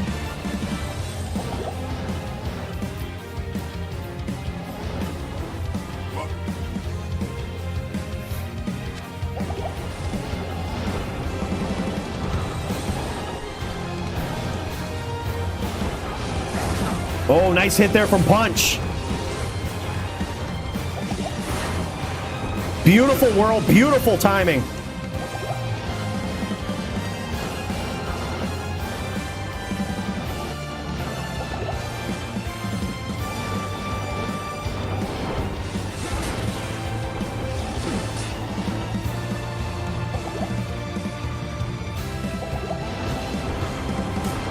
Beautiful managing of distance there from Punch, too. He's now noticing that Sogi is often ready with this up smite. So what he's trying to do is figure out his timing, figure out his pattern, and do some predictive whirlwinds versus Sogi. Sogi running in, trying to get that name lock, trying to get that smite. Beautiful hits yet again from Punch. And again, hard to tell how low Sogi is.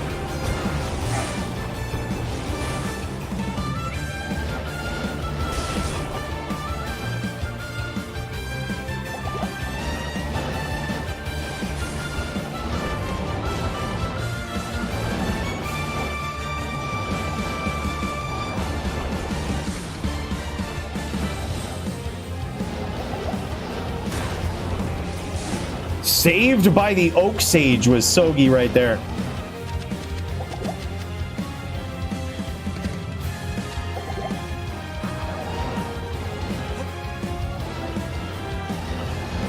This is such a nail biter. You want to see Punch do it. You know the odds are stacked against him.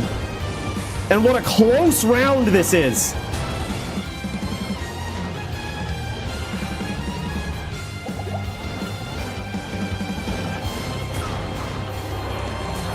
Wow, and there it is, 3-0 Sogi so far, but such a close round.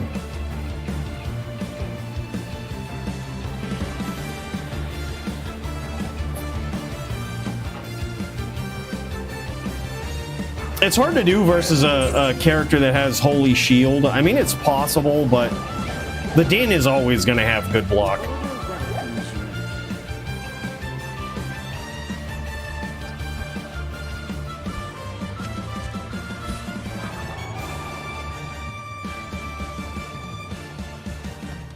Holy shit. Oh, they popped it again? They just popped it again? Botaurus? Holy shit. 19, 20, 10. Damn, and he's giving it away. If y'all want that, non-ladder, you just let Botaurus know. That's awesome, man. Big cheers to you. Thanks for giving that away. Botaurus, hell of a dude. Me and Montreal just chilling. All right, GG. We'll kick over to that next. Sorry about that, Bruno.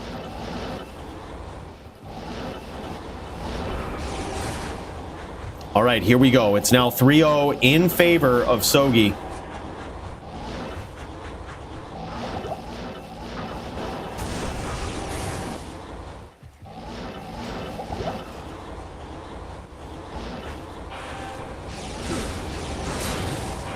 Sogi really pushing that pressure.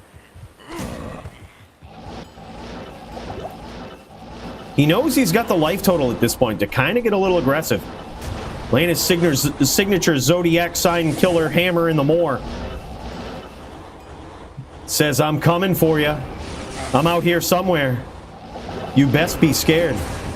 So far, Oak Sage eating so much damage for the Den.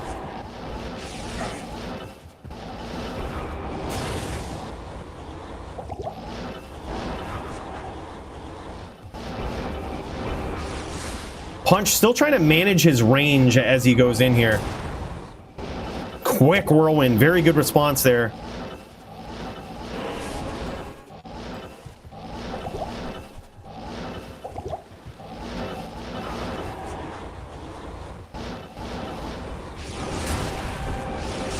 Sogi knows that he can still push that pressure. I wouldn't be surprised. I was going to say, I wouldn't be surprised if he gets in and just rolls the dice and just says, all right, look, I know I'm up. I know I'm up on life. I know I might be able to take some hits here. Yeah, health total still looking very good. Tries to cut Punch off, get in front of him.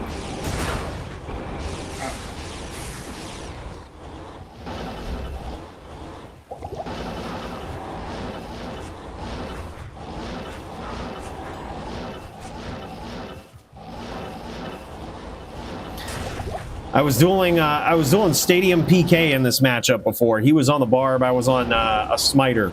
Back before I was 5% better, at my level right now, right? And I was using a Grief Phase Blade on my Smiter, and he says, you can always tell the noobs when they use the Grief Phase Blade. He's like, it's a pretty easy matchup. And that's how you learn about range. And you know that when you're dealing with a top-tier Barb, they certainly can outrange you. Makes it very hard for you to charge them down without just getting clapped. They can't sit there and, self-smite, up-smite, waiting for you to come in, because you're going to outrange them if you know what you're doing. It's a very technical match. Big hits there from Sogi. Sogi closing the distance and closing the duel. Damn, son. GG's. Tough matchup for damn sure. See, it's duels like this to make me say, all right, look, it should just be one round. All the Barb needs, all the disadvantaged player needs is one round. We still got one more death match. I say, no, we can't change it for this event. I was gonna say we could totally switch it, make it so Polytheus only needs one round. But damn, hey, valiant effort from Punch. It was certainly an uphill battle, practically unwinnable. It's friggin' crazy, man, but well done. And this guy just puts on a clinic with the Barb every time, man. Unfortunately, those Dins, too tough.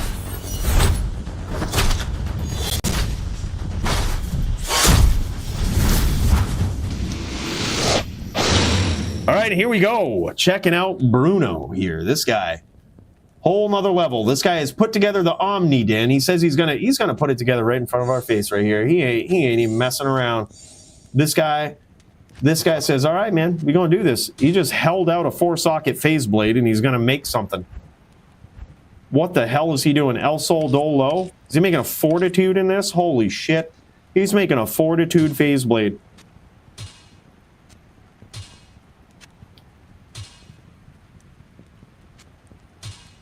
Rolled 26. 26. I didn't catch the LPL. But damn, son. All right, here we go. we about to see Omni Din versus Walk Necro. LPL, oh, is that perfect? Is that perfect LPL? It was 141. I believe 149 is perfect, but I think Bruno is not max level. Yeah, 149 would be perfect LPL. If you're a level 99. But I think he's like level 90. I want to say like 4 or 5 or something. Yeah, okay, 94. So yeah, that's a perfect LPL. All right, that's probably what matters the most.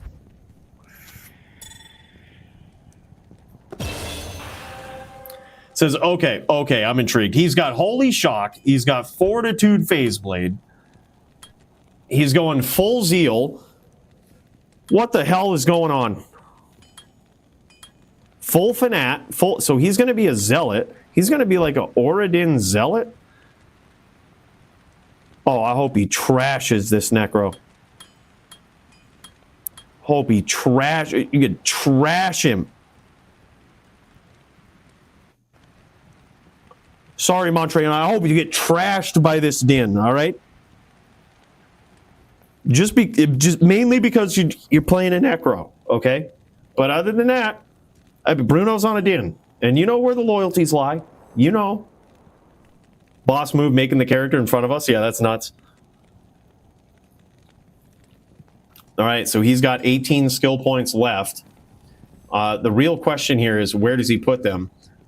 He has, if he's going straight Zeal here, well, if he has auras, he could put it into Salvation, which will very likely boost the damage on either aura, or he could just put it into Blessed Aim, which will give him more attack rating, ensuring that he has a better chance on his Zeal to connect with the Necro. However, if the Necro is like the Necro we saw Montreal using in a pub game, if he has a bow, attack rating isn't really going to matter. Wide Treyana going to get the shock. Yeah, right? Yeah, cleansing as well. Yep. Defiance. Defiance will give more defense, but I don't think it'll be too important versus a Necro. I almost think Salvation might be the way to go. It's hard to tell if he's actually stacked auras here, like if he's actually gone Oradin, or if he's, or what he's doing. I think he's using, it looks like Holy Shock and Holy Fire, which it's hard to stack those. Like, it's hard to Oradin those. You know what I mean? Especially if you go into Zealot skills. Like, you really need all your synergies to punish people for that. It seems like that's residual damage he's just going to be blowing up pets with and stuff. And it also helps with the Zeal damage.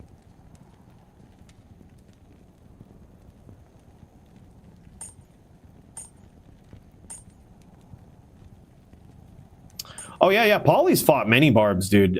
You have to be a very good Barb to take down Polytheist. If you are not top of your game on a Barb, Polytheist will take you down, man. He's insane. But of all matchups, I think it's probably been one of the most back and forth. But it's hard to tell because Polytheist just gets better every duel. And if one Barb beats him, every other Barb is going to pay for it, because then he's going to get better, and then you have to be better than the Barb that beat him to inherently beat Polytheist. He's just that type. He's a freak of nature. This guy's a freak of nature. Every time he gets beat by something, he like adapts to it. He's like, oh yeah, who would have thought that shit's possible on a freaking druid, man? It's crazy. The only one he can't do that to, I think, is the Zant.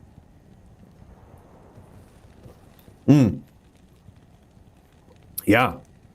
Like, I beat him on Santiana once, and then the next time he was using some crazy shockwave bear shit, and then I had to change my strategy, and like, because he was beating me, and I thought it was just going to be an easy win the next time, and I lost, and I was like, what the fuck, man?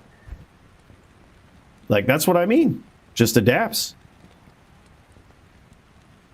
Thought about testing a build for it, but uncertain if it'll work. Dude, the dodge, avoid, evade on a Zon makes it so that when you hit, it's probably the antithesis of a fire druid, because, or a shaman, because when you hit, it really has to hurt. Because if it's just a bunch of like little hits and stuff over time, the dodge, avoid, and evade will basically quadruple, more than that. It'll 20x the life total of the Zon. Now, granted, they can't stack up fire res or whatnot, which is good, but at the same time, it's such an uphill battle. Lamp versus Hasha ready? Oh my god. All right, bro. All right, we're going to check this out. We've been scratching our heads with this Omni Din versus Walk Necro, and we're going to see how it goes. He says, fuck it, I'm ready. He's just going. I didn't see where he jammed the rest of his points into. What was it?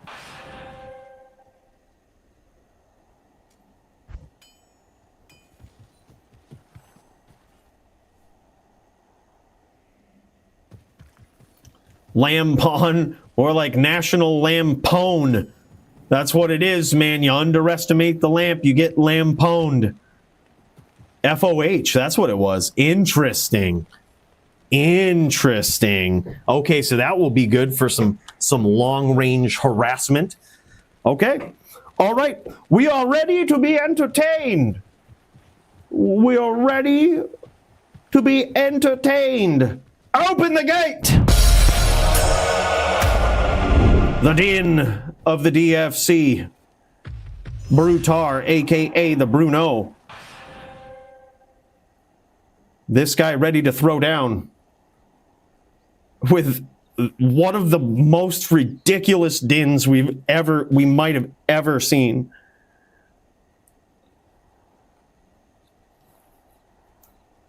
And he's just sitting there. He's got some mask on. This guy ain't messing around. He ain't messing around.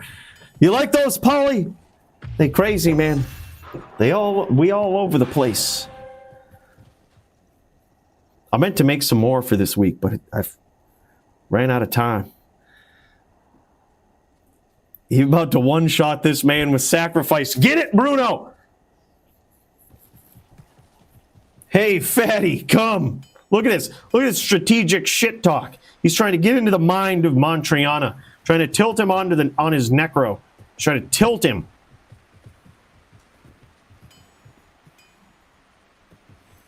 He says, look, the FOH Auras and Telly Zeal versus Walk Necro ain't gonna be that ain't a guarantee.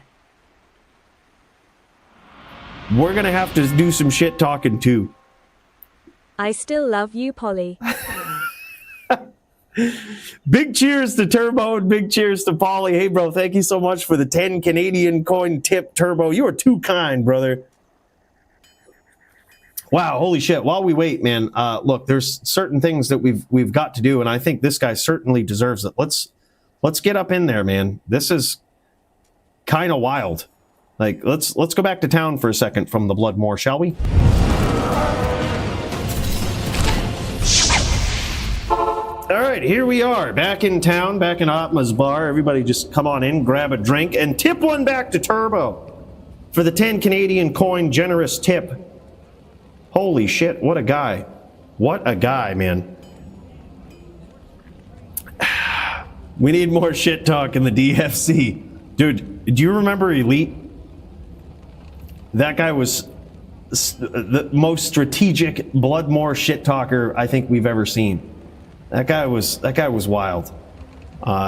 He would get into your mind, man. It was only in the phase 3. He would be all GG. He would be all like, good duel, good stuff. You're a good dude until phase 3. That was like, criticize play style. You should play Barb better. You should do this. Phase 4 was just straight fucking late IBS across the map. Fuck you, fuck everything. It was... Man, I got Elite to phase 4 in a duel once, and I felt like I won. I went 4-2. I might not have technically won, but the duel took 2 hours, and I got him to phase 4.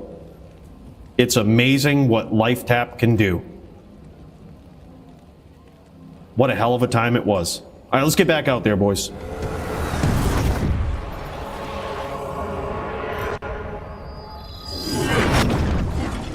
Thanks again to Turbo, man. Really huge. We're going to kick over to Hasha and Lamp while we wait for this. These guys are ready to throw down SVS. These guys is ready to enact the digital violence. Waiting on Cooley? No, we're waiting on you. All right? We're waiting on you. Okay, we are here.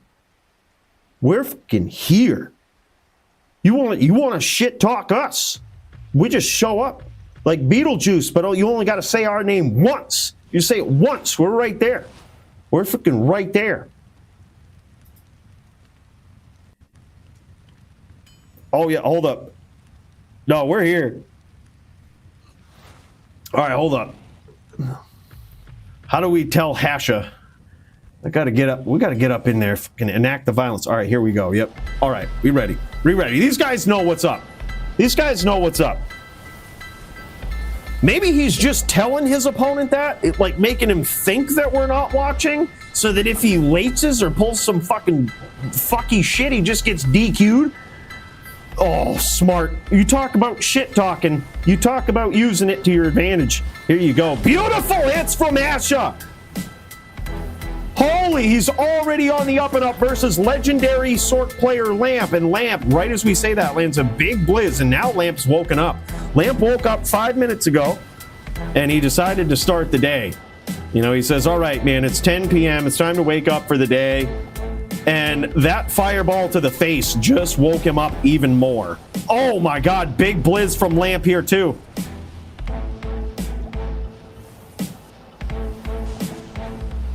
This is Hasha versus Lamp in an SVS battle to the death.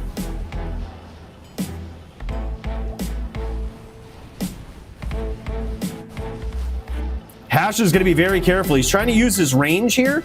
That's the, oh my God, big blizz from Lamp. See, the thing with Fireball versus Blizzard is that Fireball has the range, right? Blizzard has to kind of close the distance and drop it on him. Otherwise, Hasha can stay on the outside. So Hasha's big challenge here is he got some great stomps in there early on, but you almost can't cast more than a couple of fireballs and stay in the same spot when Lamp is on your screen or close to it. We know Lamp by now. This guy is blizz dropping king. Like, if you stay there, if you sit there like a stranded baby duck out of water, he doesn't care. This guy will drop a blizz on a baby duck and not even shed a tear. That's what he'll do. You can't, oh my God, look at that, man.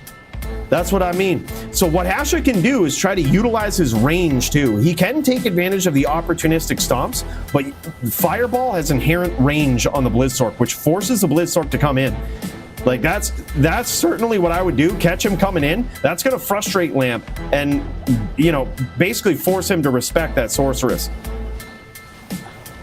Beautiful fireball there. That's exactly what Hasha has to do. Launch a fireball, get out. Like if you get a name lock, like you're either gonna try to time that blizz with some big pay, you know, big punishment if you don't get it right, and you know, time it with a stomp, or you're just gonna launch and get out. Like that's kind of what you got to do. Couple of fireballs, get out. Beautiful shots there from Hasha.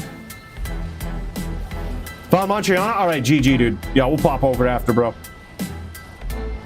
Oh, you got wife aggro? Yeah, no shit, dude. All right. Wonder what Hasha's life total is? Probably bonkers with obsession set up.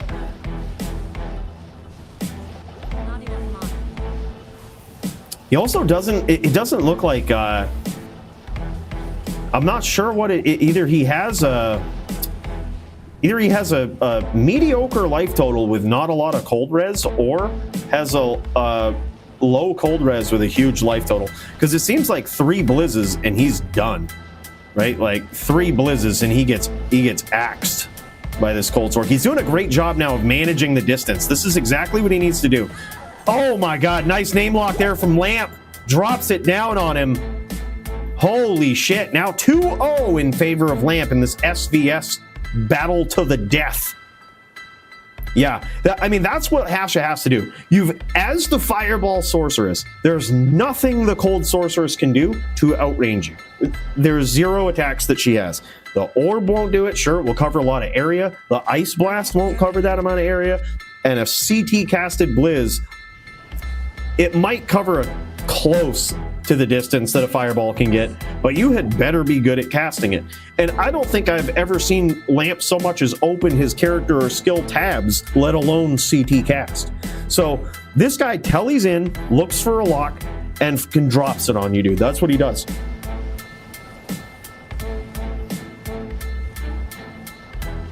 And yeah, oh, dude. This is nuts. Well, the thing is, Bowie was involved in a lot of Pride duels. Let's be real. Beautiful stomp there. Sneaky stomp from Hasha. I don't think Lamp saw that coming. That could have been good if Lamp would have got caught flat-footed there, but unfortunately, Lamp always telling it. Always telling it. It takes Lamp 2 or 3 teleports to get to where most players get in 1. That's because Lamp... Look, this is a strategy, okay? He likes to keep it close because he's dropping Blizz close. We make fun of him, but it kind of makes sense. He's dropping Blizz close, so he has to telly close in case you've locked him. He doesn't want to be too far away, right? Move slow and steady like a friggin' Russian tank down the moor, man. Beautiful hits there and nice timing from Hasha. Oh my god, yeah. Well, that's the thing too, is Lamp has to kind of be the aggressor. Oh my god, and a nice off-screen Blizz there from Lamp. He says, no way, so nice. ABT, always be teleporting. Is that the same reason you do half-screen tellies on your H10? What are you talking about? What are you talking about? Have you seen my CT stomps? Did you see me doing mooches? That was like Tuesday, Monday, Tuesday. You see those CT stomps, Maddie style from off screen? That shit was wild. That was next level din shit, man. 3-0 in favor of Lamp. Look, if I was Hasha, I would gay this duel right now, right? Like, I would capital GH gay. And what I would do is light this Bloodmore on fire. You drop the meteors, you shoot the fireballs. If Lamp comes within CT distance, you CT out of there. It's going to take him 7 tellies to catch you with 1 CT. So you just gay it. That's what I would do. Now, I'm not saying that's the right thing to do. It's just what I would do. You gotta play to your outs. You think it was bad watching Bowie play any matchup, surely. You wait and see if I was on this matchup. We'd be here another couple hours.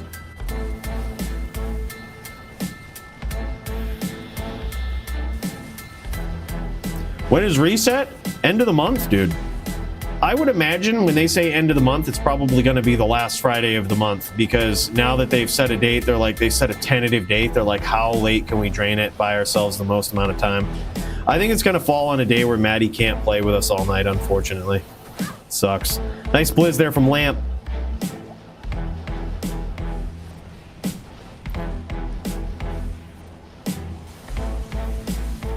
Oh my god, Ice Blast there. See, Hasha, whenever you fear those Ice Blasts, whenever you see those Ice Blasts on screen, you're almost getting too aggressive as the Fire Sork, I think. Like, it's hard to, because sometimes Lamp will sit there and, like, he almost baits you into being like, okay, I kind of want to come in and find you. But, like, fuck him. Let him come right out, dude. He's probably low on life, which is why he's backing off a little bit. Just fucking stay right on the outside, launch him in. Circle the wagon and shoot inwards, dude. That's what I would do. Yeah, he's low on life. He's low on life. Circle that wagon and shoot inwards. Oh, beautiful hits from Hasha. Nice chain. Light that friggin' map on fire, dude. There you go. Light it. Torch that. Burn the Bloodmore to the ground.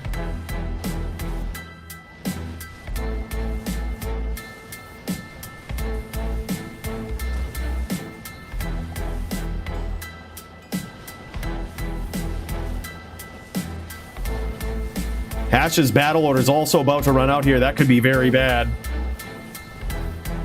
That could be the comeback that Lamp was waiting for. I need mana. Not enough mana. All right, here we go.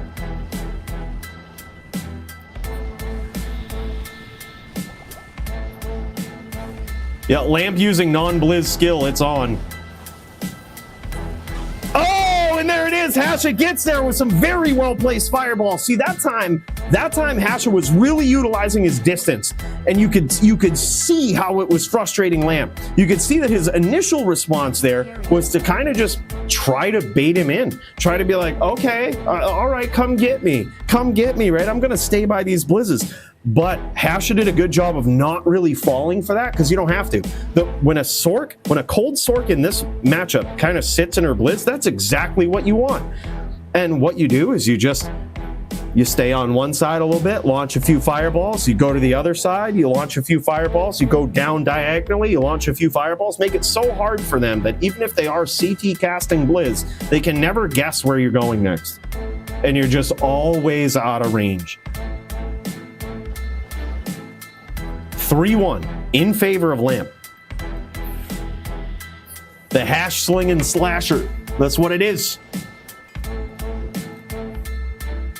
This guy stepping it up, man. He's figuring it out. Now you see, what I would think is if that works again with Lamp, right? And if that's his response again, I have dueled Lamp in this very matchup before, right? And what I think we'll see eventually, if Hasha starts getting the best of Lamp, what we're going to see is a long distance running side by side, launching from long distance, and Lamp likely, there's very few times that he will try a CT cast, but I think he would definitely do it there.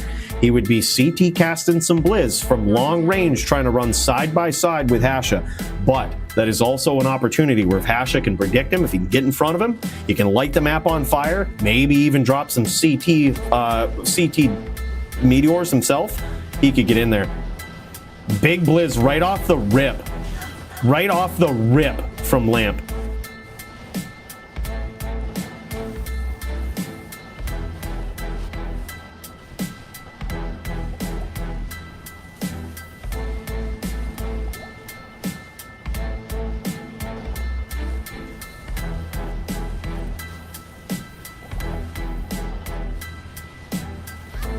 Beautiful fireballs there from Hasha. It looks like he might have caught him a little bit with that firewall too. Just lighten the Bloodmore on fire. That's how you got to do it. Both of those guys dropping a meteor and a blizzard right on the same pixel just about there.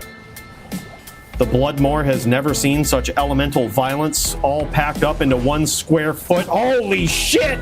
Amazing exchange between those guys. And a last minute stomp there from Hasha, and who would have thought Lamp had the self-blizz ready? I would have never expected that from Lamp. I would have never thought for a second, stomping Lamp, that there would be a self-blizz waiting. Good fucking duel, man. In all seriousness, good duel. That was epic. Very fun to watch. Both of these guys played very well. Oh, wow. Nice helm there from Hash. A lot of people don't know about this, but those 3 100 helms are extremely rare and can be extremely valuable too. And by that I mean 3 fire skills, 3 cold skills, 3 light skills, and 100 life. 450 cold res right on the nose.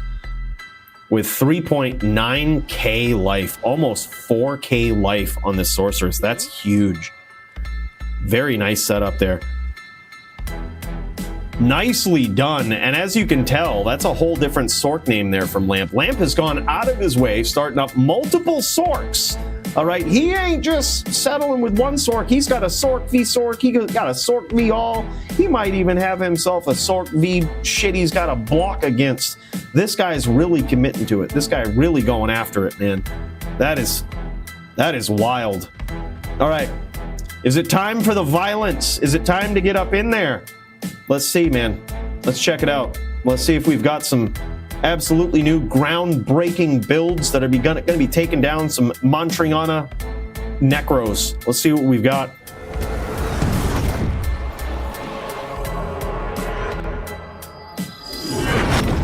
All right, here we go. Bruno on the Omni-Din, as they call it. This guy's trying to deliver some unseen Din-style violence, never before seen in the Bloodmore. Omni-Din versus the Walk Necro of our boy Montriana. These guys putting on a savage match. How will it go? Oh, look at this. Okay, he's got the bone wall up. He's trying to protect him damn self. All right, using that teeth there too. He's saying, okay, all right, you want to use all that shit? I'm gonna get up in there. Yo, Bruno, charge his ass. Oh shit, if he would have charged his ass. Oh shit. Oh man. Now he's eating some big damage.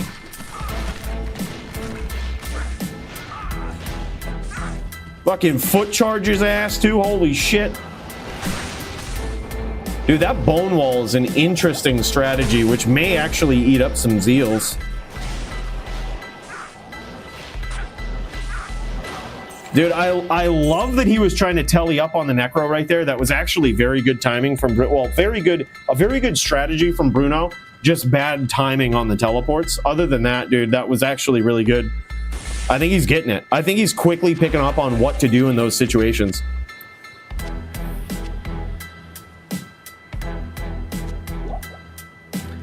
Yeah, this is Bruno on an Omnidin frog. I don't even know what that is. Apparently it's a zealot that has some FOH, some auras, the ability to charge. All Dins have the ability to smite, technically. If you're any kind of Din worth your salt. Montriana getting in there on this walk Necro. Certainly tough.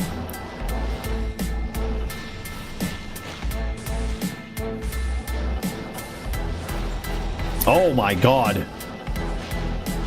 Bruno narrowly avoiding.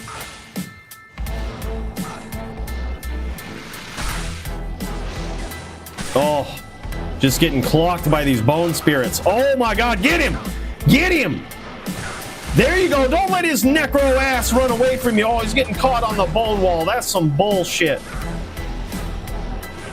Oh, and the bone spirits. Damn, son.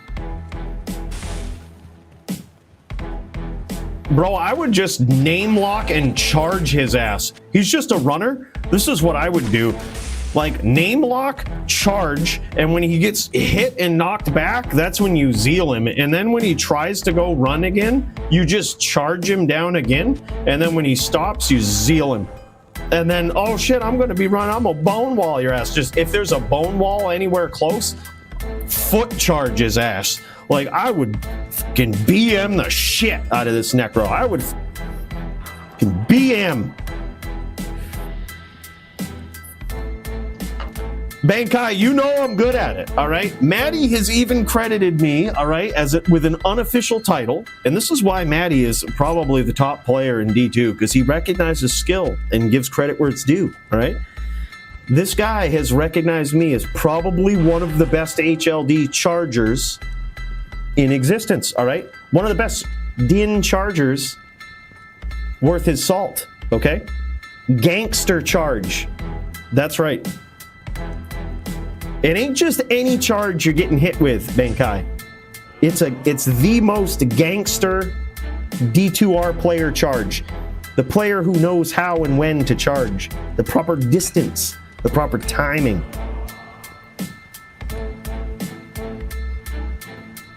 The Frog says, well, I respect the commitment. Yeah, he's getting in there. And he's also, okay, he's swapping to life tap here, which is good. The more walls he casts, I would tap the shit out of those things and try to leech some life back. I mean, some might call it cheesy. I call it smart. Make Dins great again. That's what I say, man. We're going to put a rule in the DFC, Sawdust, that just says, if you're a Din, don't read the rule set. Just do kind of whatever you want. Like, get in there. You want to use Holy Freeze? Do it. You want to stack up life tap and shit? Do it. Hell, you want to go summon some revives from Act 5 and bring them in? Fuck them. Get in there. We're making Dins great again. By the way, thanks so much, Sawdust. Appreciate you, brother. Almost forgot. Thanks for hosting. Cools. Remember, Brochar chose that the best way to support the channel for free is to like and subscribe. Holy shit, Botaurus, man, you didn't have to do that. He says almost forgot, like he needs to do that. Bro, you ain't got to do that at all. I really appreciate you, man. Thank you so much for that. FOH his ass! There you go! Bruno gets it! Making Dins great again. Botaurus, my dude. Big cheers. Thank you so much. You didn't have to do that, my dude. Nice job tonight. That was a fucking epic duel between you and LPC.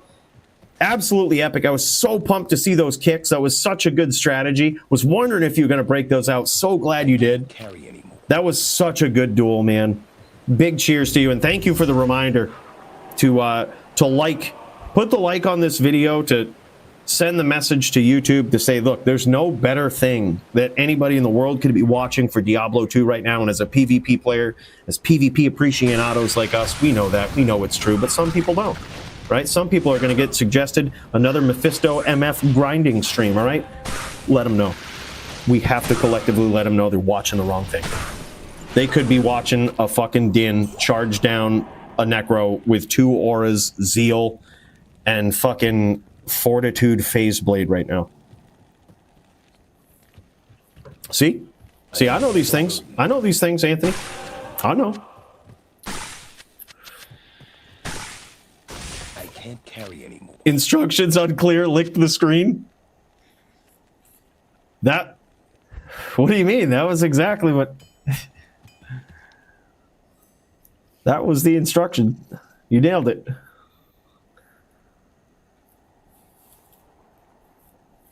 All right. Charge lock his ass, Bruno. I don't want to see no more toying around with this fucking Necro player. With his cheese-ass bones. Raising the dead. Looking like this is the first time he stepped outside since 1820. All right? This guy has never seen sun. Give him a fucking sunburn with that fanaticism aura. Holy fire. Give that boy a tan. Oh, what now? He's spamming that bone spirit? Get in there. Charge lock his ass. You get him low? You get him low, you fucking FOH him. You fucking show him what Dins do. Oh, shit. Oh, shit. Oh, shit. Watch out, bro. That looked like lag, dude. I think we ought to do that one again. Looked like lag to me. Yeah, I can't take a win on lag. What is this? Yeah. Yeah, that was straight lag. Come on, man. Din was lagging.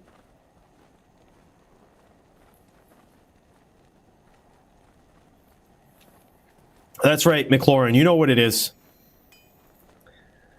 That's what it is. Take those Necros. Jam them. GG's, boys. This was cool. This is what I love. Both of these guys, Montriana and Bruno, by far, two of the most creative duelers. Without people like this, without guys that are willing to dive in and try the most ridiculous shit, we'd never know how builds and how skills could pan out and pay dividends. Now, granted, sometimes we learn a lot. Other times we're like, what the hell are you doing? But regardless, it's if we never take risks like this and never try new things, we never have those opportunities. So big cheers to these guys. This was an incredible duel, man. Holy shit. All right, boys, I'm going to get over to Gogators. Gogators versus the Foo. All right, Gogators is going to be on a Barb tonight. He's going to be trying to get it done with some absolutely epic violence. And I think we ought to get in there. Can't help but root for the Barb. He certainly should, theoretically, have the advantage versus the Necro. But who cares, all right? It's a friggin' Necro, and now we need to see one die.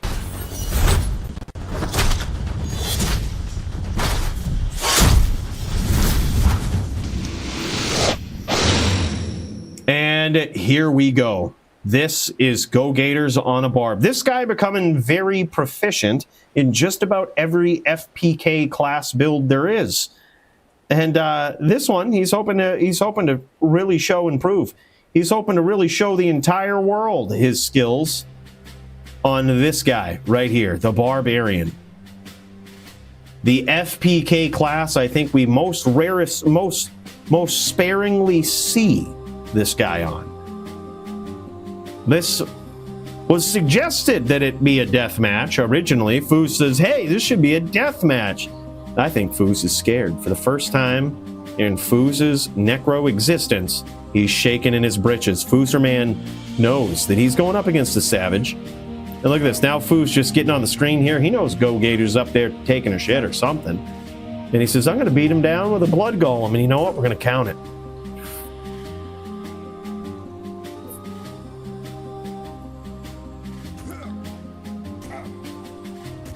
Oh, yeah, dude. I can't wait for that. You watching that tomorrow, Shirley? I can't wait, man.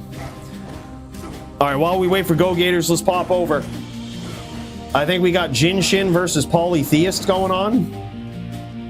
Oh, man, that's fine, too. That one looks like a good one. This one is a death match right here. This one is a death match. This is the second death match of the night. Polytheist versus Jin Shin. The most savage, most ridiculous, most fearsome, most notorious Zon player. Jin Shin. Polytheist will only need to take 2 rounds. He's got that beautiful Bloodmore music playing. Let's hear it. He's only going to need to take 2 rounds from Jin Shin to take the entire match. And it looks like, I'm not sure if he's gone on Fire Druid here, or it looks like he's casting Armageddon, which is interesting. Wow. Okay. He's casting Armageddon. All right. I thought he was going on the Windy. I think he changed his mind. Nope, he's got the NATOs. He's got the NATOs. He was faking him out here. He was faking him out. I think he's gone in with 163 in max block. Dude, he's gone in with, yeah, oh, fuck yeah. He's gone in with 163 in max block with Spirit. This guy is next level in this shit. Oh my God, he might have landed a NATO right there too. Holy shit, he did. He half-lifed him with 1 NATO. Okay, this boy is on a whole different game plan here. He has gone max block with the Spirit Shield in order to give himself the most survivability and the maximum amount of cast. You can't sacrifice cast trying to catch these Zons walking down all the time, so Polytheist trying something new, trying something out of the blue. That's an incredible build choice right there. Kano is like 300 damage. Oh, word, he's just out there. He's just out there messing with him. Maybe he didn't even tell him he was NATO. Maybe he's just like, oh yeah, man, my name's Polytheist, so you just do me how you think you got him. He comes in, he sees the Armageddon, he sees the volcano, and then he gets stomped with a NATO. That's a good way to surprise take 1 round from him right there. Fucking easy him. That's right, get in there, Polytheist. Make a joke out of this Zan.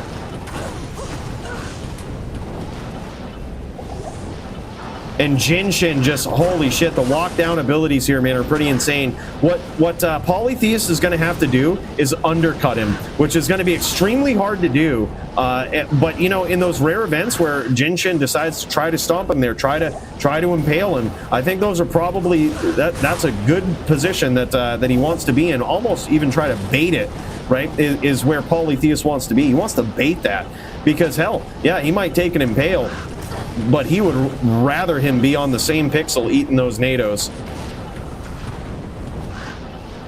And as the duel progresses here, you might very well see Polytheist not cast any more pets. He might just be going full oak here. Full oak, no other pets. And that's a very strategic choice. And the reason he's not using pets is because of the life leech on a Zan, man. They'll just start leeching life back from those pets. So far, 2-0 in favor of Jin Shin.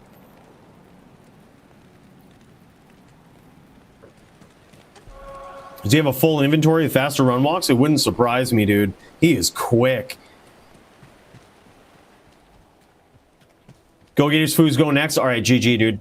Yeah, this one might be quick. Regardless, we're gonna have Polytheist getting in there and either finishing this fast or getting felled by the Zan.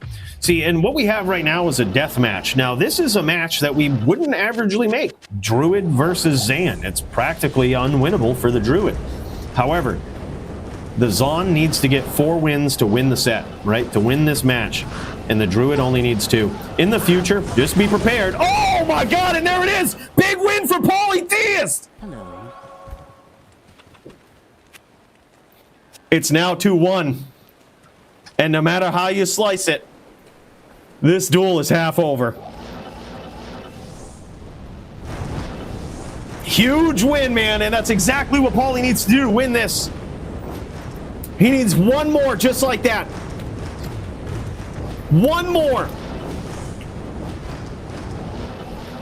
In the future, this might just be a one and done. We don't know. We're going to see how it all goes. This might be a one and done for future death matches because, man, once they know, they know.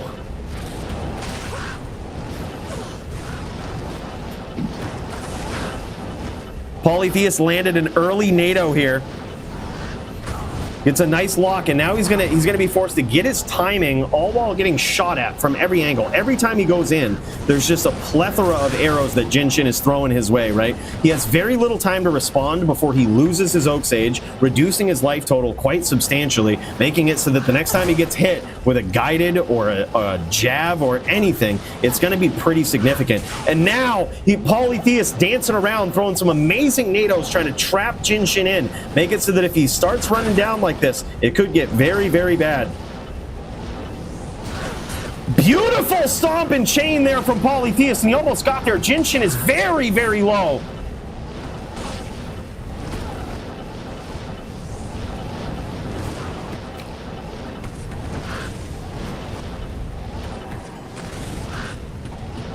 Jinshin is extremely low right now. Now he's swapping to those jabs, doing some pretty serious damage there. And that's the thing with the Zon, man. It's hard to see with Jinshin because he's so quick. He's, you know, much like we were talking about with Muchez, this guy is just so quick on his footwork, man. He's always moving, always swapping, shooting on the bow, shooting on the jabs with perfect aim when you come in. Just movement speed that will confuse just about anybody. It's so hard to land a shot on him, right? Just so quick. But now he's so low, right? Oh, and there it is! Polytheist does the impossible! And the deathmatch winner, Polytheist, takes it on a spirit-based max block, max cast druid deathmatch winner. And that's for all the Zans that call the druid free. This boy has done it. This boy has thrown down and he's made it. He's just made it look easy. Holy shit, man. This druid right here. This guy, Polytheist, that was an incredible win, man. Something that he was even saying, look, this is an uphill battle. This is an uphill battle. Show us this gear, man. Let's see what you did. I'm sure there's a lot of people that are like, how did you do that? How the hell did you just embarrass Jinshin? The very player that calls all these druids free. Look at this max block setup. He's got rep life on the boots. Not like it really matters because these duels ain't going on for too long. I'm sure he put a lot of points into dexterity too. Yeah, there it is. He almost, look at all of the points he put into dexterity. Max block on Spirit, 99 cast. Or no, I'm sorry, 163 cast, 102 faster hit recovery, hitting the 99 breakpoint, max block on Spirit side, 39 DR. Holy shit, what an incredible setup. The skills are probably very similar to a NATO druid, but he did do some weird shit in there. I would actually be curious to see that. What did you do on these skills, Paulie? Like, there was some weird Kano and Armageddon stuff in there. Yeah, I think that's it. He's saying, no, man, give me another shot. Jinshin's saying, no, give me another shot. No, I couldn't have lost. I can't lose to a druid. Look at him. He doesn't even know.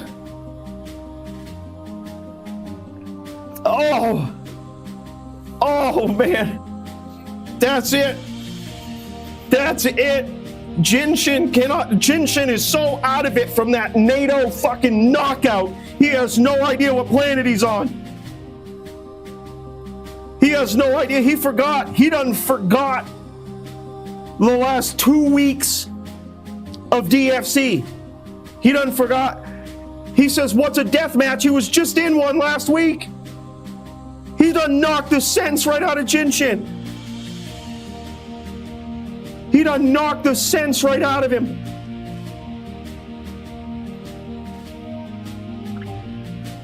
Look at him. Look at him. Jinshin is in utter disbelief. It's almost crazy. Look, I don't want to embarrass him. He's been knocked senseless by that NATO. I don't want to embarrass him. All right, he's out of it. We need to cut over, Bill. Cut over. We need to go check out Gogators. We need to cut over. He's out of it.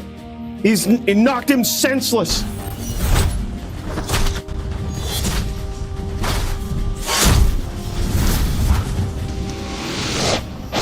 Polytheus does the impossible, gets there on the doo-doo, taking down a Zan. Oh, I've never been more happy in my entire life. Feck them Zans, man.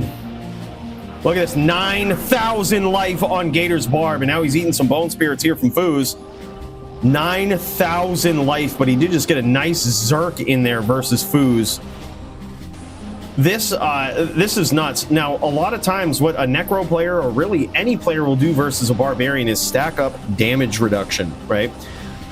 But using Zerk, right, Berserk on a Barb is very interesting in PvP because it basically negates all of that DR. It negates all of that bone armor that's going to absorb physical damage. It negates the DR, and it turns all your damage into magic damage. So when you actually connect, it's going right through the bone armor, right through the DR, and that's why those Zerks do big damage. And there it is, man. Big finish from Gators. Now 1-0 in favor of the previous champion. Did you really, Bruno? Holy shit. All right. He swapped the mouse. Okay.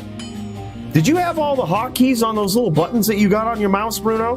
Did you have like all the hotkeys there? That would confuse the shit out of me, man. Yeah, dude, that would be so tough. It's like such fine pressing for each skill. I suppose it's good if you practice it for like 100 hours maybe, but...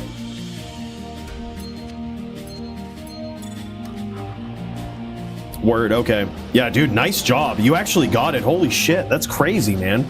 Congratulations, Bruno. That's wild. 4-3. Go, Gators, go. All right, here we go. Now, this match is certainly in favor of the Barbarian. But I think, after tonight, now, some of you might have seen him hit these refreshing shrines and be like, he's so BM. What a BM dueler. The reason he hit those is because he was at full life and not full mana. And it would get rid of those shrines so that you don't accidentally click them. And it would only just refresh his mana, which is completely fine. So the rules in the DFC aren't that you can't shrine. It's just that you can't significantly shrine. Look at this chain. That might be a new record, boys. That might be a new record right there. I think Toeshank might have held it before. Maybe Maddie. I'm not sure what the record is. But whatever it is, that was probably it. Not gonna lie. We'll have to check that out again. And he's gonna go for it again. Boy, he's gonna go for it again. He goes, Toeshank ain't the only one gonna be getting records here today. Look at this. Foozer is trying to break it, teleporting through the wall, too.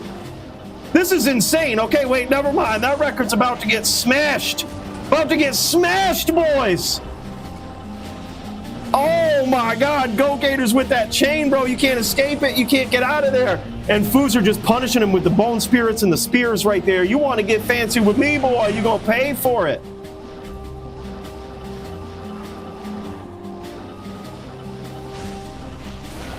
That's true. Yep, that's actually true, Max. That's actually true. Otherwise, people will abuse it. And so we're actually just going to clip that one that he just did because he actually did get a payoff and landed a hit on the Necro at the end of it. So that, yeah, I think you're 100% right. Longest chain record has to have a payoff at the end. Has to have some sort of hit.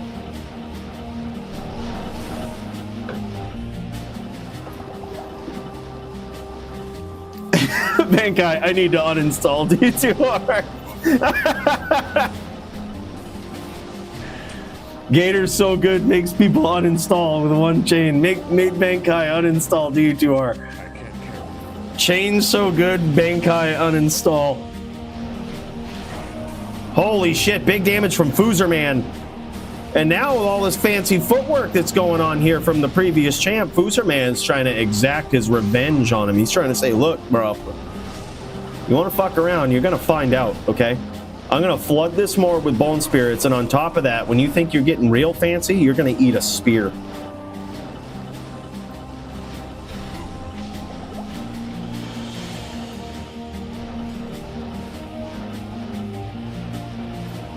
Ain't no way I'm letting someone set a record on me. I'll be saving Exeter towning.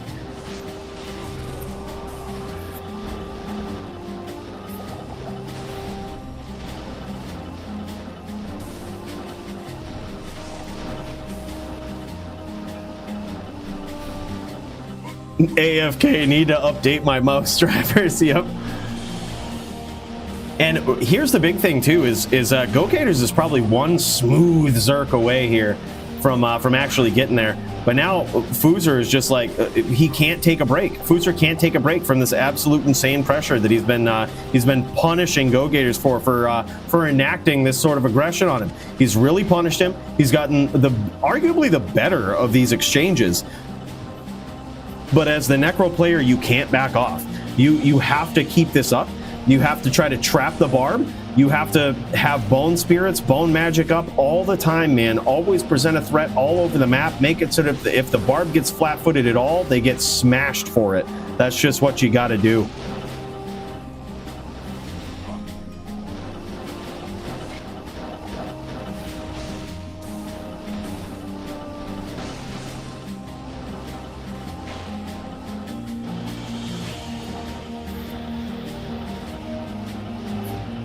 I need to go rethink some stuff after watching that chain.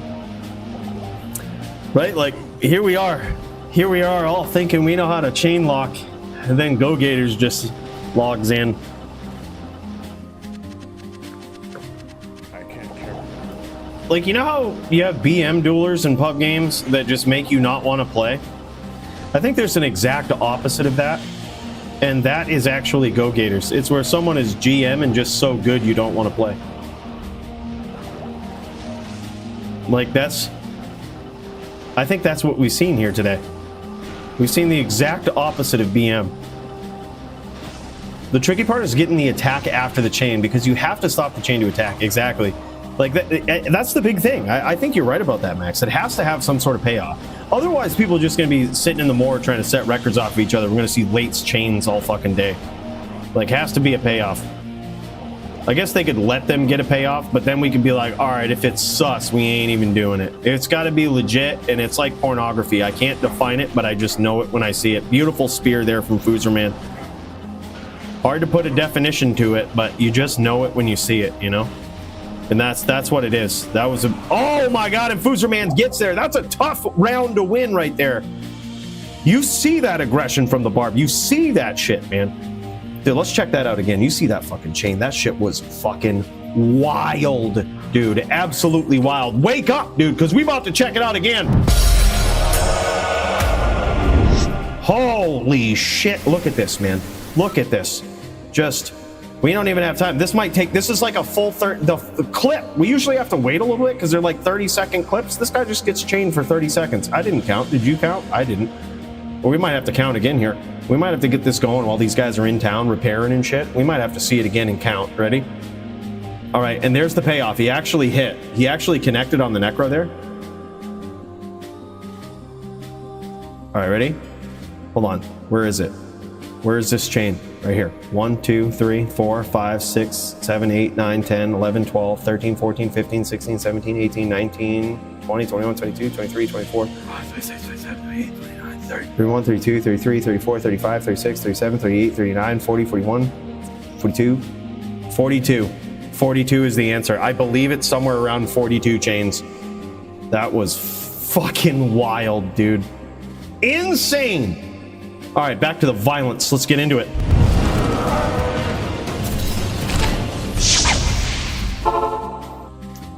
Message deleted by the Google moderator team? Oh my god, what? Surely Serious got Google modded? Holy shit. You gotta PM me that. I don't even know what gets that. I don't even know what can do that. I'm impressed. Yeah, what the fuck? Fuck you, Google. If anything, the long chain shows the importance of having the frame cast as the same frame cast as your opponent. People lose chains a lot because someone is a frame faster or a frame slower. Yeah, and then eventually they just desync, right? Check DFC chat, Discord. I uploaded our final round. I just floored the gas pedal. Bruno, I'm so pumped. We'll check this out if we got a lull. Dude, I'm so pumped about that. That's really cool, brother. I'm kind of upset we didn't get to see it. We did have other people waiting, but like, man, bro, now you know. That just means we need a round 2 at this point. Dude, Foozerman is doing this. What this guy was complaining about, he was saying, oh man, this should be a death match, man. I'm fucked. I'm fucked.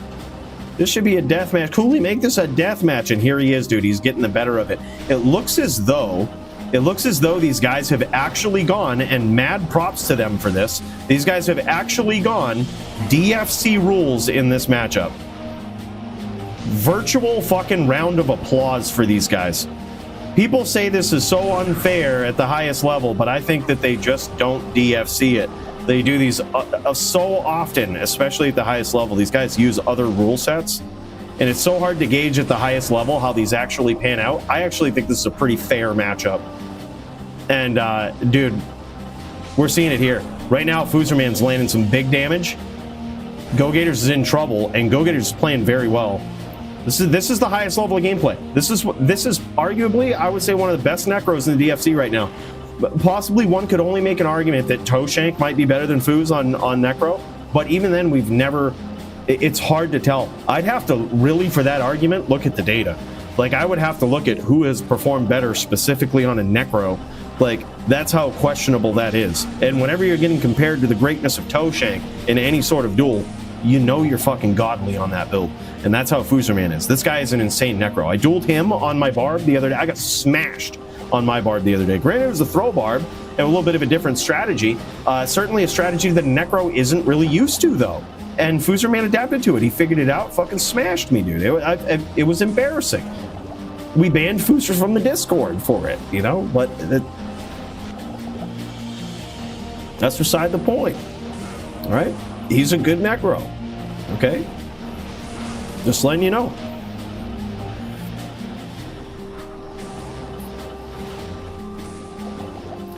Google is terrible. All right, hold on. I'll did you PM me the message about it, Shirley?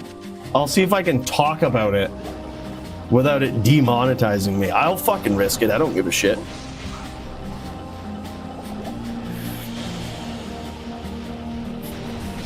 Yeah, dude, you want to know one thing, Shirley, on that note, where I think right now Google with YouTube and all of this stuff is losing out, is that exact topic, freedom of speech. Go watch Facebook Reels. I shit you not, Facebook is taking a big statement and going real conservative with their freedom of speech, and they're letting some, like Twitter too, letting some real questionable shorts get through with actual real life violence and fucking death. Like, that shit, you'd never see that on YouTube. You'd never see it. They wouldn't allow that shit. So, dude, as soon as I saw those, like, actual questionable, not cool on any other platform reels, I bought 10 shares of Facebook. I was like, I'll see you guys at the top. 40% up. Yeah, I knew it.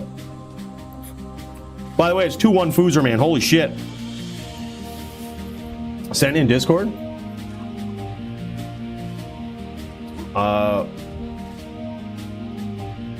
Oh, did you try to link that in chat? I could probably see why.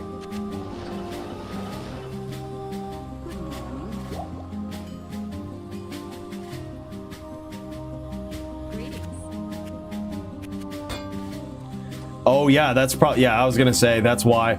So he was talking about the Wicked movie, like, which is cool. Wicked is a Broadway play, which is incredible soundtrack, legendary soundtrack to Wicked. It's, if you've never seen it, never heard of it, check it out. Check out the song Popular. It's one of my favorites from Wicked. It's incredible. I was actually thinking about doing something with it in a video for like a, yeah, it might actually be coming up. We'll see. But it's funny you bring that up. But either way, if he tried to link to basically a website, but apparently the Wicked website is not safe for work, if you know what I mean. So Google figured that out. Which actually kind of happy about. Like, I'm kind of happy about that. Like, I'm kind of happy it knows that. Oh, just try to explain it, but they don't like me talking about it. No shit.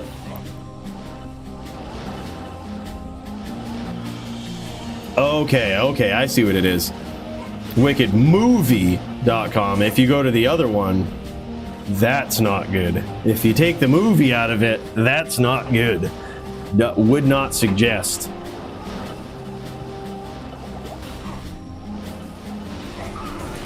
Oh, big Zerks from Gogators tying up the score at 2-2. And here we go. See, I think this is a good duel. I think that these guys have actually gone DFC rules. And why I think that is because first of all, these Bone Spirits and Bone Spears are absolutely decimating a 9k life total on Gogators, right? Which tells me they're hitting pretty hard, right? But additionally, Foozerman is not using Clay Golem, which I believe is the exception in a lot of these other rule sets. Is like they just allow Clay Golem in a lot of matchups where they just shouldn't. Like, under no circumstances should a Barb ever be Clay Golem. Like, with their asinine IAS breakpoints. No friggin' shot. Yeah, that's what it is, Eric.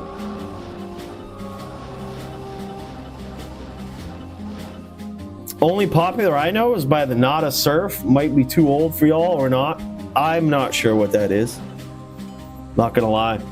I learned about the Wicked musical because I was so intrigued by the song "Popular" by Spose that I was like, I'm a big hip hop fan, so I wanted to, not just a regular hip hop fan. Like, I like to know what they sampled.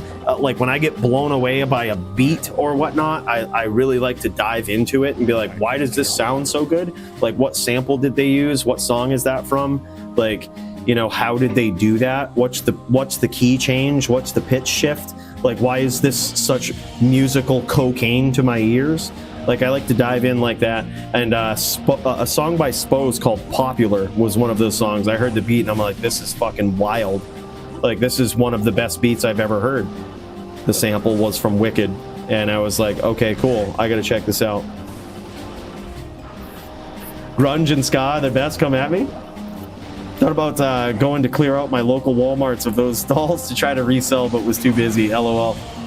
Song from the mid-90s. They are more grunge. Okay, no shit.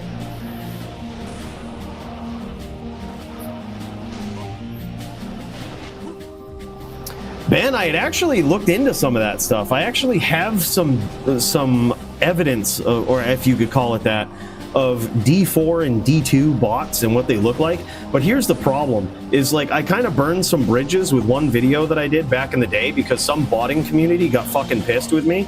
And it was so funny because, like, I talked about botting in some video, and some botting community, I mentioned, I don't know if I mentioned their Discord or their website or something, like, passively. And I think it was their Discord. And like, they got so pissed, and, like, they sent me an email and shit. And I was like, I went and looked at how many people had joined their Discord since I had mentioned that, and it was like 50 people, which was way unheard of for their Discord. So the guy was pissed, and I was like, well, you're welcome for the free promotion, you fucking bitch. I was just like, next time, instead of reaching out and being a fucking bitch, I was like, you should probably just be like, hey, thanks for the shout out. Like, apparently it brought you some new business because they got to pay for your fucking bot. Like, you want to give me a commission, or should you just shut the fuck up? That's what I said to him. But, you know, I don't know if he liked that or not. So the point is, it might be hard to see people botting on mass scale. But I would definitely be interested in seeing it. I'm all for that, dude. I'm all for the questionable shit that people get pissed about.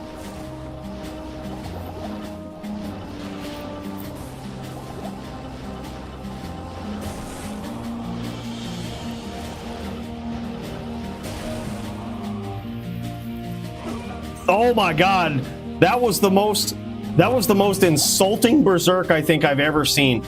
I don't know if Foos was going for mana, but Gogators just walked up to him from like literally half a mile away and just zerked him. That was like a kick in the nuts.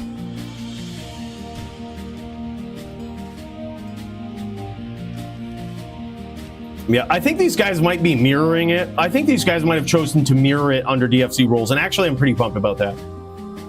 Like, if these guys chose the mirror, that's cool. That's cool. I think that was an FT3 right there, and it was 3-2 in favor of Gogators, I think. So, yeah, dude, I'm actually pretty pumped about this. If they've chosen to mirror this matchup, this is cool. I don't think they should have. I think, dude, under DFC rules, I actually think that's a pretty fair matchup and not really as easy for the Barb as most people say it is. And it appears as though those guys used DFC rules for that. Oh, okay, no, he's pointing out 13 Bone Spirit. All right, he didn't. All right, so they weren't using that. All right, well, perhaps they should have. All right, 13 Spirit suggests a different rule set. In the DFC, other rule sets have, because of the Bone Spirit changes, and because, no offense, but people are pussies, they just limit the amount of damage that Bone Spirit can do, you know, in other rule sets, which I think is not very intuitive. Like, I've said this before in the past, I'll say it again. It doesn't make any sense for a new dueler. You come in, you get good on a necro, and then someone's like, yeah, man, but you can only put, like, Bone Spirit is too powerful, so like you can only put like 13 points in it. That doesn't make any sense. It makes all of PvP look like pussies.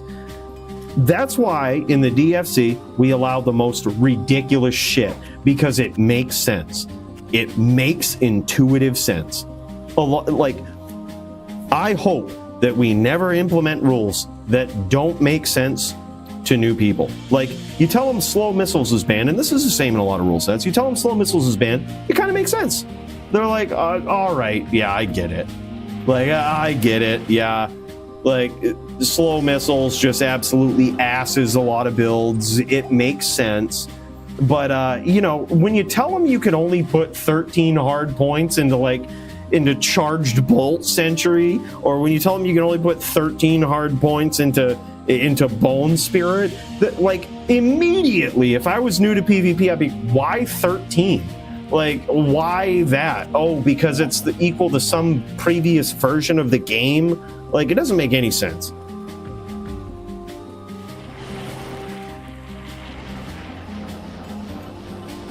Yeah, the ES skill is capped because even then it makes sense. You have to really be going out of your way, unless you're on a lightning sword, you have to really be going out of your way to get 95 ES. Like, you have to really try.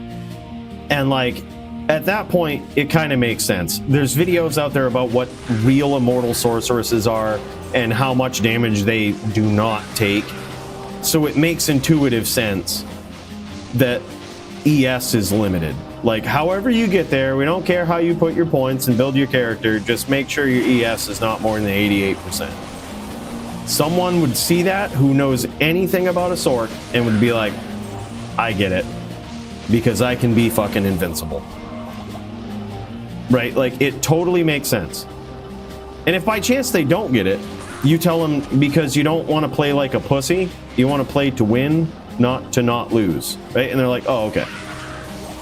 But like, how ever on offensive skills does it make sense to limit the amount of points you can put in it? How on earth does it make sense?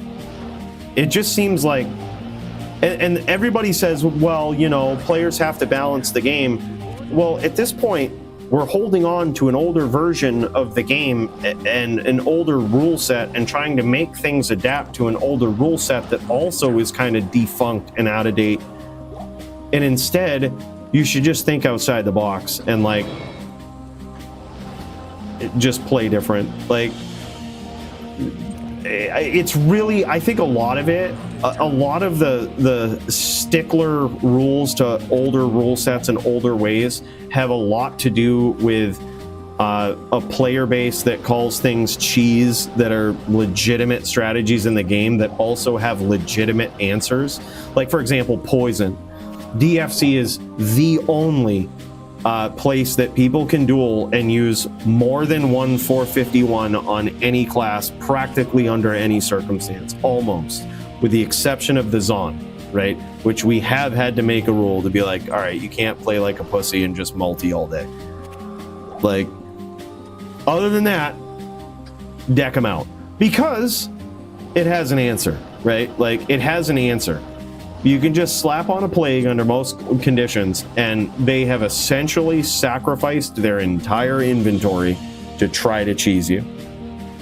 I can't do that here. Like, it has an answer. That answer didn't exist 10 years ago. Plague didn't exist 10 years ago, but it does now, and it's a legitimate answer to 451 poisons.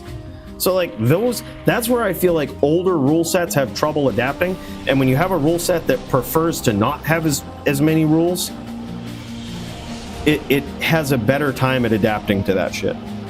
But here's the drawback to it is, I mean, well, it's not a drawback. The DFC also just allows people to agree on certain rule sets and duel by whatever means they want. At the end of the day, DFC is just like, here are the basic guidelines of rules. This is what you can do in the game, and it's completely okay. Who gives a shit? If someone has a problem with it, who cares? These are the rules, right? But if you agree to another rule set, it's basically enforced as though it's the real rule set, right? That's the golden rule of the DFC. If you guys agree to something, if you guys agree to that you can't use teleport, if somebody uses teleport, they'll get a warning, right? Like that's a rule in the DFC. If you agree to something, then it's just basically becomes a rule. So if you agree to a whole nother different rule set, that's also enforceable.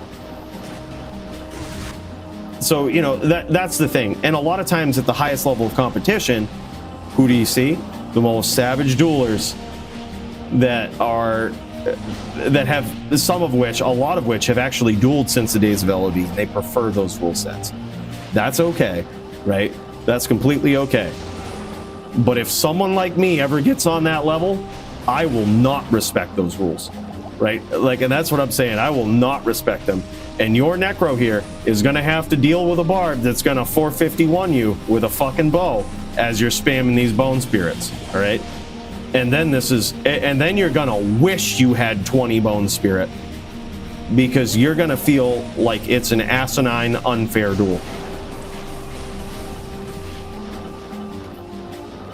Yeah, for sure. And thank you for answering that, Odin, too. Yeah, and great question, Sensei.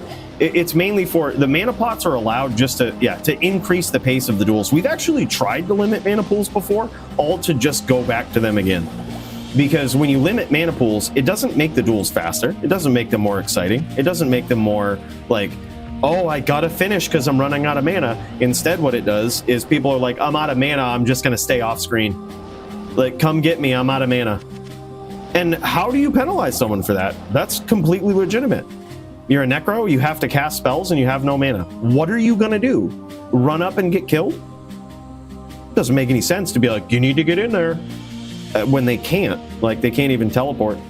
Foozerman says, good duels. What? Foozerman peaced out. Says, good duels. I quit. This isn't fun. This isn't even Foozerman Foozerman tapped right out. You know what? No, dude, don't hate on him for that. I think that's a perfectly legitimate thing to do. If you're ever not having fun, it's okay to concede. I think there's a lot of respect to be had in that. Ain't no thing. And it was honestly going to be a tough duel versus Gogators either way. I'm actually very impressed by their first match, Neck v Barb. That was actually pretty insane. And as we could see here, this was also pretty epic. I would almost think that there was probably something else going on, but regardless, ain't no shame either way. G fucking G, man.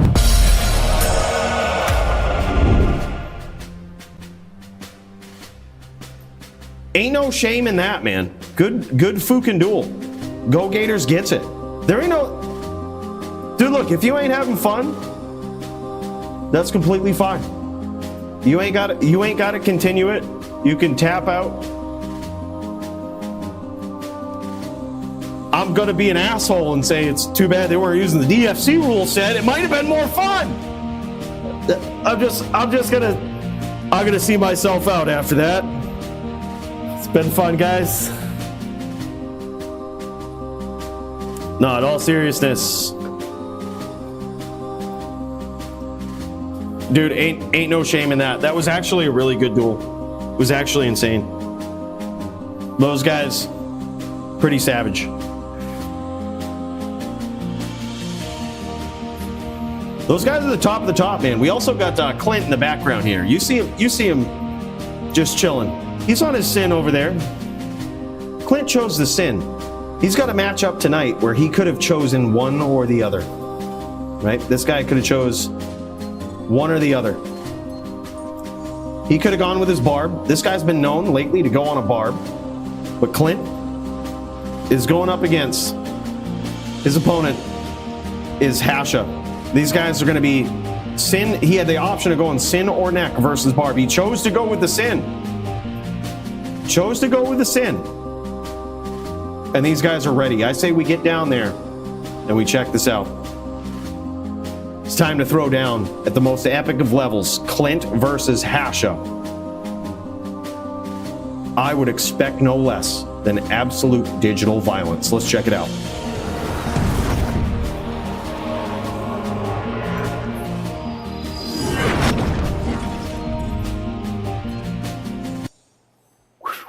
And here we are. Here we are.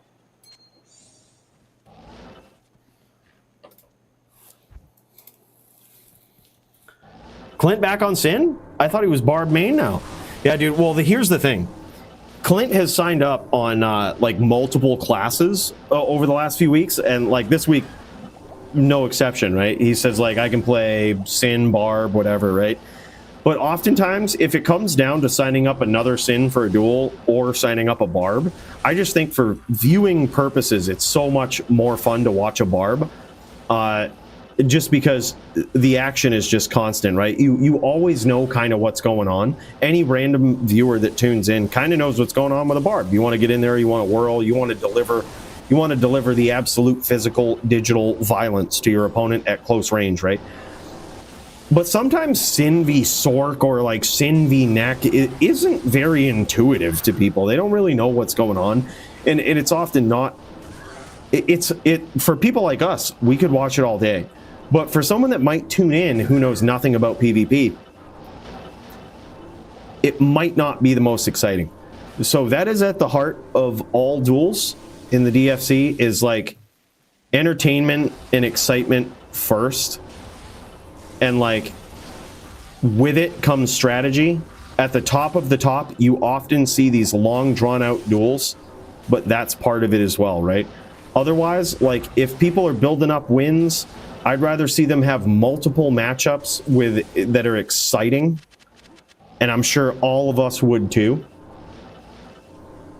Like, so that being the case, whereas Clint has given the option to sign him up on a Barb, he's often been signed up on a Barb just because it's way cooler to watch. And he also has the skills on a Barb. Like this guy has some pretty good skills on a Barb, right? Like it's more fun to watch. But today, for this event, he was given the option because he signed up on, I think, Barb, Sin, or Necro. Like, either one he says he could play. So he said, all right, Barb v. Barb, as much as we'd love to do it, I'm sure they wouldn't agree to it. So we were just like, all right, Sin or Necro, either one I think is a fun matchup for the Barb. It's fun. You know what I mean? Fun to watch. Right off the rip here, Hasha getting in there and taking round one. Let's actually kick over to Hasha here. Let's see what these Barb chains look like. He was managed to close the distance on Clint there, deliver some vicious damage.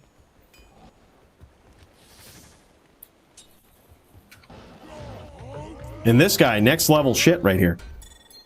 And under new DFC rules, he is technically allowed to use Doom.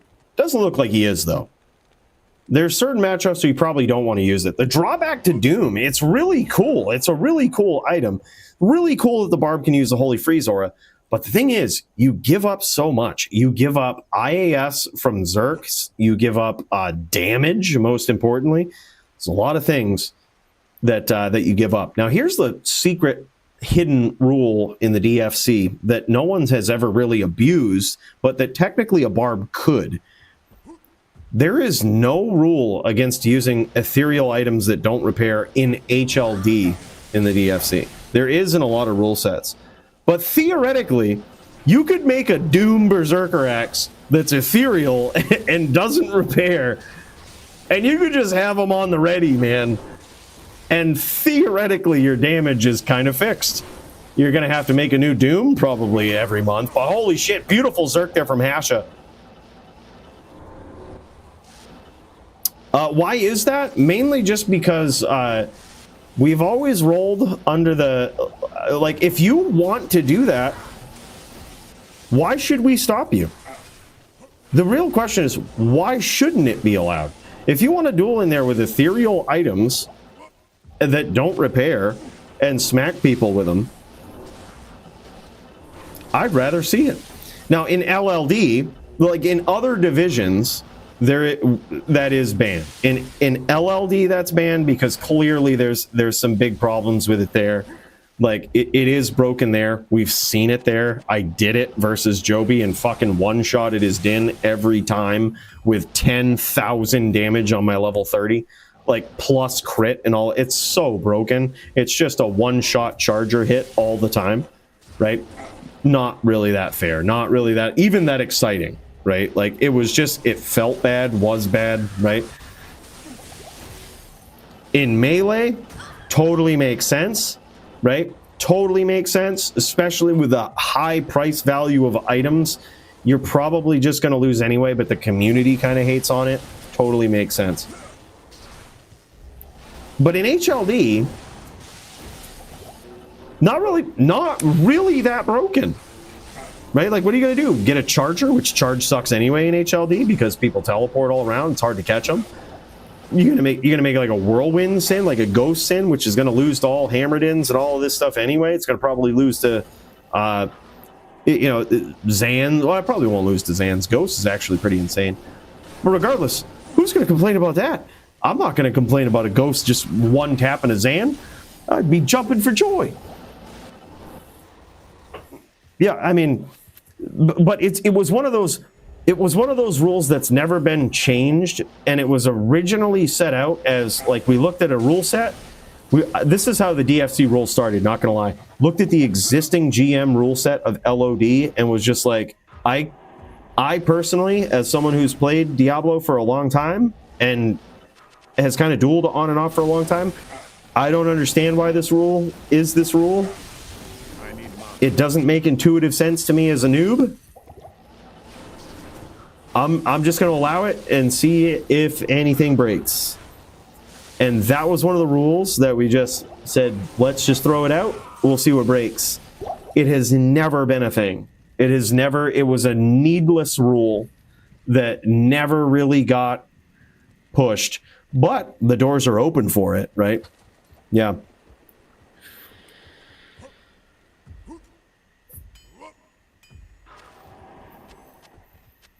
With repair, it is usually endgame gear, so it removes the F from LLD. Well, like I said, in LLD, what I did versus Joby in LLD is I made a charger. Like, he had beat me in LLD, and like it was a tournament that we had where we allowed hybrids and all of this shit, and he fucking shit canned me. He was just too good. So, as sort of a joke in D2R LLD, he joined up and he's like, only if I get to duel Cooley and beat you again. So what I did was I used an F partisan with very well rolled F partisan on my charger versus his H din. And he was spamming hams, doing his Joby thing. He was playing very well. I was taking some hams, but every single time I would connect with him, he would immediately die. Like, it was not ever close. It was always one shot. My damage was 10,000 base damage before crit. So on a crit, I'm doing double that. On any crushing blow, I'm doing even more. So I'm doing 20,000 damage on a crit, 8,000 on the low, so 16,000 on the low divided by 6 is what, like I mean, almost 3k to any character, they are dead. Barb, dead. Anything, dead. And I can't repair that weapon. When it's gone, it's gone. I kind of felt bad. There was the only time I ever griefed Joby that I kind of felt bad. I actually felt bad about it. And I was like, this actually shouldn't be allowed. Does that mean no Azurath? What do you mean? Azurath is a phase blade and can't spawn ethereal.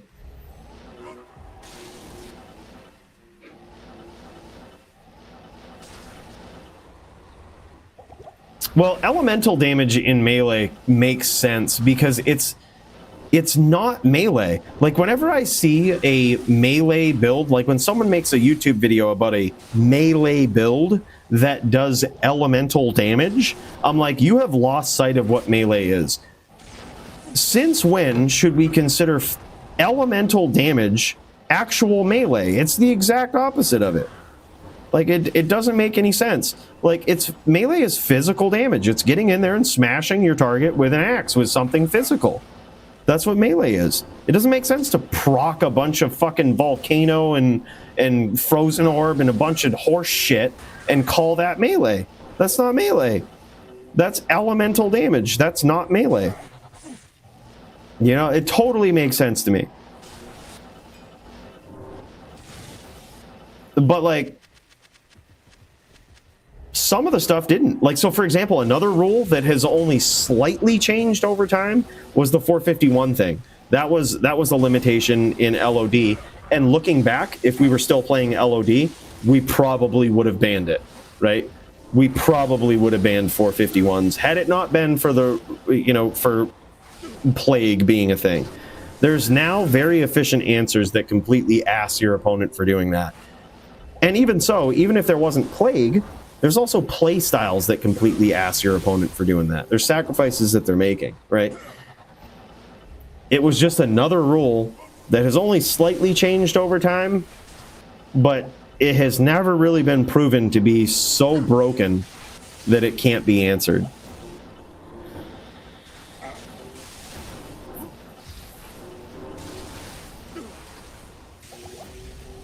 Oh, for sure. Like in PVM, I totally get it. It's so fun to proc that shit. You know, and it makes sense to make your melees have like splash damage, I guess, or the closest thing to it that you can get in D2. But let's be real, it's not melee damage. It's not physical connect on your face style damage. It's just not. It's elemental damage trying to make up for what physical isn't. So when they say buff melee builds, what they really need to do is buff the actual physical damage of weapons, of, you know, like for example, look at all of the exceptional weapons in the game. Their ED percentages are pretty similar to what normal versions of them are. And it doesn't make any sense. And the elite versions are scared to go over 300% ED for some reason when they just need to. Like, because melee physical damage actually just sucks. If you're not going to have splash damage, you should actually have legitimate big melee damage. With the exception being ranged weapons like javelins and bows, because those are not melee weapons. Those are physical ranged weapons.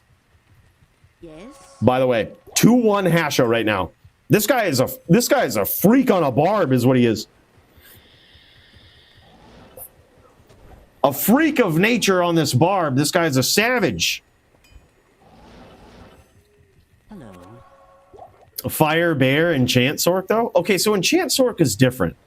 A sorceress is an elemental character. So when she tries to melee, it makes total story sense that she would do it in some sort of elemental way.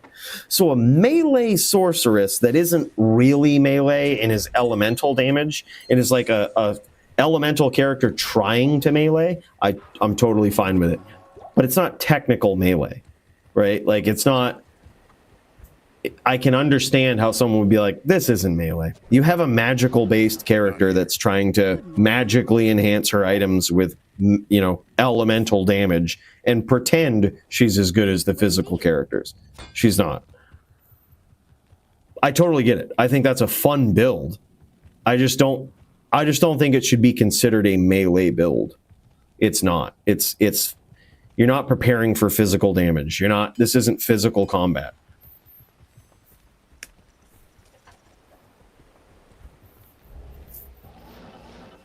Yeah, it's the only way a sorceress would be viable in melee, which it makes sense though. I know it sucks to hear that, but it makes sense. It's like go watch Fallon Fox, like, you know, in MMA and tell me, like, that's almost exactly the point. It's just like, you got a sorceress, little weak girl here. What is she doing in melee? Trying to compete with these werewolf fucking druids, masculine barbs with muscles growing out their fucking tits, and like a masculine din. What is a little bitch ass sorceress doing in there anyway? It doesn't make any sense. Let's be real for a minute, right? Like, she's not out smacking a din. You're doing some crazy sorceress horse shit. That's what you're doing. It's some crazy witchery is what it is. It's not melee. Right. It doesn't make any sense.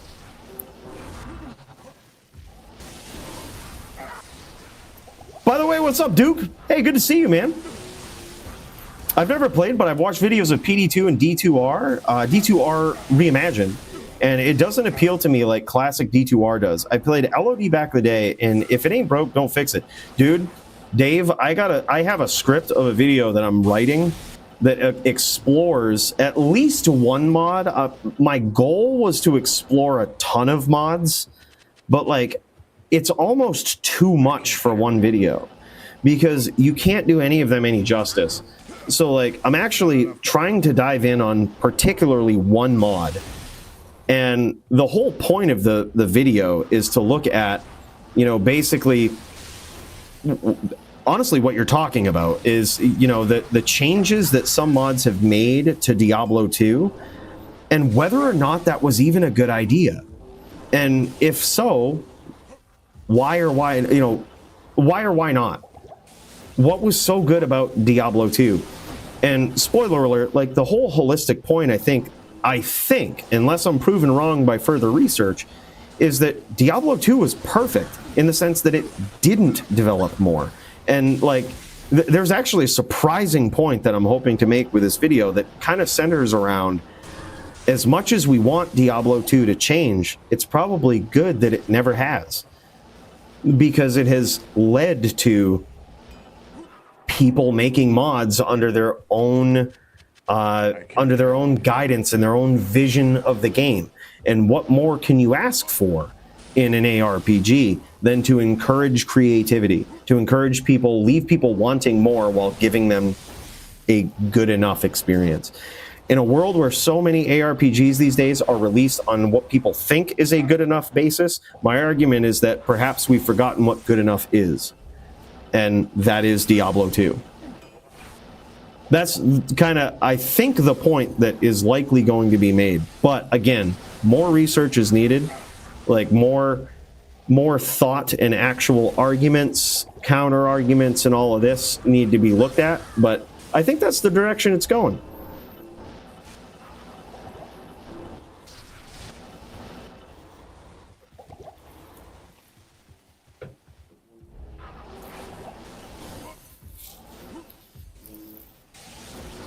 Yeah, the other thing, honestly, though, Bruno, under that same ideal, though, I also don't like the rule about not being able to proc amp. Amp is completely physical. It's all physical based, and sure, yeah, it's some magical curse from a necro, but like, it's amping up that physical damage. By the way, I'm not sure if you just saw that huge comeback from Hasha from the brink of defeat. Dude gets in there, whirls Clint. Clint in phase 2 right now. He says, how much open wounds you got? No more than just a regular Barb, bro. He's got the beef. He's got the beef greased.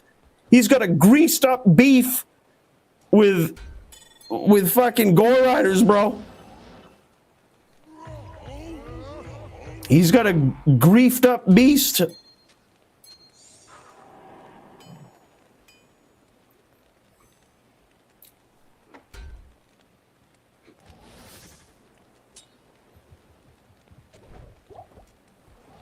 Oh yeah, yeah, and then Lacerator too. Yeah, I think weapons like Lacerator should be allowed in melee. Like I like if as long as you're not throwing it, as long as it's not a ranged attack. If you're getting up with an with an axe and just swinging it, I think it should be allowed. But right now, I think the interest in melee is healthy, and the competition is healthy. The competition makes sense. There's strategy to it, so. That is based on a rule set that's been delved into by a community far more passionate than most of us have ever been about melee. So it's like, I would hate to make a change like that at this point. I don't think I'd have the balls to go back and change a melee rule set like we did with the original DFC rule set back in the day, just because I now realize my ignorance back then. And I would hope to not carry that same ignorance into a melee rule set. It might be fun, though, to do some experimental duels in melee with no amp. And that's kind of what we do in DFC now. Is like, that's why we do like no impale, no grief in a lot of H'den versus Zon matchups. Because the H'den would smash the Zon with grief. Likely even if she used impale. Like, you know, so it's like we kind of do these not necessarily official rules, but we're experimenting with them in the sense that they probably will become rules. But like that, we kind of tread lightly with any changes because if it ain't broke, don't fix it.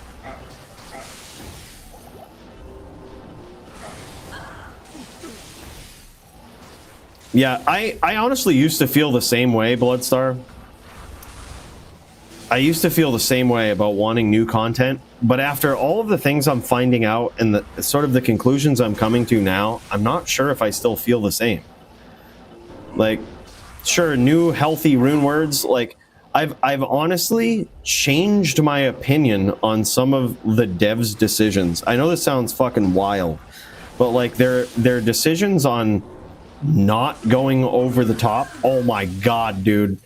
4-1 victory for our boy Hasha versus Clint on the Sin.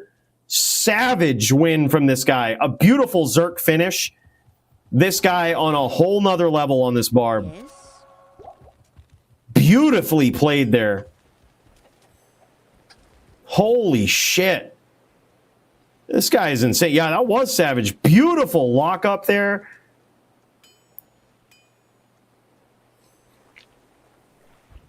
Damn, son. Hasha just showing and proving. This guy on a whole nother level. This is wild.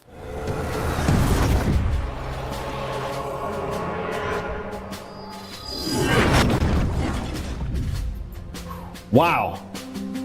This has been nuts, boys. What a hell of a night. I think, you know what? Nah, Bill, kill it. We need to go. We need to drink this one off. This is. We need to take a sip.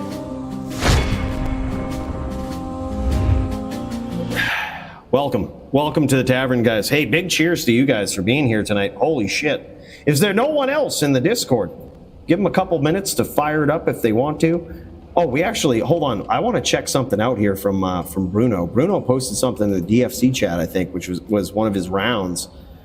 Oh yeah, hold up. We got to see this, dude. This is actually pretty sick. He posted his final round versus Montriana, and he says it's pretty nasty. Let's get over there and check out this din-based violence first, shall we?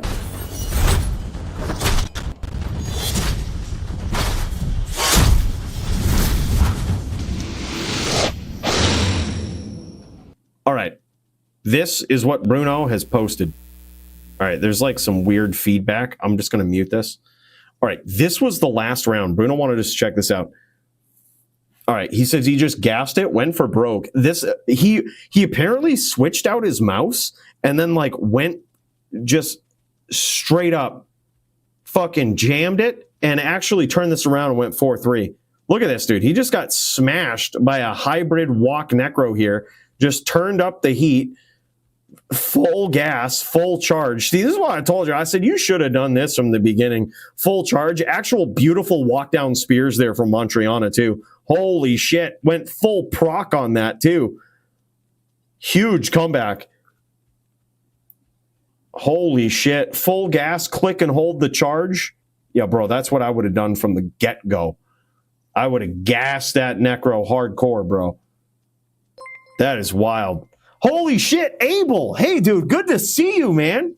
Abel just gifted 5 memberships to the channel. Holy shit, my dude. Bro, it's so good to see you. How you been, man? Big cheers to this guy. Let's tip one back. Let's get over to the bar and give a proper cheers to this dude, shall we? Abel, so good to see you, my dude. There's been so much violence here today. It's been so great. The DFC digital violence is real. And now we've got something to raise a toast to. Abel, my guy, this dude. Absolute legend in his own right. So good to see you, brother. There it is for you, my dude, off from the chalice, the cheers chalice sent to us by Blizzard themselves. All right, this is insane. Good, man, just busy with the biz? Yeah, hey, man, I get it. Like, I totally get it, man. I remember this guy was always nose to the grindstone, just straight grinding, kicking some mad ass always. And, dude, I'm so happy to see you on here. So good to see you again. Just coming in like an absolute champ. Like, hey, here's 5 gifted memberships, my dude. I can't thank you enough. That's huge, brother. Big cheers to you. Polishing it off for you, brother. Yeah, well, hold on. A full thing, my dude. Right out the chalice. You're getting here. Right as we're wrapping things up, man, I give people a couple of minutes to pop into the Discord if they're trying to duel. We're checking it out now. It looks like we might have dwindled down for the night, but we saw some of the most epic matches tonight. I don't know how every week they can get better, man, but they always seem to. Like they always it just seems to happen that way. It's pretty insane. But in the meantime, all right, look, guys, you don't have to.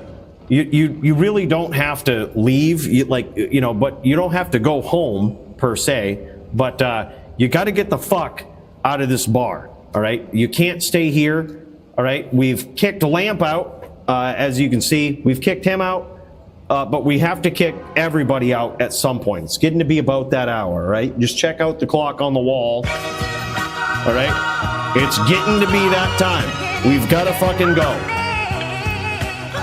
But don't worry, more digital violence is in store. Just hold your horses.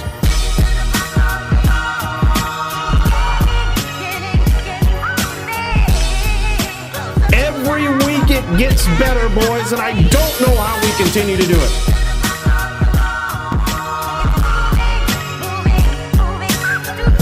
Keep kicking ass, man. I'm looking forward to it already. The duels for next week.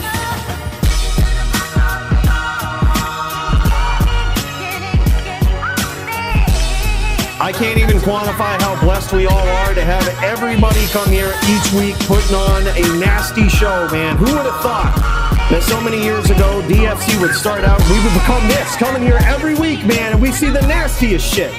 Can't wait for the next one. Peace out.